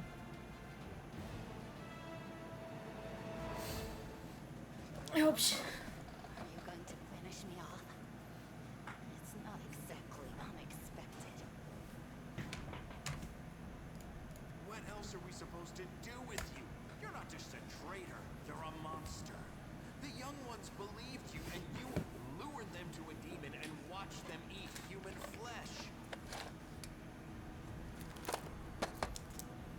I was trying to make them strong. What have you done for them? What were you doing while I was looking for ways to bring strength to our tribe? You're useless, lad. I led by example. I trained. I tried to become stronger so I could go to the surface and maybe do something worthwhile with my stupidly short life. And I will do it. I might be the one to bring our whole tribe to the surface. But you? Why would you want any power that turns you into a monster?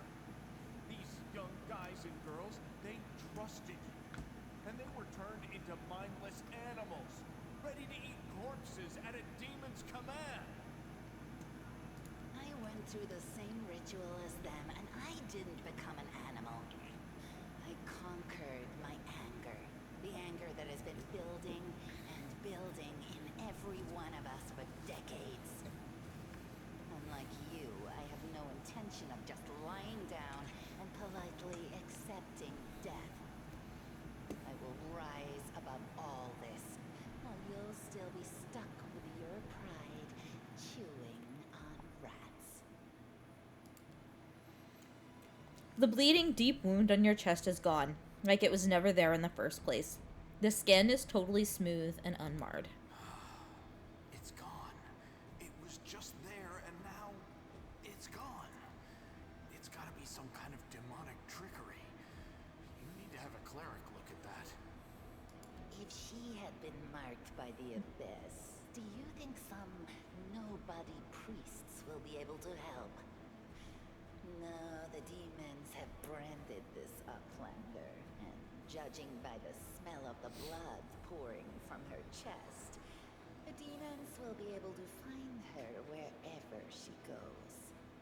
And they'll find you, too, Lan. The huntress permits herself an indolent, gloating smile. Her sharp fangs glint menacingly in the gloom. Why didn't you try to stop us from going inside the maze? You knew we might uncover your secret. Savamelek is always in need of new servants. You'd make as good a servant as anyone else, and then... once you've gone missing in the maze, not even the redoubtable Lan would have dared look for you. But then why did you come with me to look for the sword? So I could kill you quietly if you found it and stop you taking it to the village, you idiot. I would have told everyone that you got caught in a cave-in. But then the Uplander showed up and I had to change my plans. So you've been serving Savamelek this whole time? Better to serve a strong master than to eke out an existence in a dark hole with no hope. I am of the Neithers. Our lives are short, but we are hardier than humans. I realized a long time ago that I was capable of more than this life offered. And I follow whomever is the strongest. I thought you were better than that. I thought you were proud of your heritage, but you're willing to crawl on your belly before anyone who's even a little bit stronger than you. You're not a mongrel. You're a cave slug. You have no understanding of the meaning of family or tribe. Oh, so now you think you know everything about me. You're one of the best hunters in the tribe. It benefited me to ingratiate myself with you. So I acted in a way that pleased you.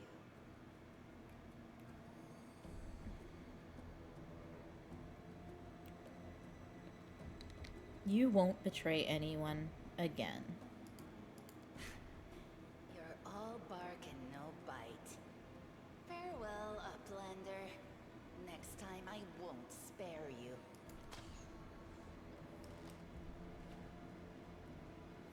I won't either. She's gone. But next time, she won't get away. Damn it, Quendel. Why'd you have to go and... Anyway, there's no point crying over spilt milk. Give me a couple of minutes. I'll bring the chief and the rest. I need to clear my head.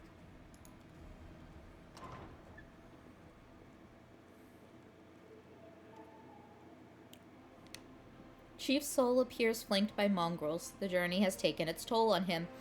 His breath is labored and the sweat is dripping from his bloated face. What is this? Anivia gives a low whistle. Well, I'll be damned. Turns out old Holren isn't as crazy as we all thought. There really were demons down here. I should have listened and sent a patrol down here. Damn it. Horgus's lip curls into distaste as he tries to keep his distance from the unconscious mongrels.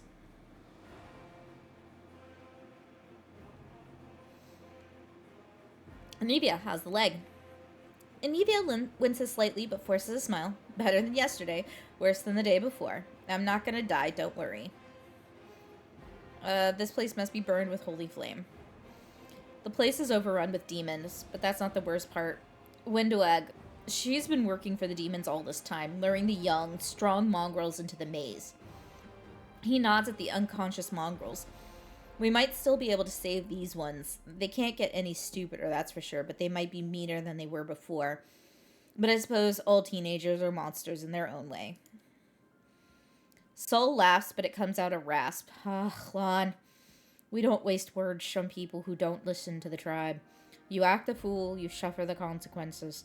Soul gives a ragged sigh. Windowag, how could she? She deceived them and she left.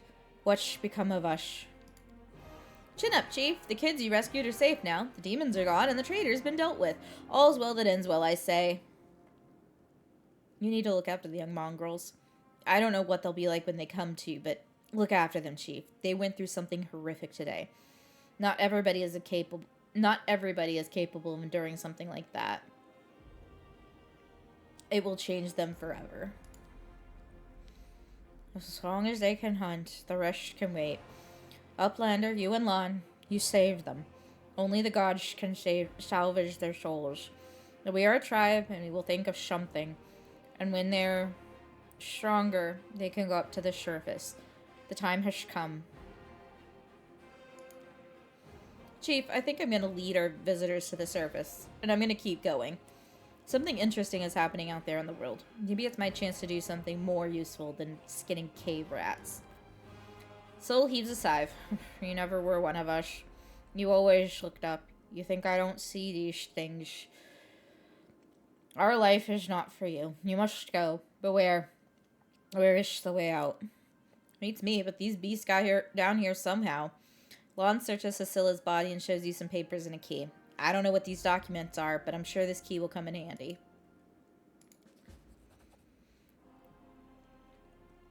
Anivia's eyes quickly skim over the letter and she passes it to you. Those cheeky sons of... This is all the information on the cultists in the city. Their meeting places, passwords, their secret hideouts. I think we should show this to whoever's in charge of Canabras right now. As soon as we get back to the surface, we'll find out what's what.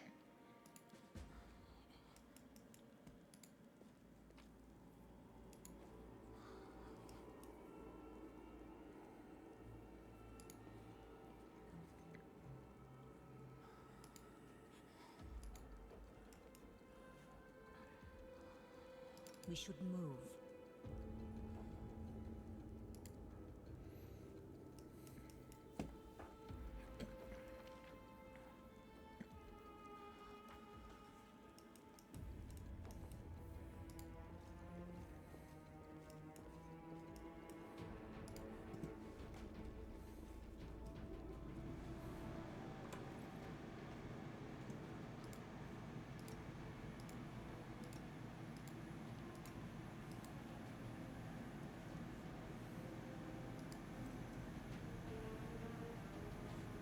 Oh, Tira's right here.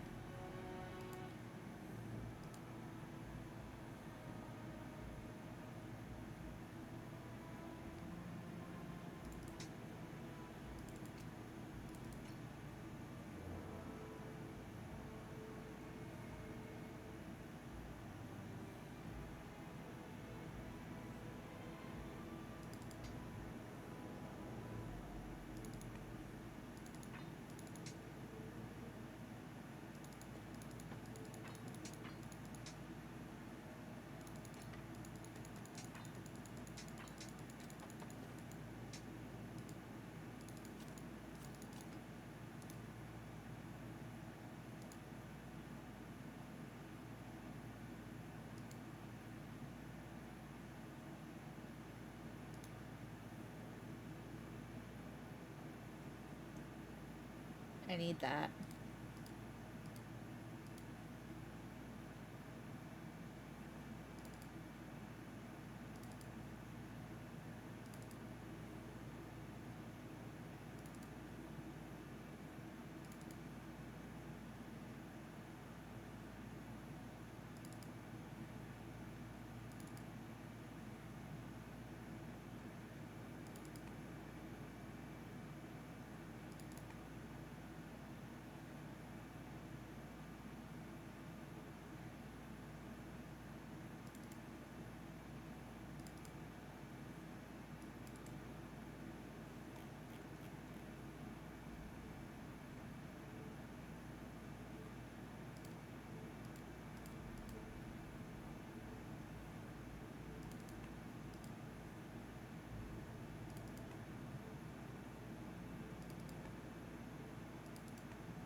adventures await.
Is my path.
Excuse me.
Okay.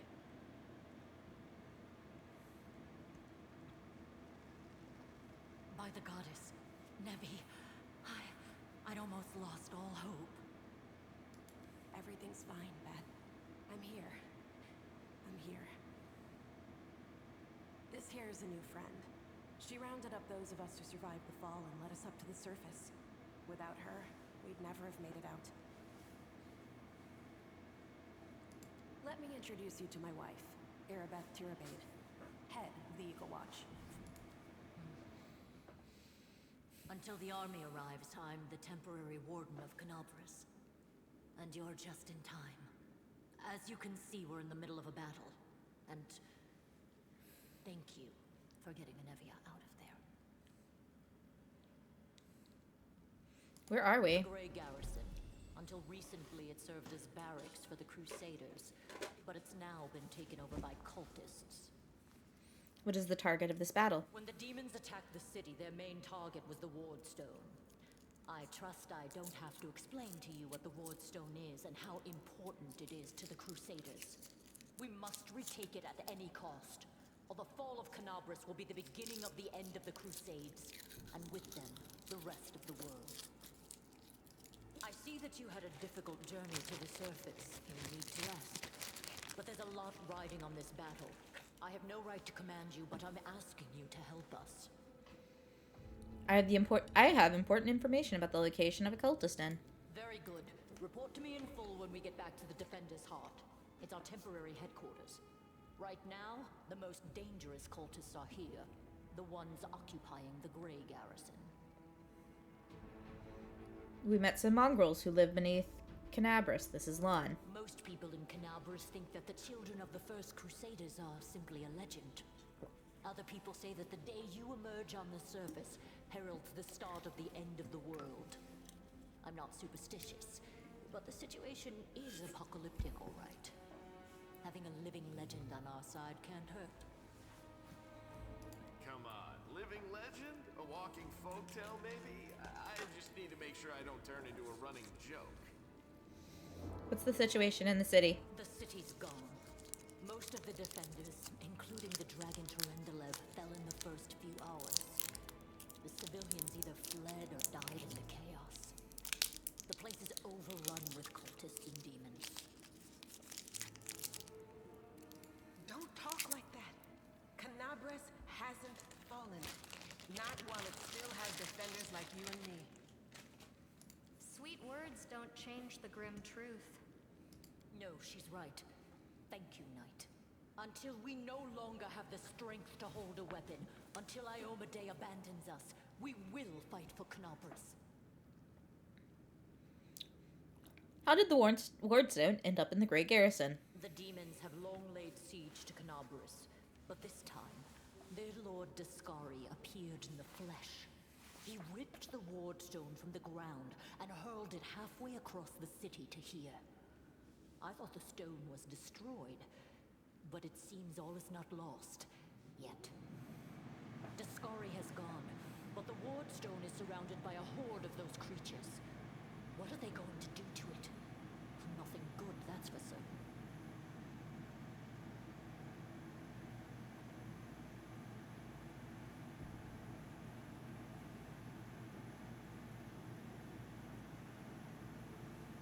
But how did he do that?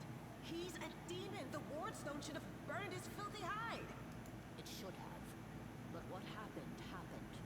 We don't know why. That's the spirit. You, take Anevia to the rear. The rest of you with me.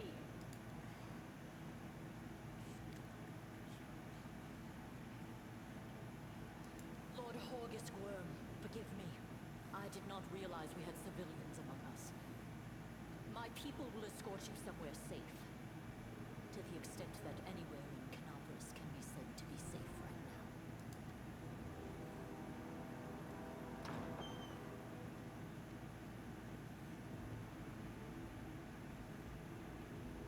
That's right. Fighting spirit is the one thing that we've got plenty of.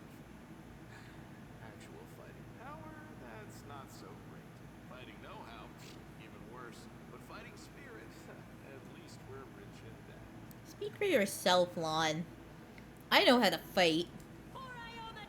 For the Queen! Kill the beast!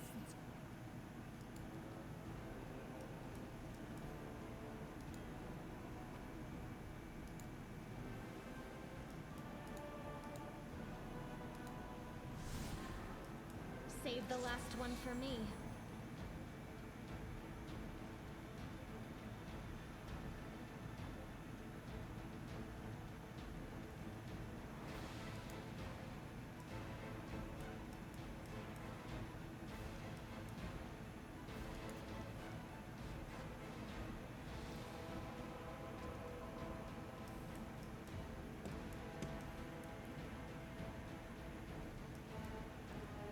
You've crossed the wrong mongrel.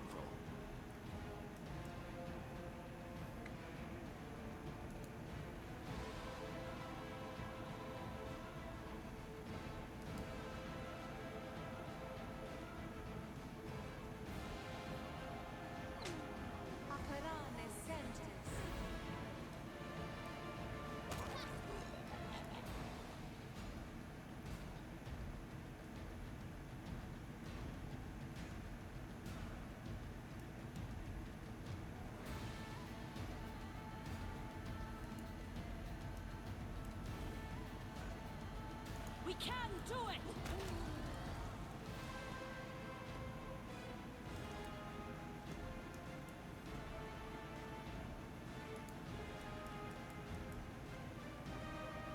You won't survive me. Go for their hearts! I'll cut you wide open.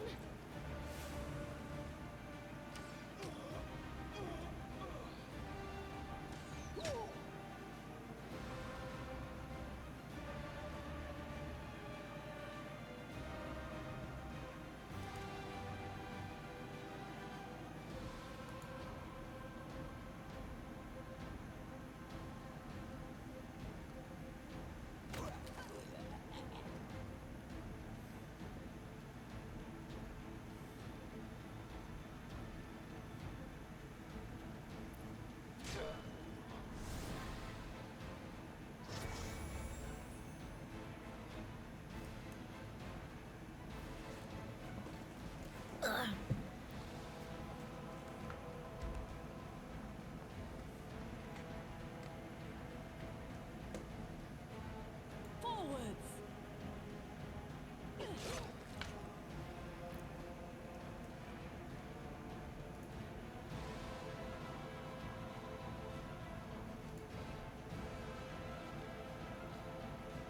Make every strike count.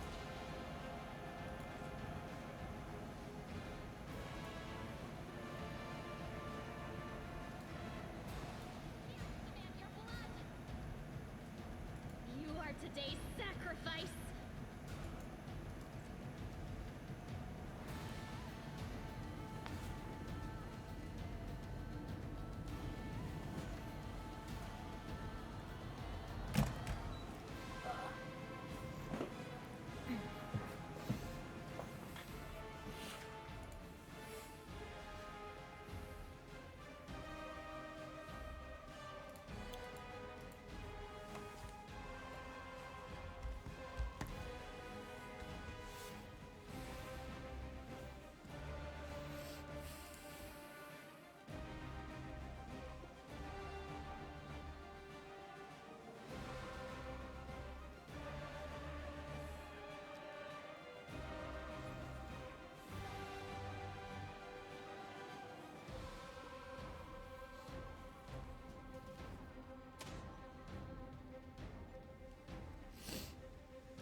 You've crossed the wrong mongrel.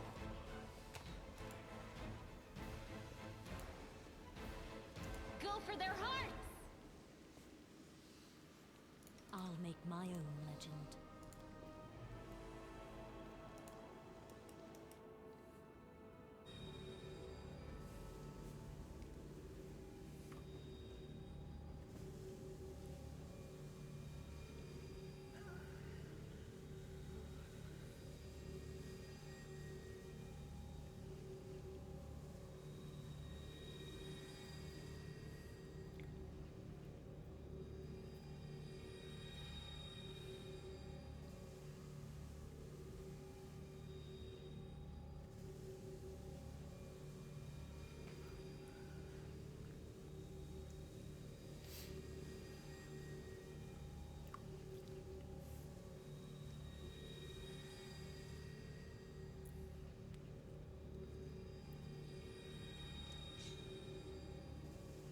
Wow.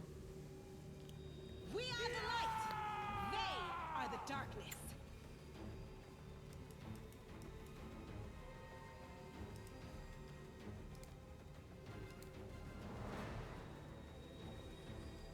I'll cut you wide open. You won't survive me.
We won't falter.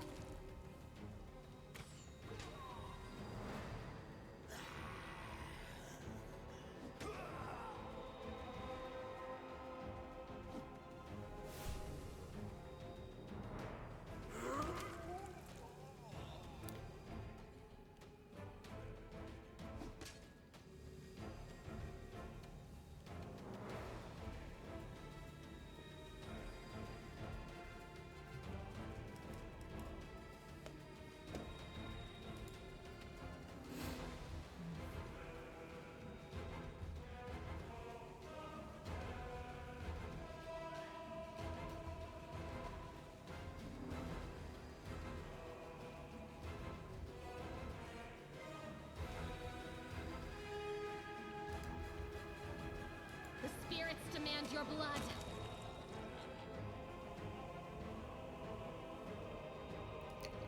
I didn't mean for that to happen. Endure this!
You are today's sacrifice!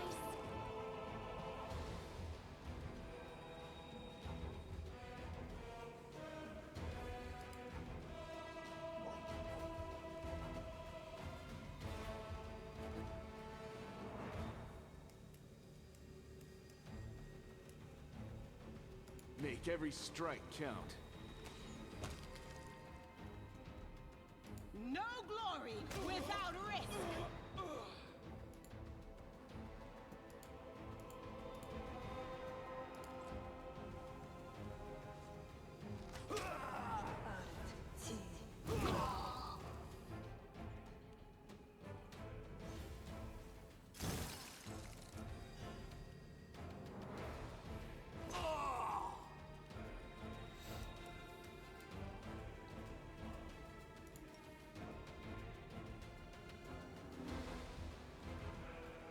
I can't cast it like that.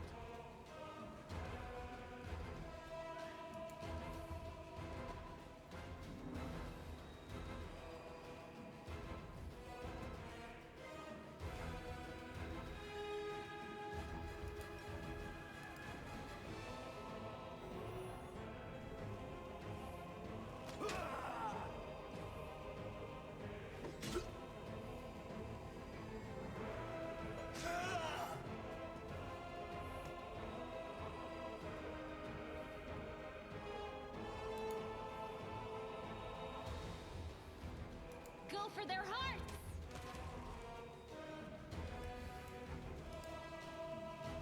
You crossed the wrong line.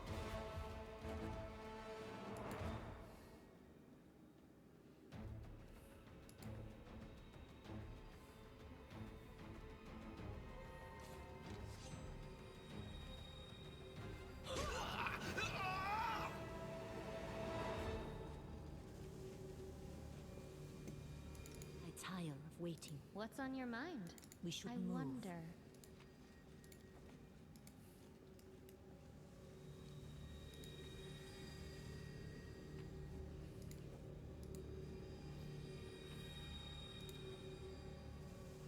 Strike with all your might! We can do it!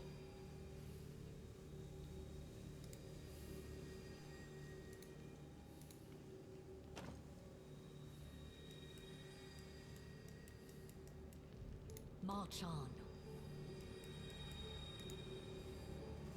So that must be the warding stone.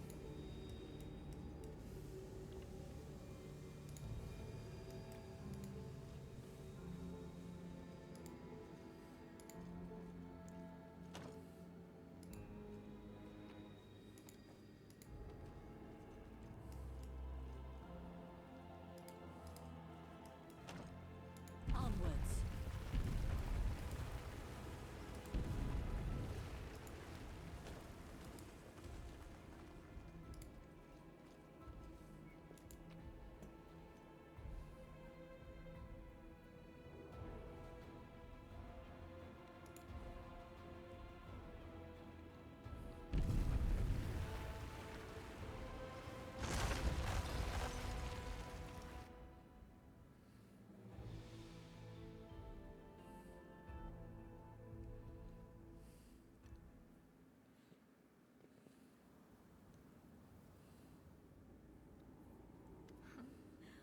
What's this? Do we have guests? Just in time. The place is a bit of a mess, and I haven't even poured the blood into the goblets yet. Why don't you... Oh! What an unexpected surprise! Staunton, my little sweetheart. Long time no see. I've missed you so much. Have you missed me? Admit it. You missed me terribly. Minago. You again, you wench! Minago, the one who... Be careful. She's one of the deadliest creatures in the whole demon horde. She was once responsible for a massacre in Canabras. She must be back to finish what she started. Staunton, how do you know this demon? Does he know me? Staunton, darling. Tell them all how close we were. That wench? She's the one who led me astray. She's the reason my life has gone to the abyss. She's the reason why Teresa fell.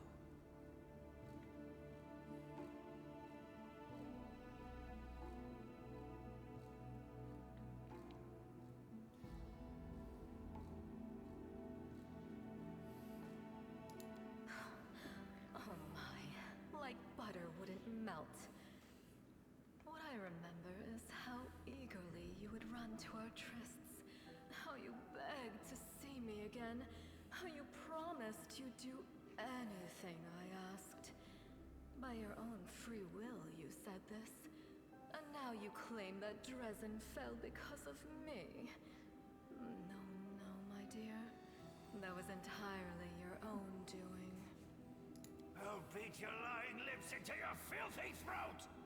Now, Staunton, don't say things like that. Not about these lips, the ones you kissed so sweetly. Staunton, dearest, don't you love me anymore? Remember how good we were together? I was so hoping that we could patch things up. I'll kill you!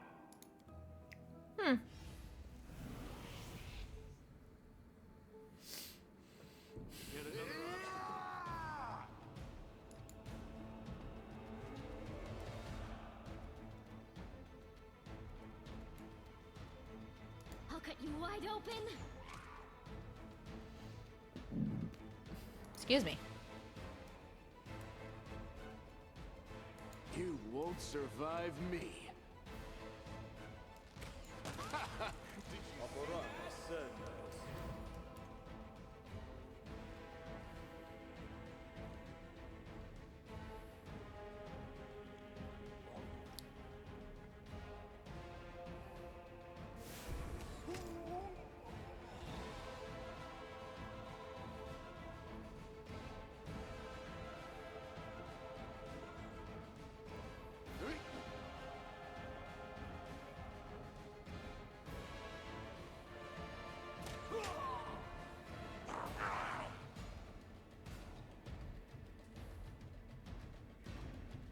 Into the fray!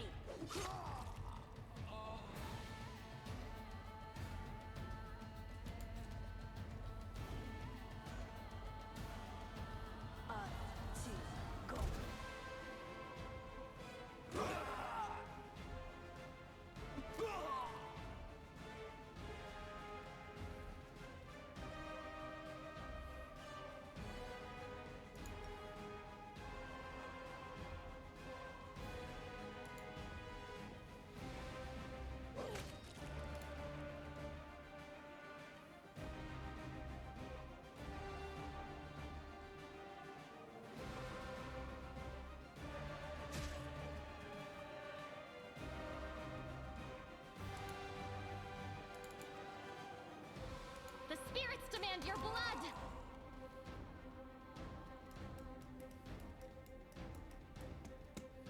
Endure this!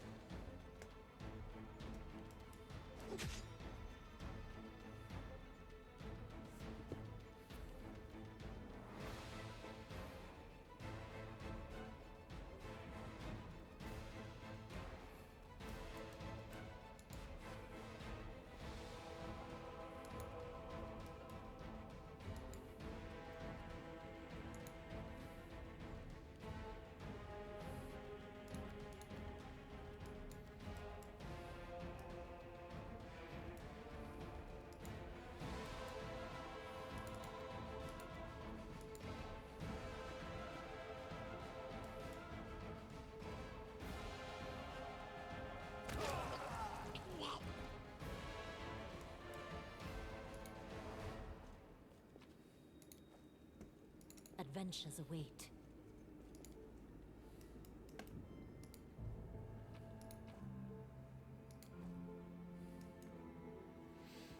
Here's the thing. I'm gonna call it here because I'm really tired. And it's already been like 5 hours of stream. So I'll be back. I'll be back on Sunday. Probably with more of this. So yeah, we'll be back on Sunday for sure. And I'll see you guys in the next one. You have a great night. And we'll see you later. Bye-bye.